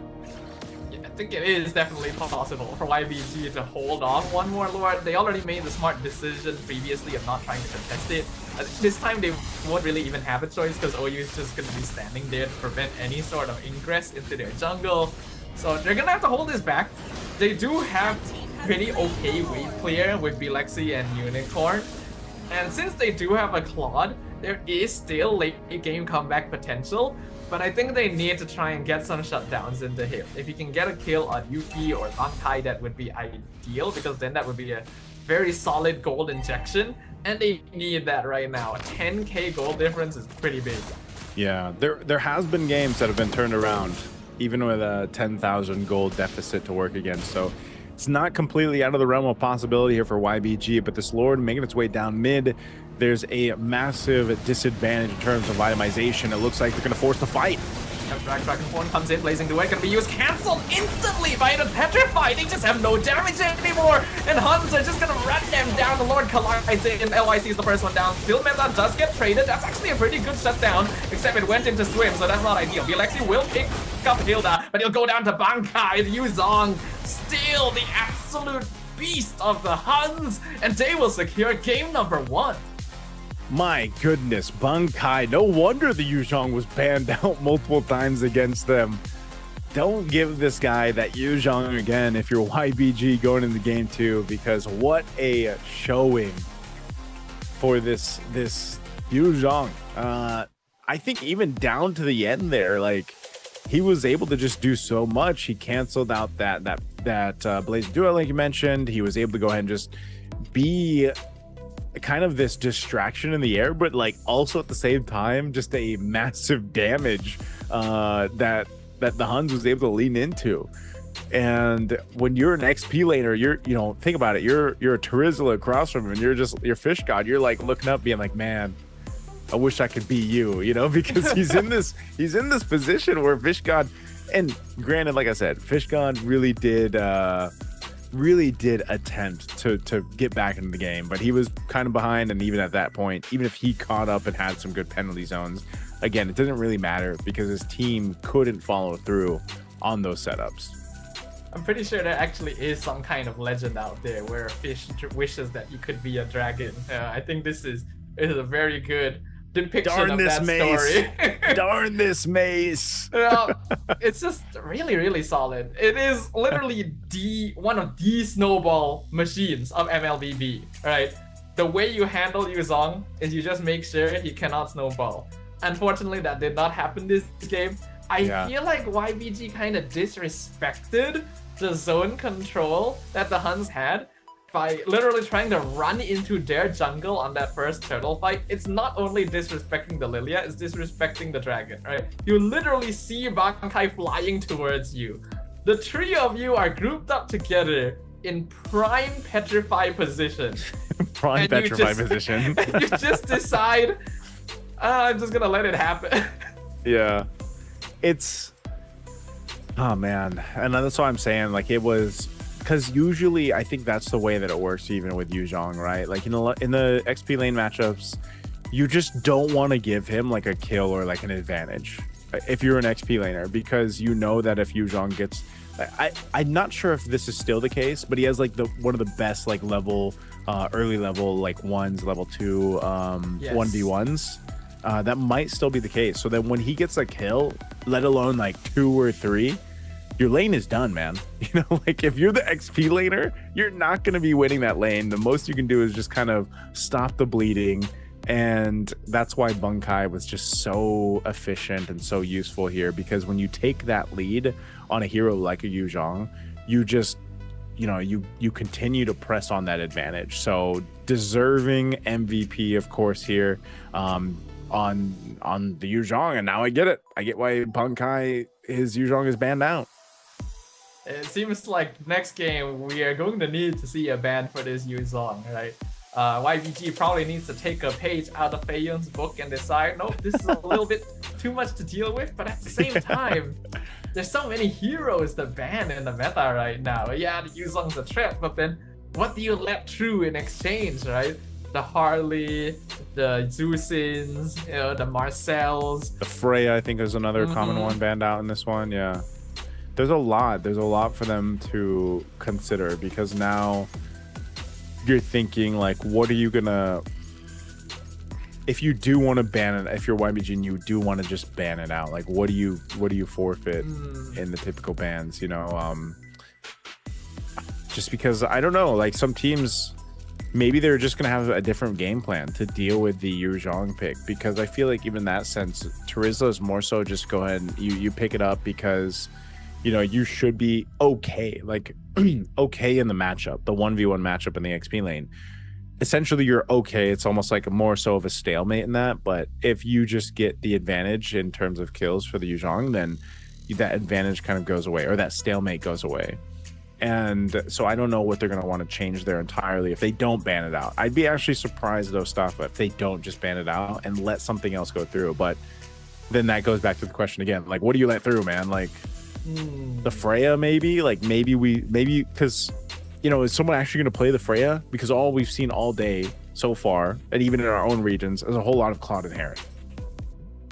Yeah, it makes me wonder whether or not they should try to keep Phobius open as a way of maybe denying Yuki, right? Because Yuki did have trouble playing into that previously.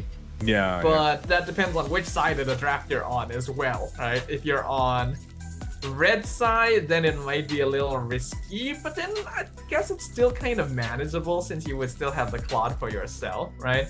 And we know that YBG also plays a very mean Marcel, so if they can get to be on blue side again, they might want to maybe trade some stuff, try to keep that open. There's a lot of options you can go. You could even lock in heroes like Valentina. Right? Valentina, then you can steal the Black Dragon form, right? Though maybe not quite as effective since I think the original Yuzong's probably going to trump out just in items. Yeah, and you know, I asked for it stuff. I was like, man, I hope we get to see the Valier.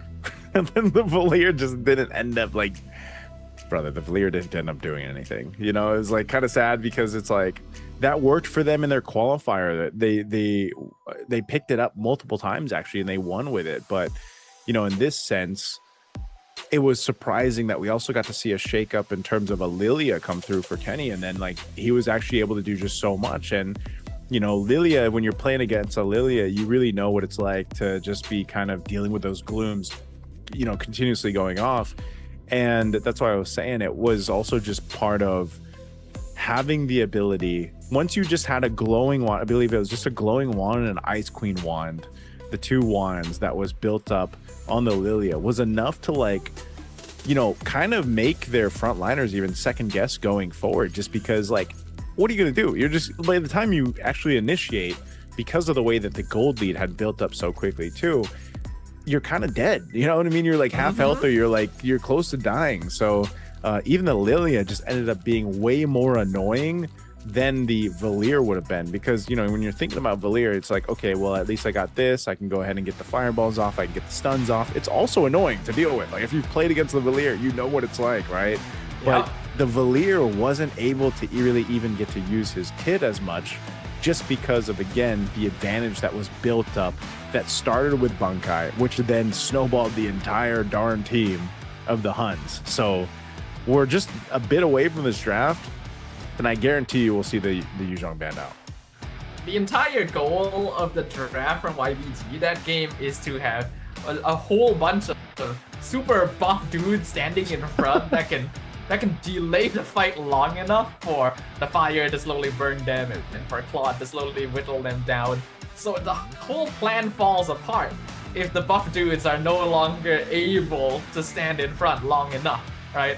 And then if you're just getting petrified and you're just standing in this purple exploding stuff, then you just can't really do too much. Lilia is such a good hero for anti-tank strategies, and it surprises me that it took until the end of the day for her to show up, because I really do think she's good. Yeah, I'm glad to see it. Again, I'm glad to see some of the different heroes pop up. Hopefully we'll see that for the gold lane though. If you know, again, I think there's, even if the Freya goes through, I don't know if one of the teams would really want to go ahead and pick it up, because I feel like if you wanted a Freya gold to work, you really got to have the game plan to build around it, right? And maybe we see that throughout these few days for MCT EA, but I think you have to make that decision of, is there a way for them to secure, for example, the Harley or the Marcel? I think the Marcel was like a cornerstone to making things work for YBG. So we might even see that, depending again on what side they're on, who gets that blue side priority. I think that's where we see, like, are they looking to play into a Claude pick priority? Or are they looking for a Marcel priority? Or, you know, what's the idea here?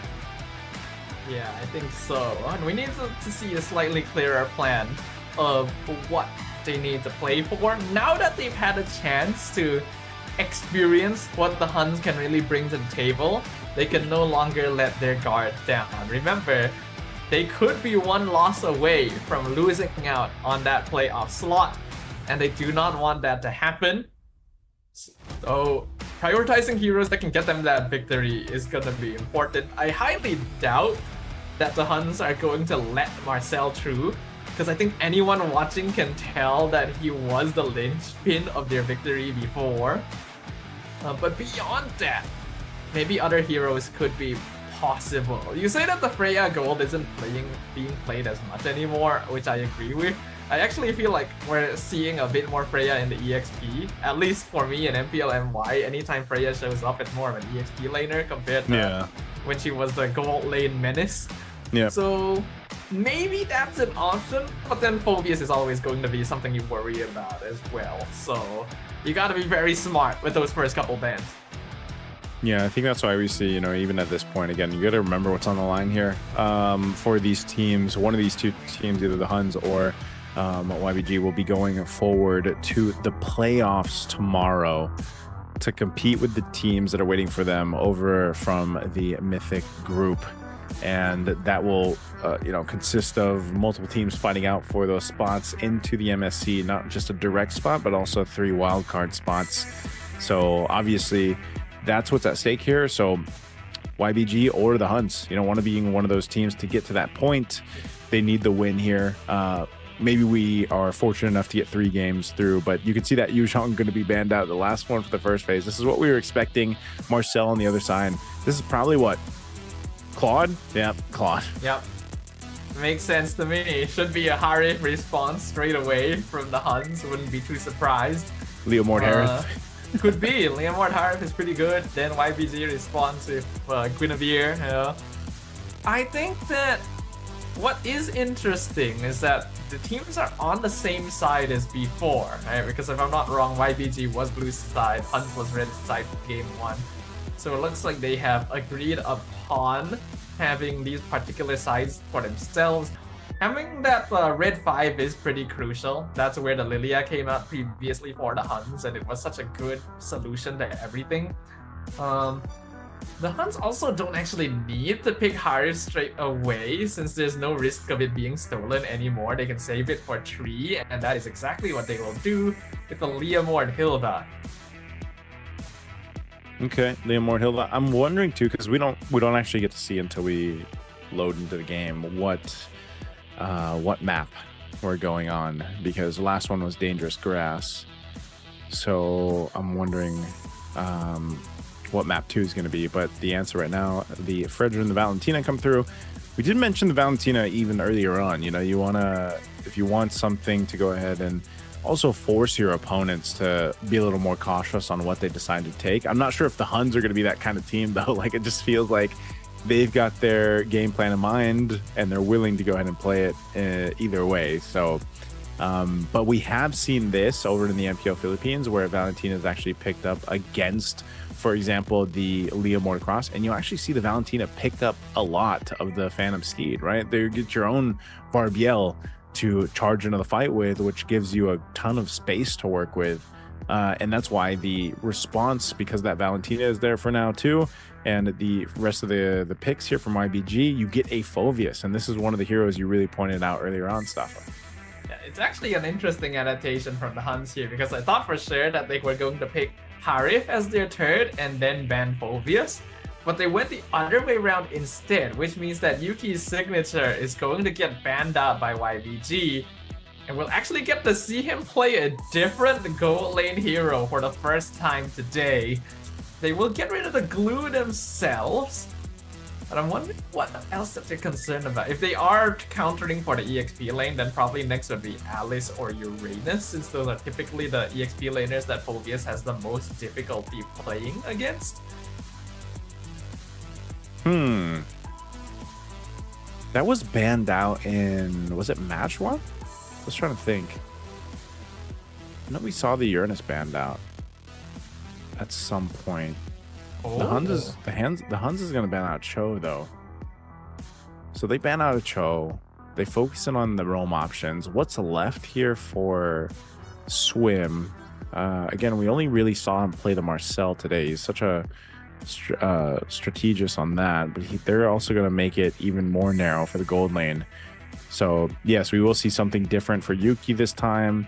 I think because you have the Harith banned out, like, just go Bruno or Clint. Oh, he's gonna go Moskov though. Okay, so he goes Moskov, wants to play the map. Usually the answer so far, at least here in the Philippines, has been Bruno does pretty well against the Claude. Even the Clint has popped up a couple times. So, and also the Moskov. Moskov's another option where it's more so of just kind of this comfort thing. But you also, again, one of the great things about the Molotov is you really don't have to be there for the fights, right? You can just Spirit Destruction on in, join the fight, and you're there. I was anticipating that this would probably be a high-lows for the side of YBG, and looks like my suspicions are proven. They'll go ahead and give Fish God the Lapu Lapu as well. This is the hero that he had the most success with earlier today, so they'll be able to play around with that. I feel like this is another good game for Lilia. Honestly, there's a lot of solid front line for YBG that Lilia will work well against. Maybe the Lapu Lapu is a little less vulnerable since he has ways to get back out of the fight with the Raging Slash, but I still think that it's a very solid pickup. They decide to go a different direction though. The Farsa for Kenny. This is very like old school, like Farsa Valentina, you know, because you're just going to see a whole lot of like feathered airstrike on both sides. But maybe also part of this is just giving that option to Unicorn. Like, do you want to take the feathered airstrike, or are you going to be taking the Phantom Steed? Because those are two really good ultimates to go ahead and utilize if you're Unicorn. And also you almost just want to, I would say, you want to fight around another feathered airstrike, like both of them just being there, and then just getting the upper hand in whatever way you can. But that has backfired on teams that have done this before, right? Where Valentina actually gets better usage of the feathered airstrike. Not only that, but then just kind of having that Terrify in the kit and just being able to utilize even that early game pressure is something that they have to kind of work around here. So I don't know, man. Looking at both drafts, I'm not sure where I am favoring for game two. I think it's almost a 50-50 in my eyes. I was originally leaning a little bit towards the Huns until that Farsa showed up. Because, yeah, not only can the feathered airstrike be stolen away, you are picking it into a Lafu Lafu and a Hylos. It feels like there's a good amount that would threaten you if you try to go for those feathered airstrikes. So picking this up means that there is a lot of confidence coming out of the Huns. It is a good hero for playing for that early game snowball, right? They don't have to use on this time around, so they need to be able to snowball something else. And having the Farsa with the Leomord and Hilda will allow them to set up for pretty strong fights. But then the Hylos and Fredrin are also very, very bulky. So there are pros and cons to each side. I think I do have to agree with you. Could be 50-50. Comes down to execution, but we will find out as we jump into the land of Dawn. Will YBG be able to claw their way back into this one and bring us to another full series? Okay, and we're also on Broken Walls. So I was just curious about that in the draft. So we get Broken Walls. I think this, when you really look at it too, like in this form, Broken Walls, one of the biggest impacts is not just around the team fighting in the jungle, but later on for objectives, just having that extra opening, you know, in the Turtle Pit or eventually the Lord Pit. Teams are actually pretty good at playing around that in some way or another based on their compositions, and that's something that we can see work here. Some poking in the mid lane as we expect here in the early game, fighting for this first rotation. The Lithwander going to be go ahead and secured over by the Huns, and they'll kind of work around this. I think even for Swim, he already had to use a Revitalize, so we just got to make sure that if you're YBG, you know, you don't want to get caught. Like, you don't want to overstep into this, because once that level 4 is available for still meta, they could make a pretty quick play on a Hylos who doesn't. Oh, whoa, Unicorn. I saw that. I saw Unicorn's positioning. I'm like, this guy wants to do something. This guy wants that kill. You can see it in his eyes. And he did kind of mess up the skill 1 flicker, but it's okay since it's more than enough damage to finish off Kenny anyway. So that's already a very, very good trade early on. Even managed to get a little bit of that gold shield, so YBG has solid early mid lane priority. Unicorn gonna get poked out again a little bit here. They're trying to set up for Siddle meta with the Phantom Steed. He's going for the Valentina. Beautiful pushback. Picks up the kill. They might get Swim as well. They do. Oh man, that was so good for YBG until that setup happened, and the Huns called for it. They knew that they could make that, make those kills happen because still meta was level 4, but this turtle might be YBG's.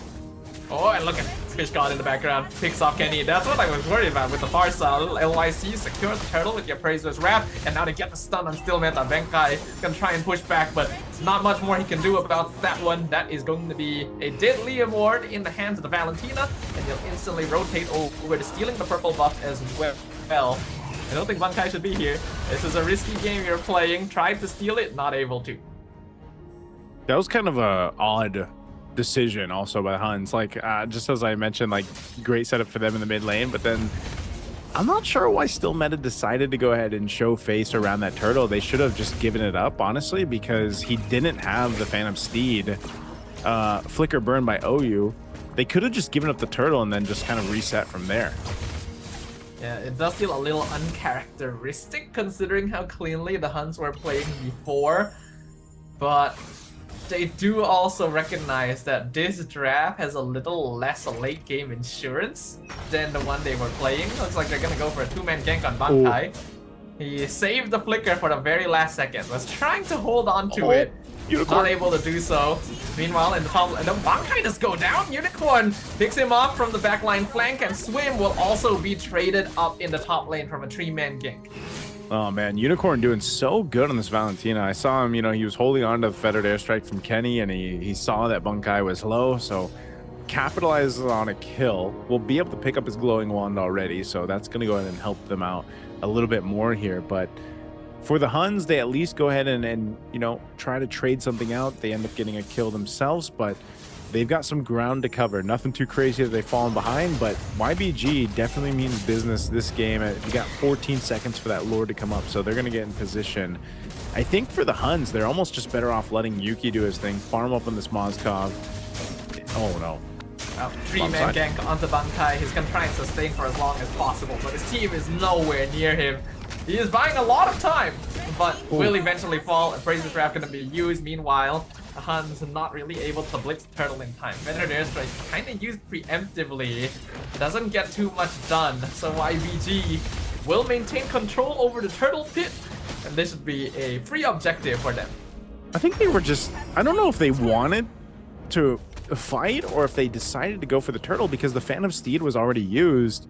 Feathered Airstrike also timing was off, and I think Bankai was maybe trying to call them to just join that fight because they weren't even close to securing that turtle. So a bit of a misstep there from the HUNS. YBG definitely, you know, profiting from some of these mistakes the HUNS are making, and Lexi will just continue to go into farm up on this Claude. That's all he has to do. As long as they give that opportunity to be Lexi on the Claude, get the Trinity when he needs it, they're going to be fine. And you could almost say the same for the HUNS playing for Yuki. This first turret, though, will hold up a little bit of HP left, but LYC and the rest of the team rotating down towards this bottom side of the map. Feathered Airstrike stolen by Unicorn and now used again by Kenny. They're focusing everything onto Still Meta, and they actually do find the kill. And now they're revitalized, keeping the entire team alive and healthy. And Bankai will be picked off as well. Yuki able to do some chunking onto the mid-tier 1, but not really worth it, as now YBG officially building up that gold lead. Oh, and then their YBG's actually rotating up top. Yuki's still there. LYC getting some information on the purple buff, but you know what I'd like to see is Yuki, you know, even if he doesn't follow through with it, just throwing out the Spear of Destruction, the SOD, sometimes will make teams second guess if they fully commit to a team fight or not. He hasn't really used it, I don't think once or maybe much at all. Oh, initiation. They're diving into the back line. Here comes Landshaker as well. Fish God just finishes off Kenny. And again, I really question why the Farsaw was the choice. Because Kenny not able to do the things that we know Kenny to be able to do. And YBG just diving in. Lilia and Eve would have made so much of a difference here to prevent this sort of gameplay. But YBG is just kind of getting away with everything right now. Yeah, that's why I said, man, I was like, you know, a lot of there's a lot of moments where, like, if it's a Valentina Farsa game, the Valentina has more use of the Feathered Airstrike than the actual Farsa, and that's exactly what's happened here with Unicorn. So last turtle the game up, YBG's had major control over objectives and the map. LYC jumping forward. YBG gonna get caught out, chunked down very low. I don't think he has enough stacks. He can't pop his ultimate. He falls. And now still Meta trying to hold the front line. Blazing Duet comes out though. Lexi YBG. Unicorn sets up the killing spree. Spree of Destruction will connect, but the rest of his team is already dead. So Yuki's not gonna take that for sure. YBG once again coming out on top in that fight, and this time Lexi able to pick up multiple assists from it as well. See, I'm just so curious because LIC gets killed. There's a team fight that follows through.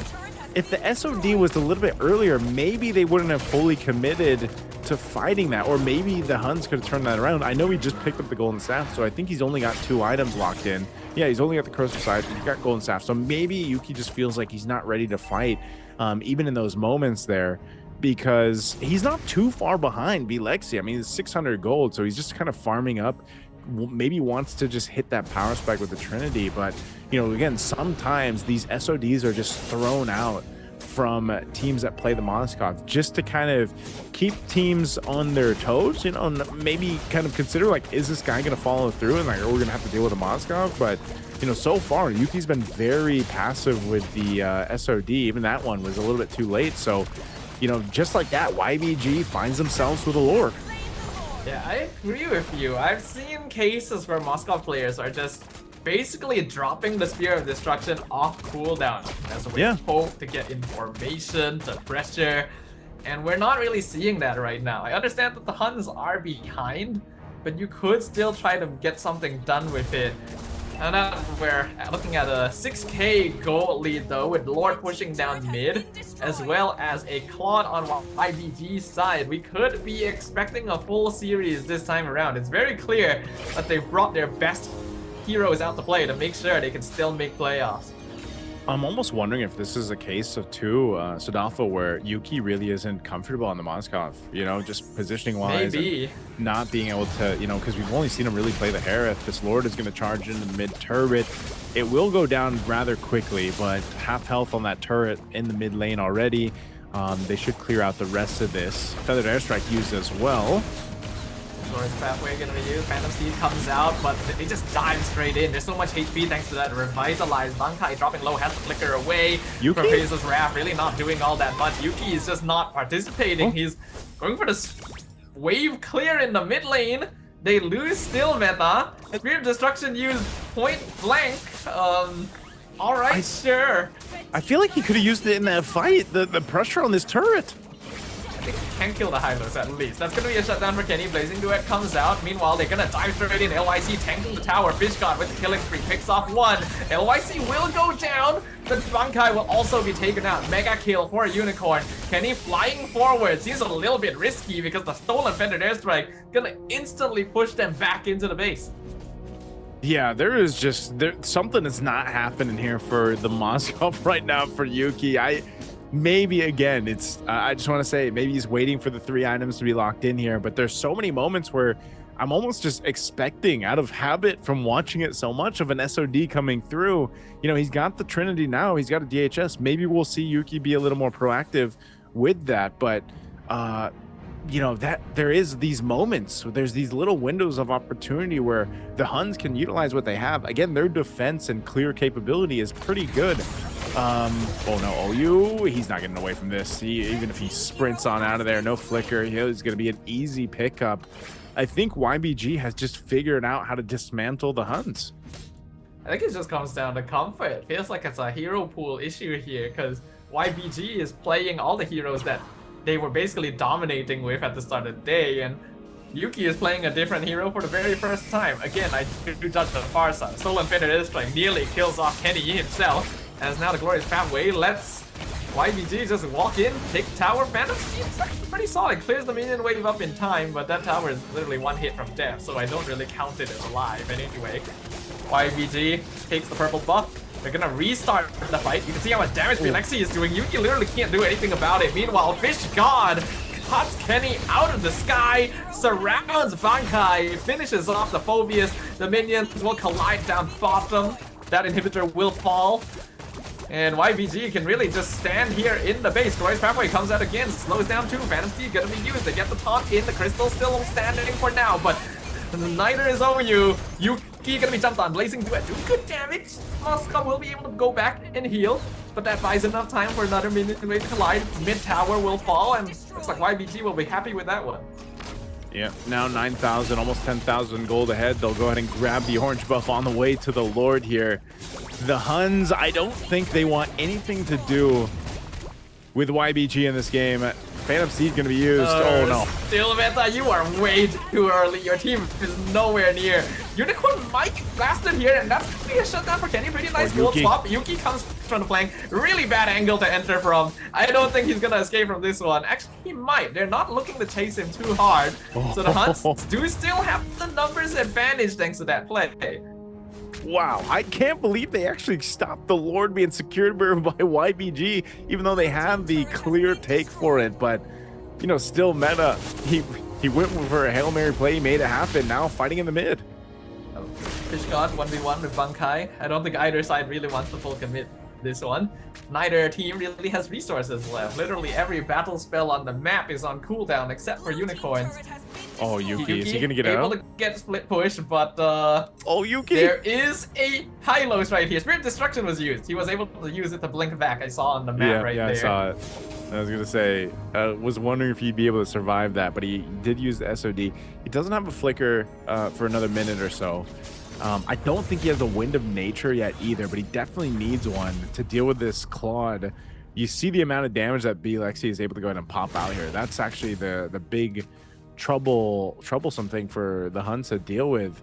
They might just try to bait this Lord, see if they can get a kill here for YBG before they actually secure it. They're waiting patiently in the brush here. The Huns is going to take a route around.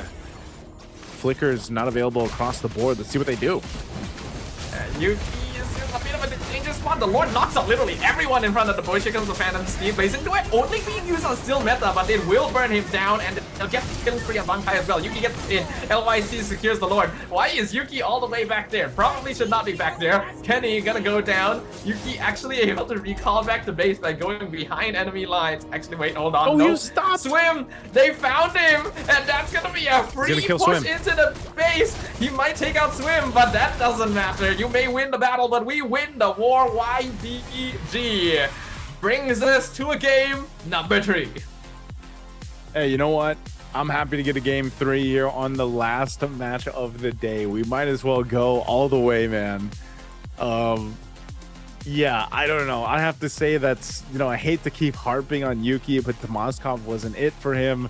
Really good drafting, really good bans, really good targets here for YBG to deal with. And that seemed to, solve a big problem. Again, we've only really seen 2 heroes for the majority of today alone. In the gold lane, the Claude and the Harith.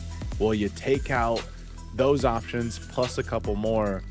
And yeah, it just didn't seem like there was much comfort on the Moskov pick. But it wasn't even just that. It was just they were continuously taking fights that I feel like they didn't have to. And, you know, in a situation where, again, the Huns, they have this play style where they are very aggressive, worked great for them in game 1.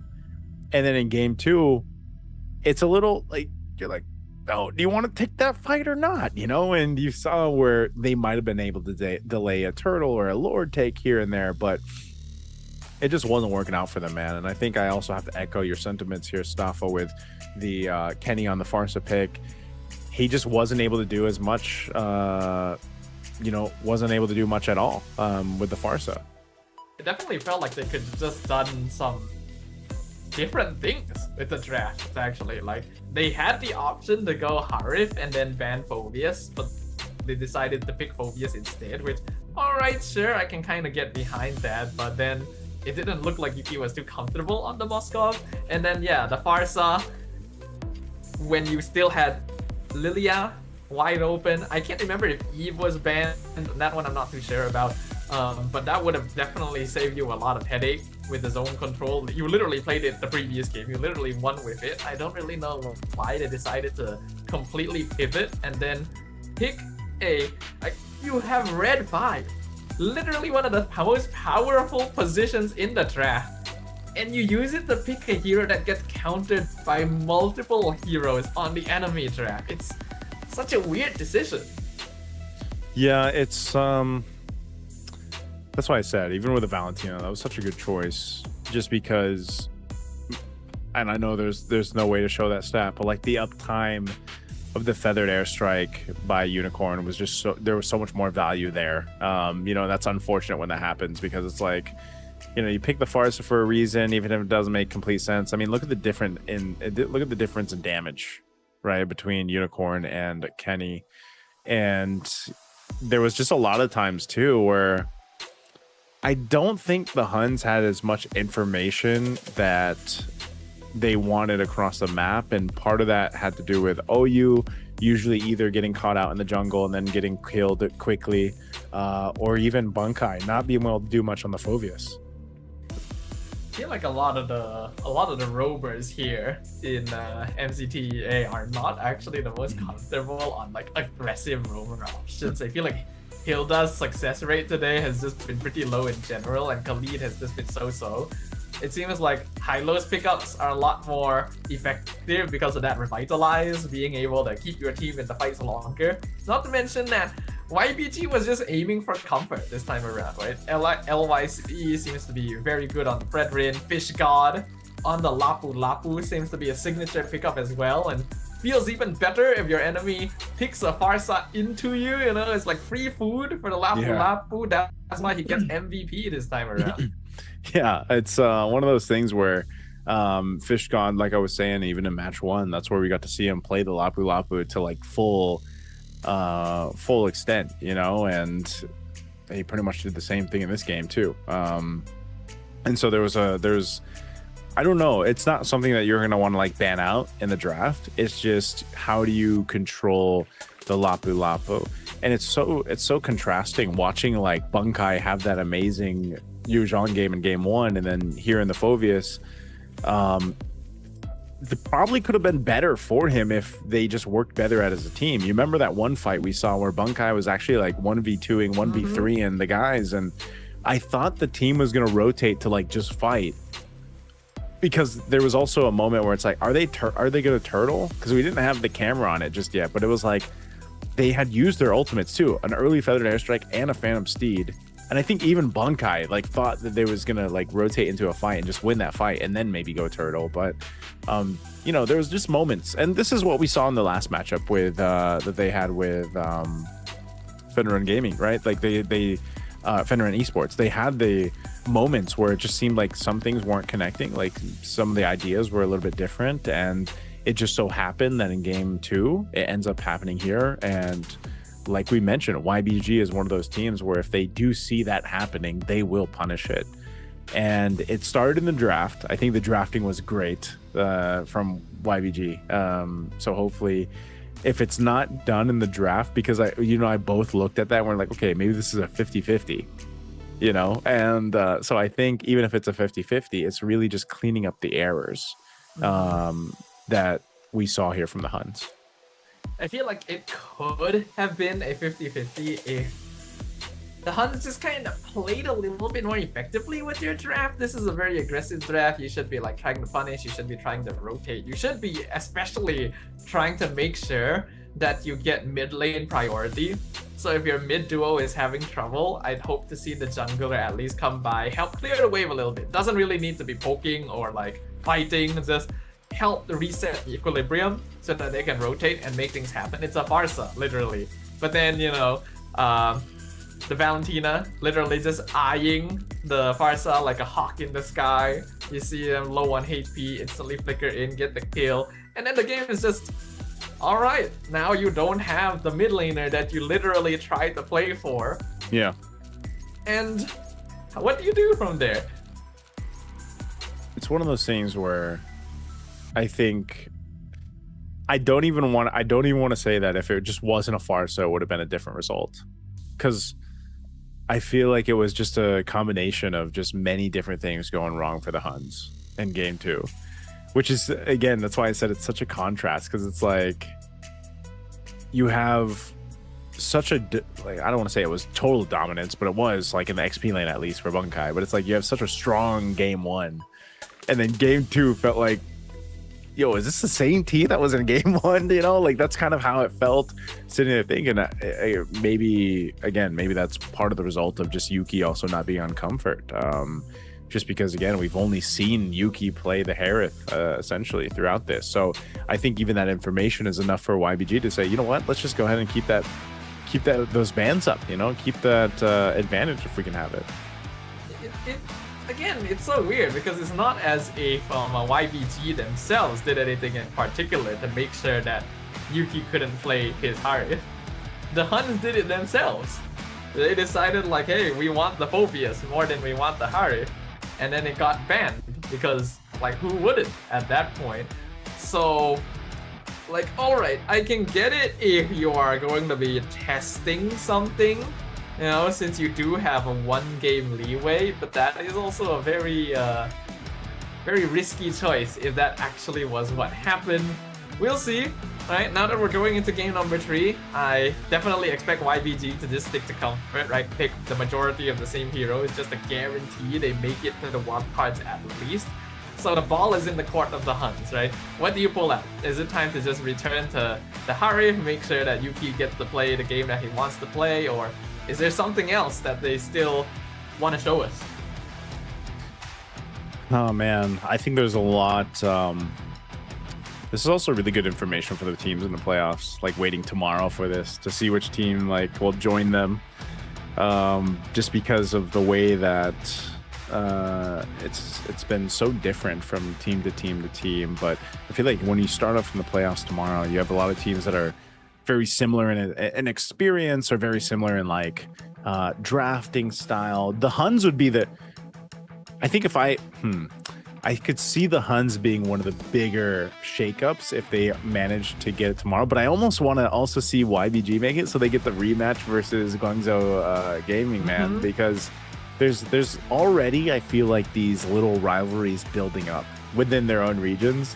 And, you know, I think a lot of people, like a lot of the fans of MLBB, have been waiting for that to happen over in ever since like China, for example, joined competitiveness or the competitive scene of MLBB. It's like, now you've got these own kind of rivalries building up over there, and we could essentially see that matchup tomorrow.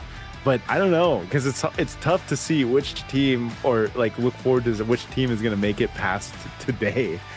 Because even the HUNS, they've impressed me, but I'm also sitting here wondering like what happened. I would say the same thing about YBG in game 1. They were so dominant. I'm talking about 19-0 and 18-1 games in their match 1. And then you see them get handled by the HUNS in game 1 of this series. So it's like, what's going on here on both sides? So it's perfect. Stop off of that, we get a game 3. Yeah, it feels like Destiny has wrote this out for us because there really is no other way this could have concluded based on what we've seen already. I think it does just come down to draft though, right? We know that in this meta, there's a lot of pretty viable heroes in the meta pool. There's a lot of different strategies that you can play for. There's no necessarily one strat beats all, you know, even with heroes as strong as Harley and Claude running around. So you gotta make sure that you have the right hero composition, right? The one that allows you to win early, plays for the style you want, you know, especially now that we are starting to notice that these players seem to have specific pocket picks as well, right? Certain heroes that seem to just excel beyond the rest. The Bankai was like basically carrying the entirety of game 1 with Yuzong alone, and Yuki had totally 180 performances on Moskov and Harith. So take that into account as we jump into the draft phase, because oh, it looks like this time the teams will actually swap sides. Okay, so they're gonna go for the swamp sides here. The HUNS will be on that blue side. Again, I'm wondering what map we'll be on. We'll find that out once we jump into the game. But yeah, nonetheless, you got the bans that you're expecting. The Phobius Marcel over here. Harley Jushin. We'll see if they ban out the Yuzhong still, because most likely the trade, they might prioritize Harith, honestly. Like, just to get that comfort for Yuki, man. If that's the move, then they kind of have to decide. That's why they banned out the Phobius too. So Fredrin will be the other one. Ooh. So I expect this, the trade that's going to be the trade. Like, you get the Harith. They might, do they ban out Yuzhong here if you're YBG? Trying to think, because there's still some good heroes left. The Freya at the forefront. And I feel like we need to think about this a little bit. If you don't ban Freya and you ban Yuzong instead, would the Huns first pick Freya? There's a possibility, yeah, because the Phobius is banned out. They do ban Yuzong. Oh, okay. So the Freya is open for the first time in the entirety of the play-ins. So what does YBG do now? There's no Phobius as a way to counter. We know that she can be flexed into both side lanes too. I think you just gotta take Claude at this point. Oh, Yeah. the Kimmy? And like on this swing, I wasn't expecting the Kimmy right now, but they'll get the Kimmy Baksha. Really? So, okay. This is a little bit different pattern than I was expecting. But yeah, the Freya has been banned out throughout the day, so they end up going this, which is, I think it'll end up working out. But yeah, I know you mentioned you see it more so in the XP lane, right? Yeah. Okay. Well, we've seen it in both. So this we can't completely count it out that this is actually flexed in the hands of Bunkai. I wouldn't be surprised. I feel like Bunkai would probably be able to play it pretty well. Yeah. And then they grabbed the Khalid and Suyo. Kind of a shift here. This is not the typical opening for either of these teams. Okay. Oh, the carry as well. I guess I can see that. Probably one of the better marksmen for dealing with Freya, at least. I feel like Claude would have still been fine, personally, but alright, I guess both teams are just having that gentleman's agreement. Hey, last game, time to do something different. Yeah, time to make it happen. Mid lane options are going to be narrowed down here for Kenny. He could, I don't know, maybe he just ends up going to Lilia again here. They ban out the Hylos, so the Hylos Kadra, like I was saying, for YBG, Kadra seemed to be one of the picks that they really leaned towards to get to this point, to the qualifiers. They'll go and pick up the Kalea anyway, which is surprising that the Kalea has been kind of slept on. It's one of those picks that just is still basically meta, great potential. You almost force the team to take 2 Purifies when the Kalea is picked up. We'll see if they end up doing that or not, or they just kind of play with a little risk here for the Huns, but their next 2 picks will really tell us the picture here if this is going to be a Bunkai Freya or not. Nope. So they're going with the Lapu Lapu. So gold lane Freya. Maybe this is way more comfortable than what we saw with the Moskov for him. I hope so. I thought that Moskov would be okay, since it's also a dash type marksman, not too dissimilar from Harith, but it really did feel like a different performance entirely. They'll pair it up with the Eve, so Eve Khalid should be pretty strong overall and do pretty well in matching up to the Kimmy's clear, but oh, the Benedetta! Making an appearance at the very end here in the hands of Fish God. YBG showing us something different. Okay. I know we talked about the Benedetta earlier on. I'm excited to see it in the hands of YBG for Fish God, who has been pretty consistent so far, I would say, in the XP lane, other than the game where he was left there sitting, wishing that he could fly to on the Trizla. But, now he's got mobility himself on the Benedetta, and this can actually give them really good opportunities to go ahead and get the space that they need to make this work. So I like it, man. Staffa, based off these drafts, who you think is going forward to the playoffs tomorrow? I feel like on paper, the Huns should have the easier draft to play. They just literally run down their opponents, right? They got Freya, they got Lapu. As long as they get a solid enough early in the mid game, they've got multiple fighters that can take over. But if they're not able to end the game quick enough, then you do have a carry on the opposite side for superior scaling, and then there's the Benedetta as well that can delay the game through split pushing. So there are clear time conditions for both sides here where the Huns need to play hard and fast and make sure not to delay, whereas YBG can slow it down. You know, they got double marksman, they got Benedetta, their late game scaling is very strong. Yeah, I like this. I think YBG has great late game potential.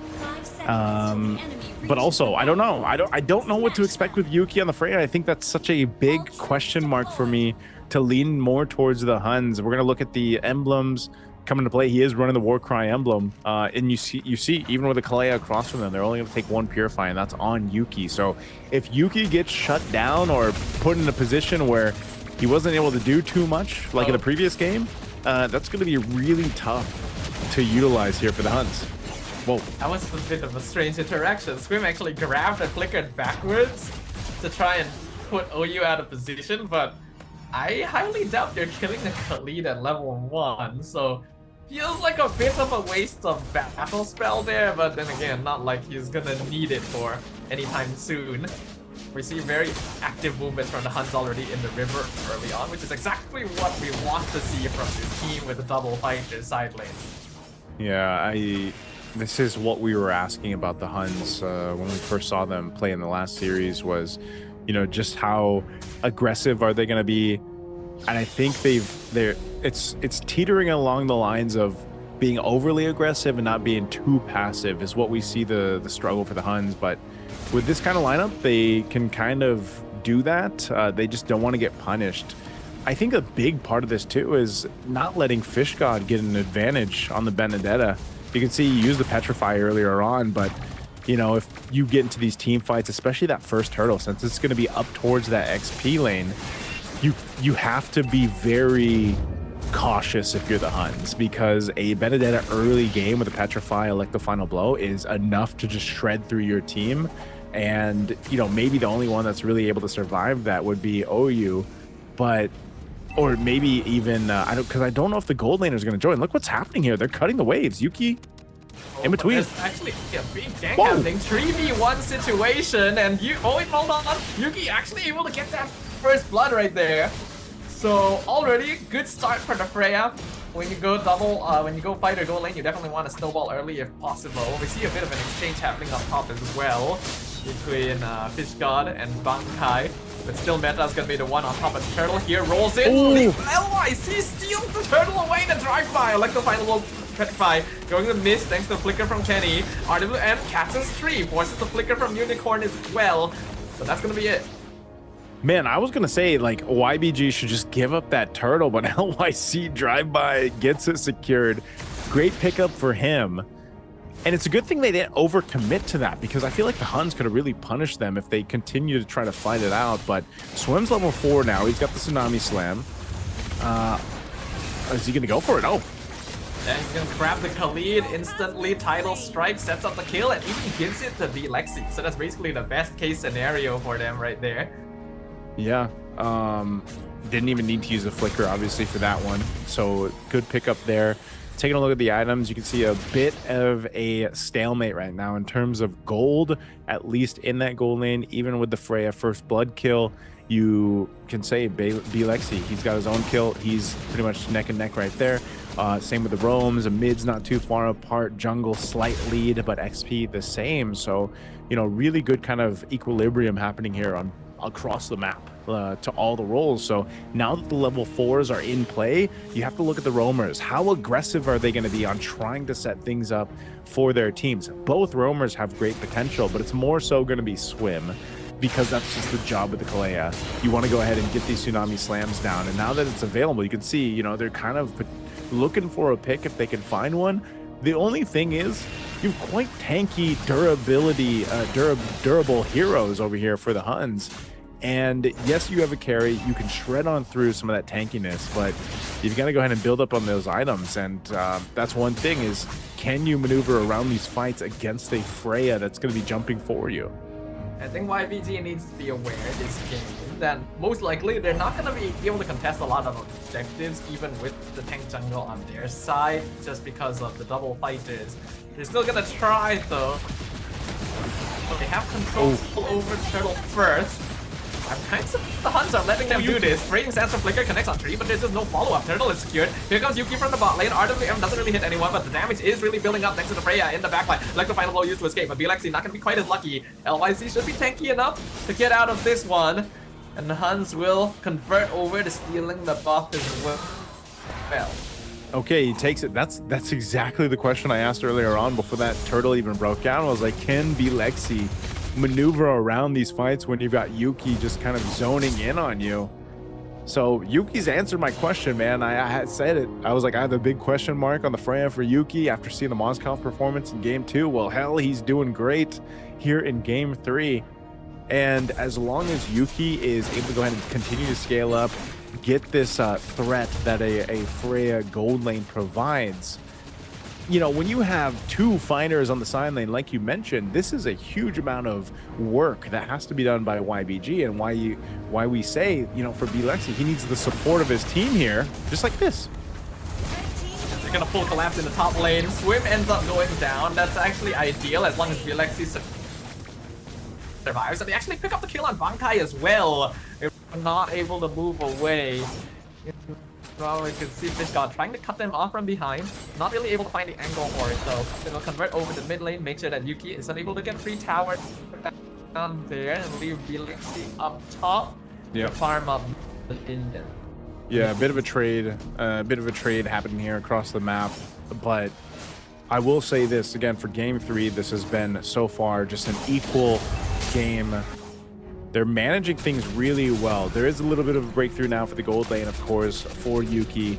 Turtle's going to be up last run of the game. YBG has controlled the turtle pit so far. They've made really good decisions on fighting it, but they've got to deal with Yuki. I think that's, if somehow, some way they can take Yuki out of the picture, YBG will have a opportunity to scale into where they need to be, especially with a carry here. That's why they're going and trying to set things up. It's the responsibility, basically, of Swim to make something happen here with the Tsunami Slam. OU also playing up front, doing a really good job at that. FishGod trying to go on the off angle here with this Benedetta, not going to be able to pull through on it. He does have a Petrify, though, so the positioning is what matters so much here. Yuki jumps in, Valkyrie form. They're going to fight for it. Gonna be you. RWM drops down. LYC is trapped inside it, and the Baxia goes down. Meanwhile, in the backline, Bankai going and picks up Unicorn. Does end up going down to the tower thanks to Tsunami Slam, but also pick off FishGod on the opposite side. The HUNS definitely winning this fight out right now, and Swim not gonna be able to escape either. Double kill over for Kenny. 3 turtle, 3 mid tier 1. A total victory for the HUNS here. Just a fantastic team fight from the HUNS, and a bit of a whiff from YBG. I mean, they wanted to go and fight for that. FishGod even looking for that off angle, but the Electro Final Blow, the Petrify, just not what he was looking for. LYC trying to desperately hold on to this turret. I'm not sure if he really needs to do this. Yeah, I don't really think so. He's gonna get traction plus on 2 is good. They pick up the killing spree for Yuki. Valkyrie Descent used to escape, and they just have no chase. In fact, now YBG may have extended a little bit too far out. They're gonna chase them down. Both marksmen in a vulnerable position. RWM! Beautifully done from Kenny! The Tsunami Slam not gonna do anything here as the Eve picks them off one by one. Triple kill for Kenny, and the HUNS walks out with another win and a tower up top.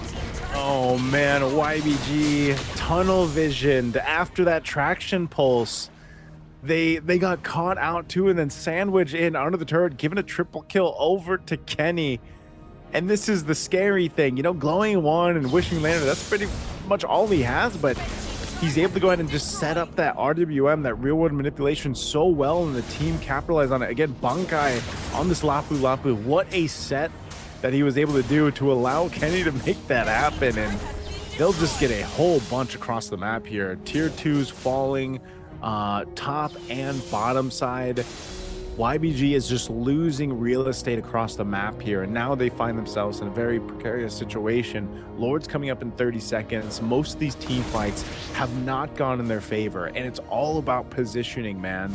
They have not been able to get any favorable positioning, and BLexi, again, he's got to be that guy to shred through these members of the HUNS, but if you don't have any space to work with, you're on a carry who has one of the lowest, you know, shortest attack ranges, and that's why it's so important to get the Malefic Gun, but you need time to be able to build into that. Sure, you can shred, but you got to be in position to be able to do that, so we might see them just give up this Lord. They're not in a position to fight it. They're that's almost 7,000 gold behind, and it looks like they'll just make a choice to just go for the base defense. Yeah, I mean, you really can't do much about it at this point. I think we all knew this was going to happen as well, just based off of the drafts themselves. This is literally a late game comp. You got multiple marksmen, you got a Benedetta going. What seems to be full damage on the YBG side. It's pretty clear that you're not going to be winning out these early fights. I thought that YBG would be aware of that. The correct decision here is just not to overcommit, you know? Well, go for poke, get pickoffs where you can, but otherwise, there's no real need to force. They've just not done that. They've been trying to force them, and they've been giving up so much each time. Yeah, this is going to be a troubled area. Oh! If you find someone... No, oh, you actually will be able to survive that one. He just quicksand guards back up. Meanwhile, Yuki going ham, surrounded. Fish God actually goes down, trying to go flank, gets found out by Kenny. Lord colliding up top. The HUNS still 5-man strong. OU is the only one low on HP, and RWM comes out once again, blocks them away from top inhibitor. Faction Pulse really doesn't do much. Yuki gonna just jump straight in and doesn't get punished much for it. The gold lead for the HUNS is just way too big at this point. Instantly moving back over to the mid lane. They see the flying cloud come in. Bankai. Dynamic Slam not available, so swim and flicker forward. Bankai will actually drop, ended up diving a little bit too deep, and now Yuki also in a bit of danger, trying to jump away as far as possible. Pop Purify at the very last second. Will he be able to survive? He actually trades for one, but does eventually get shut down, and Fish God also finds Kenny in the mid lane, though he gets traded as well. Still Metla comes in, gets a bit of revenge. Oh my goodness, there's just fights everywhere. That's what I was saying about all matches today, man. But this one especially, at least for YBG, they get a couple kills, actually a few out of the exchange. Yes, they lost their base turret up top, but that's not too bad. They got a big shutdown, what they needed there. You can see, you know, across the board, Kenny was doing a ton of damage. They had to take him out. They got him. So this is a moment, this is an opportunity for YBG to gain some control back into this game. They still have so much ground to cover, though. Still 5,000-6,000 gold behind. But you can see that, right? Lexi, he's not too far. He's got his Trinity built up. He's working into his next item. That's going to be a defensive item for him to go ahead and build into. He needs to survive some of this pressure here. But even so, you look at Unicorn, you know, he's got the Sky Piercer. He's looking to get that proc off if he can, but more importantly is getting that good traction pulse. We've seen it before. The potential is there. If he can land a traction pulse to find 2-3 members, or even one, if it just happens to be one member and they just get that numbers advantage, that'll be great for them. Fish God 2 is starting to be more of a threat. It was a little rough for him in the beginning because of, again, he had to go ahead and find these off angles to utilize a Petrify like the final blow. But he's been able to go ahead and build up a bit on the items, and he could actually just take someone low enough to put pressure on them. The Wind of Nature is going to be big that Lexi just picked up. We're going to see them potentially contest this. I don't know if they'll be able to pull through with it. Fish God dealing with the wave up top. They're blitzing this, though. Yeah, they see LYC already, so there's no way for LYC to go in for the drive-by, and yeah, it's gonna be a free one for the HUNS. I'm glad that YBC at least makes the decision that, like, okay, they see us, we cannot fight this, not gonna be worth it. They're gonna have to play base defense. They do still have the late game scaling. If they can somehow delay this for another like 5 or 6 minutes, we might be able to see something happen, or somehow the HUNS make a big mistake, then there is still the chance to turn things around. But it's gonna be a difficult one right now. Base defense is something that YBG can try to play for. They've got marksmen, which means they're quite good at clearing waves and dealing with the Lord, but if the HUNS find the right angle, this could be the end game. They'll wait for that Lord to push up top. Again, that base turret is gone. YBG will have to juggle this on through. We'll see who initiates first from here. The HUNS have the tools to go for it, as they do with Raging Sandstorm. Raging Sandstorm, Flicker, they're gonna be able to find the Timmy and the boss, but he won't be able to flicker away. Yuki's still gonna chase him down though with Valkyrie Descent. Lexi finds one kill onto the trio first. Fisch's gonna be traded away as well. Meanwhile, Tsunami Slam gonna be used. OU gets dragged to the tower, goes down, Swim very low on HP, and Fisch's finds Kenny in the back line. He actually picks up 3. Yuki finds tower, but YBG will actually be able to hold on to the situation. Oh my goodness, that was like such a messy fight. Kenny took like 2-3 shots from the turret, man. I don't know if he expected like that to fully break out, but either it was a Void Crystal or whatever happened. Kenny took too many shots by the turret, man. And at the same time, they decided to go and force that fight in between two base turrets. Bunkai, he's still got 1 HP on this turret here. Good raging slash. Oh wow, Relexi actually has got 1 hit! Literally 1 hit from death! That's gotta be a bit of a feels bad. Relexi was so close to that, but I think if the Huns weren't aware of his damage output, they are definitely aware by now. Yeah, they know now, man. They're saying, okay, you gotta watch out for Relexi, because you know, he's got the Malefic gun now too. This is the item that I was talking about that really is such a value item for the carry. That little bit of extra range. And you also got Immortality over here, and obviously even for LYC, he's needed some more time to go ahead and build up. Yes, he's going to be down in gold in comparison to a Suyo, who could just, you know, do everything that he needs to around the map. But it's also just being tanky enough to withstand what the Huns are throwing at them, and also potentially, maybe by the next one, contesting this Lord in about 20 seconds. Fish God. Whoa!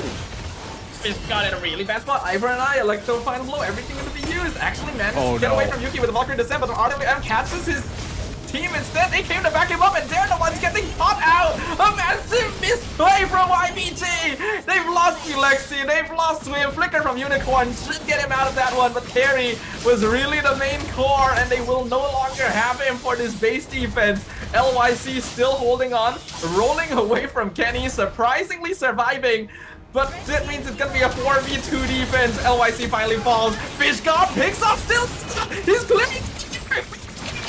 Holding on! But another Minway is coming through. Unicorn has got Wind of Nature. The crystal's still wide open. They're still surviving for now, but Fish God will go down to the Raging Slash and they get the stun as well. The Huns have done it! They have found the opening for the punish and they will claim the series. The Huns had to fight for it, but man, they made it happen. It was chaotic, it was messy, but they'll win the series to move on to the playoffs tomorrow here, sending YBG out. Man, that last decision for Fish God. You know, the team wanted to be there for him when he got caught, and then it's his team that ends up getting punished. And he tried, you know, he tried to make up for it, clearing the waves, using it like the final blow and everything, but it was the damage was done. And you could just see, again, just tough one for YBG. Congratulations to the Huns here to move forward to tomorrow. And they'll be fighting it off in the playoffs here to see exactly what happens. But just, what a game 3 that was. Stop, what a game 3. I mean, there was... Yeah. We knew, we had an idea, we had a glimpse of what the Huns could do from last series. We knew it was going to be messy. We knew that it was going to be enough to put YBG off balance. And I think it did just that. Yeah, I think it really is, it was just a really good game to capstone the day, right? I think a lot of us were going in thinking, oh, is this going to be another one-sided sweep, you know, is it gonna be another predictable game? Turns out no, right? Very back and forth between both of these squads, and in the end, a very unexpected victor. The Huns able to take it, right? So we're gonna be witnessing 2 Mongolian teams in the playoffs. That's gonna be really exciting to watch. And I also have some questions about, like, why did YBG decide to shift their draft up so much at the end there? You literally have a Freya and you decide to go double marksman. You're kind of pushing your scaling a little bit too far back. Yeah, it's I don't know, man. I think I have questions for both. You know, like watching that series, you're kind of sitting here thinking like, dang, you know, like there was some obviously clear miscommunications on both sides throughout the series, but sometimes, you know, that's just the nature of the game. That's just the nature of the competition, and that happened to be the case, you know, for the Huns.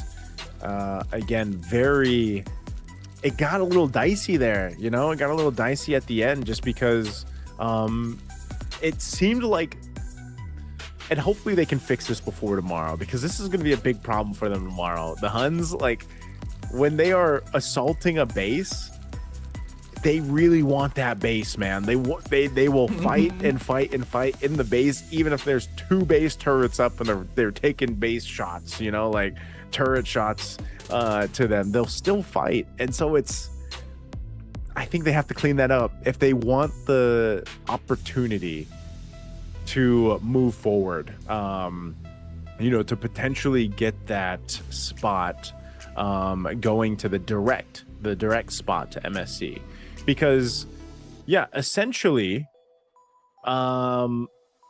these 4 teams that will be in the playoffs tomorrow will all go to MSC. Again, 3 of them, 3 of the 4 will go to the wild card. So what you're going to want to think about is, obviously you want to be one of the teams to make it through to the direct spot. You want to be locked in right away. And so I think if they want that chance to be that team to go directly to MSC, they really have to clean up some of their decision making when it comes down to getting into the base. Even before the base shields are down, they need to clean that up a bit. I have to agree with you.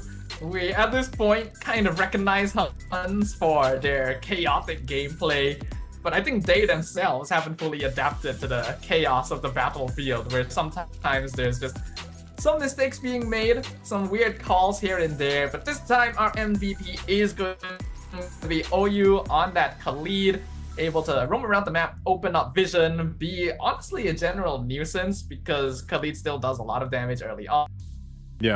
And if you don't really have a lot of burst to worry about, right, it's literally a carry, a Kimmy, that the first half of the game, they're not going to be able to do much to you. You can just continuously run around the map and make things happen.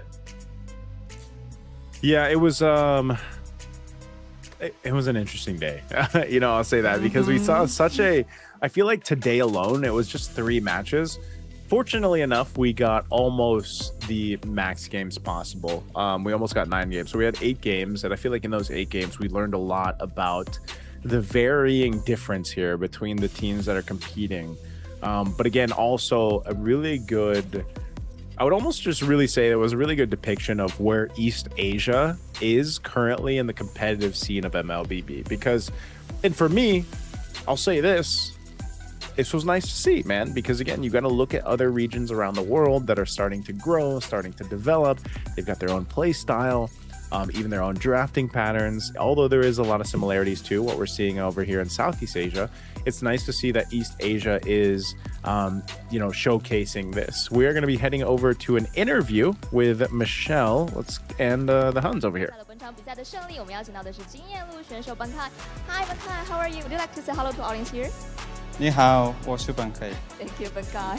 So, how's the feeling after this game? It's such a close game, right? Yeah, it feels really good. 我有问到他，就是说打完这么激烈又很接近的一场对局之后，什么样的心情呢？文凯先用中文跟大家打了招呼，然后他说非常的开心，觉得这场对局非常的精彩哦。首先问到他的是他在6局当中选择了6个不同的经验路英雄哦，分别是我们的特斯拉、塞勒、阿洛特、雨中黑龙以及我们的赫洛斯，还有最后的拉普。他最喜欢的是哪个呢？ So you just pick 6 different heroes in 6 different games, like Terizla, Sora, Arla, Yuzhong, Phobius, and Lapu. Which is your favorite? My favorite hero is Yuzhong. Why is Yuzhong? Because it's OP. Oh, OK. 然后我问到他选择最喜欢的是黑龙，我问他为什么呢？他认为这个是一个非常强，并且他是一个就是可能不那么需要发育就可以打得很厉害的一个英雄。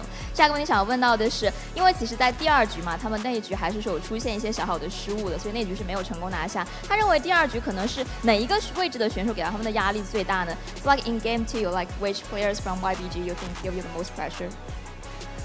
I think Fishgod, yeah, he's very skilled player. OK， 他说他认为可能那一局是 YBG 的经验路选手鱼神给到他的压力非常的大，因为他觉得鱼神其实他是一个很有技巧的一个经验路的选手，非常老道的一个选手。下一个问题想问到的是，最后一局的时候他们选择了这个版本不太流行，是上个版本比较流行的双边阵容，是为什么呢？ So in the last game, Game 3, you pick a double fighter comp. Actually, it's not a meta pick. So what is your reason behind this? We think Freya is the most OP hero in this meta. then we pick. Yeah. Okay, also for the goal lane. Yeah. Okay，我有问到他，他说因为他们觉得弗雷雅是这个版本最强的英雄，没有之一，所以哪怕是只能去到金币路的位置，他们也一定要拿下这个英雄。那么最后一个问题下一个问题想问到的是，因为我们稍后会有一个非常精彩的抽签环节啊，那么这场抽签也会决定他们将会在淘汰赛的首轮对战哪支战队，他有什么样的一个偏向号吗？ So we're gonna have a draw later, you know that, right? Yeah. What is your preference? Which team you want to face against? I want to face GZG. Oh, why is not the Mongols? Because someone said they want to be our nightmare. OK 然后我们的学员他有仔细的看我们国内赛区的采访哦，他说他想遇到广州 Gaming， 我说为什么不是想遇到你们同赛区的 Mongols？ 他说因为他听说广州 Gaming 有人想成为我蒙古赛区的梦魇。那么最后一个问题，我们知道现在在蒙古呢，也有很多他们家乡的粉丝在观看他们的比赛，有什么话想要对家乡的粉丝说吗 ？So many fans must watching your game right now in Mongolia. Any words to your fans back home watching? Can I say in Mongolia? For sure. 웃자 보고 있을 때 So what does it mean? Thank you for watching and keep supporting us. OK, thank you. 本凯说非常感谢，就是家乡的粉丝一直在观看我们的比赛，也希望你们可以继续支持我们在我们 ACL 和 MCT EA 后面的一个赛程的发挥。非常感谢本凯，以上就是我们赛后采访的全部内容了。那么稍后还有精彩的抽签人士，让我们先把时间交回到解说室。Thank you so much, Michelle. And that is Bunkai from the HUNS there. They are live in Shanghai here for the MCT EA. And yeah, congratulations to the HUNS, man. I just realized too, Snafa, that since they go to the playoffs, and again, all the teams competing in the playoffs starting tomorrow, which we'll see the draw later, they all qualify for potential prize pool in MSC. Like even if you're part of the wild card, you get part of that prize pool. So, you know, hey, congratulations to the teams that are going to be moving forward. Again, we'll find out who ends up getting the direct spot to the group stage and who ends up as the 3 teams going to the wild cards. And this is our results today, man. You know, it was a very one-sided first series that we saw, but you know, for FY, for Feiyun Esports, they are new to the MLBB competitive scene from South Korea. Even though they have a couple Filipinos over there on the coaching staff and players, they still have room for improvement, and they are it's really reminiscent, man, of when we started to see China compete in MLBB. Yeah, it's impressive to see the kind of potential that other regions are starting to come up with. That they're basically figuring out how to play the game on their own from scratch, you know, without really a lot of external influence, without being able to actually like play against other teams internationally yet until you get to this stage. And then it really does become quite a humbling experience, especially for, you know, teams like this to face off, get wrecked a little bit, you know, understand just how big the world out there is. And I'm looking forward to seeing Feiyun, you know, maybe come back stronger, because we all know that's what happened with China in the first place, right? That's what you mentioned yourself, and now they are starting to become a stronger player in the whole entity and everything. But goes to show that even after all this time, you know, you still can't really tell what's going to happen. There's always surprises behind every corner.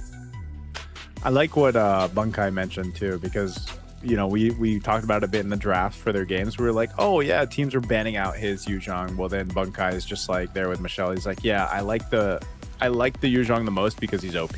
Like that's basically what he said, and you know, very straightforward with it, as we saw from his performance. I mean, can you really blame him, right? The way that he played it, you know, the result that he got at the end there. Can anyone really say Yuzhong is not OP? Especially in the hands of Bunkai himself, right? He basically single-handedly solo carried that game right from minute 1. I think all the other teams watching in the playoffs, you know, if they do end up going up against the HUNS, they know like, okay, we can't let them have it. Yeah, you heard who he wanted to face off against, right? Like based off the draft. Yes, I did. He wants to go against Guangzhou. And I would say, they're probably the favored to get the direct spot, right? Like looking at the teams here, especially because YBG got beat out. I would say it's between the Mongols, because the Mongols, You know, we've seen them compete before. They also have ZX Aura there. I would say, yeah, for most people, they're probably leaning towards tournament favorite would probably be Guangzhou Gaming. Yeah, I mean, just in terms of like veterancy and experience, it's gonna be either Guangzhou Gaming or the Mongols, right? Both these teams have played internationally. They were both the respective winners of their tournaments. But now it's time to watch the draw. Okay, let's see our draw here. Where we're gonna have pull through again at this point. You know, we've got essentially two groups that are going to be going forward. Again, there's 4 teams, so we'll just find out who ends up going against who in this matchup. Any idea here, Staffo, who you want to see face off against? I think it would be pretty fun to see the HUNS go up against Guangzhou, just like they asked, right? And then we can see a battle between the Mongols and the Sunset Ravens, which of course is our representatives from Japan, and it's also going to be fun.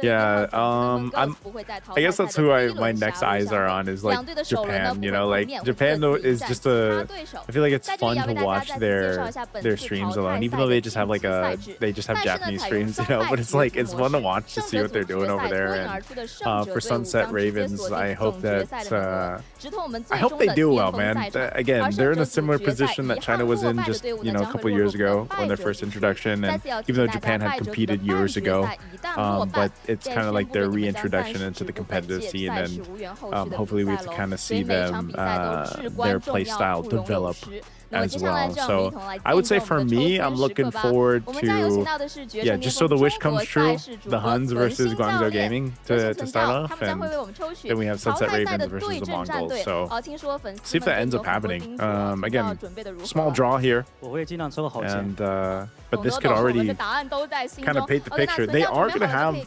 basically for the playoffs though, just so you guys know, starting tomorrow, it's double elimination, right? So it will be a double elimination. All matches are going to be best of 3 until we get to the lower bracket finals and grand finals.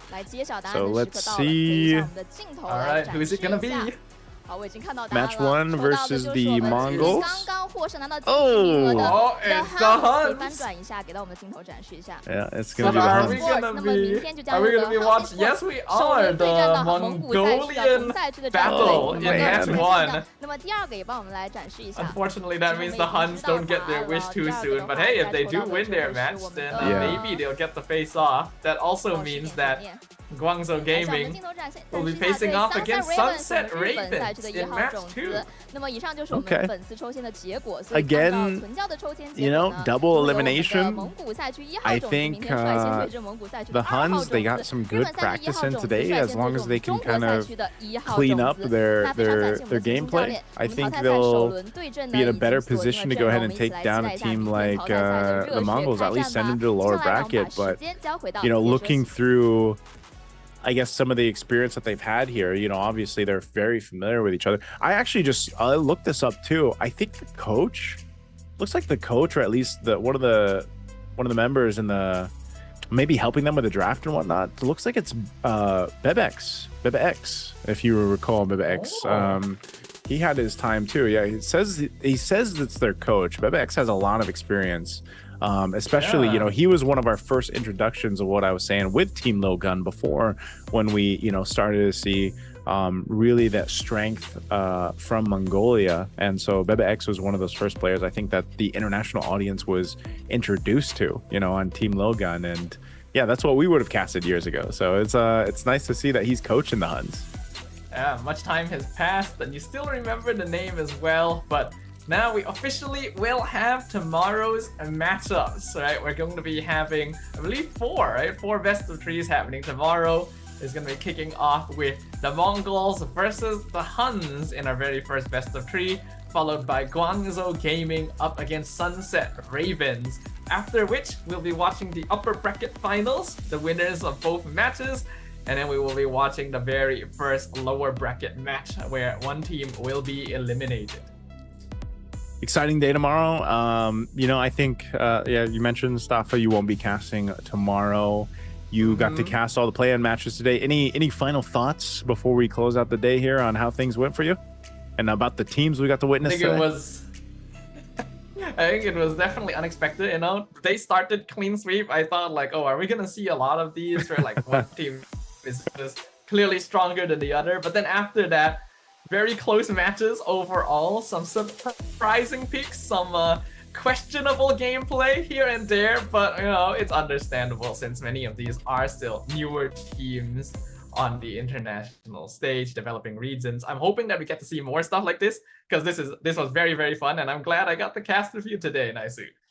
Well, I'm glad I got to cast with you as well, Staffa. I'm glad everybody that got to tune in on the English stream over here. Thank you so much for joining us throughout our matches today. Congratulations to the teams that move forward and come back stronger to Faerun Esports moving forward. But we'll be back here for the playoffs tomorrow, guys, for the MCT EA Championship. This is all the road leading to MSC. Thank you for joining us. We'll be back here tomorrow. I'm Naisu. That's Staffa.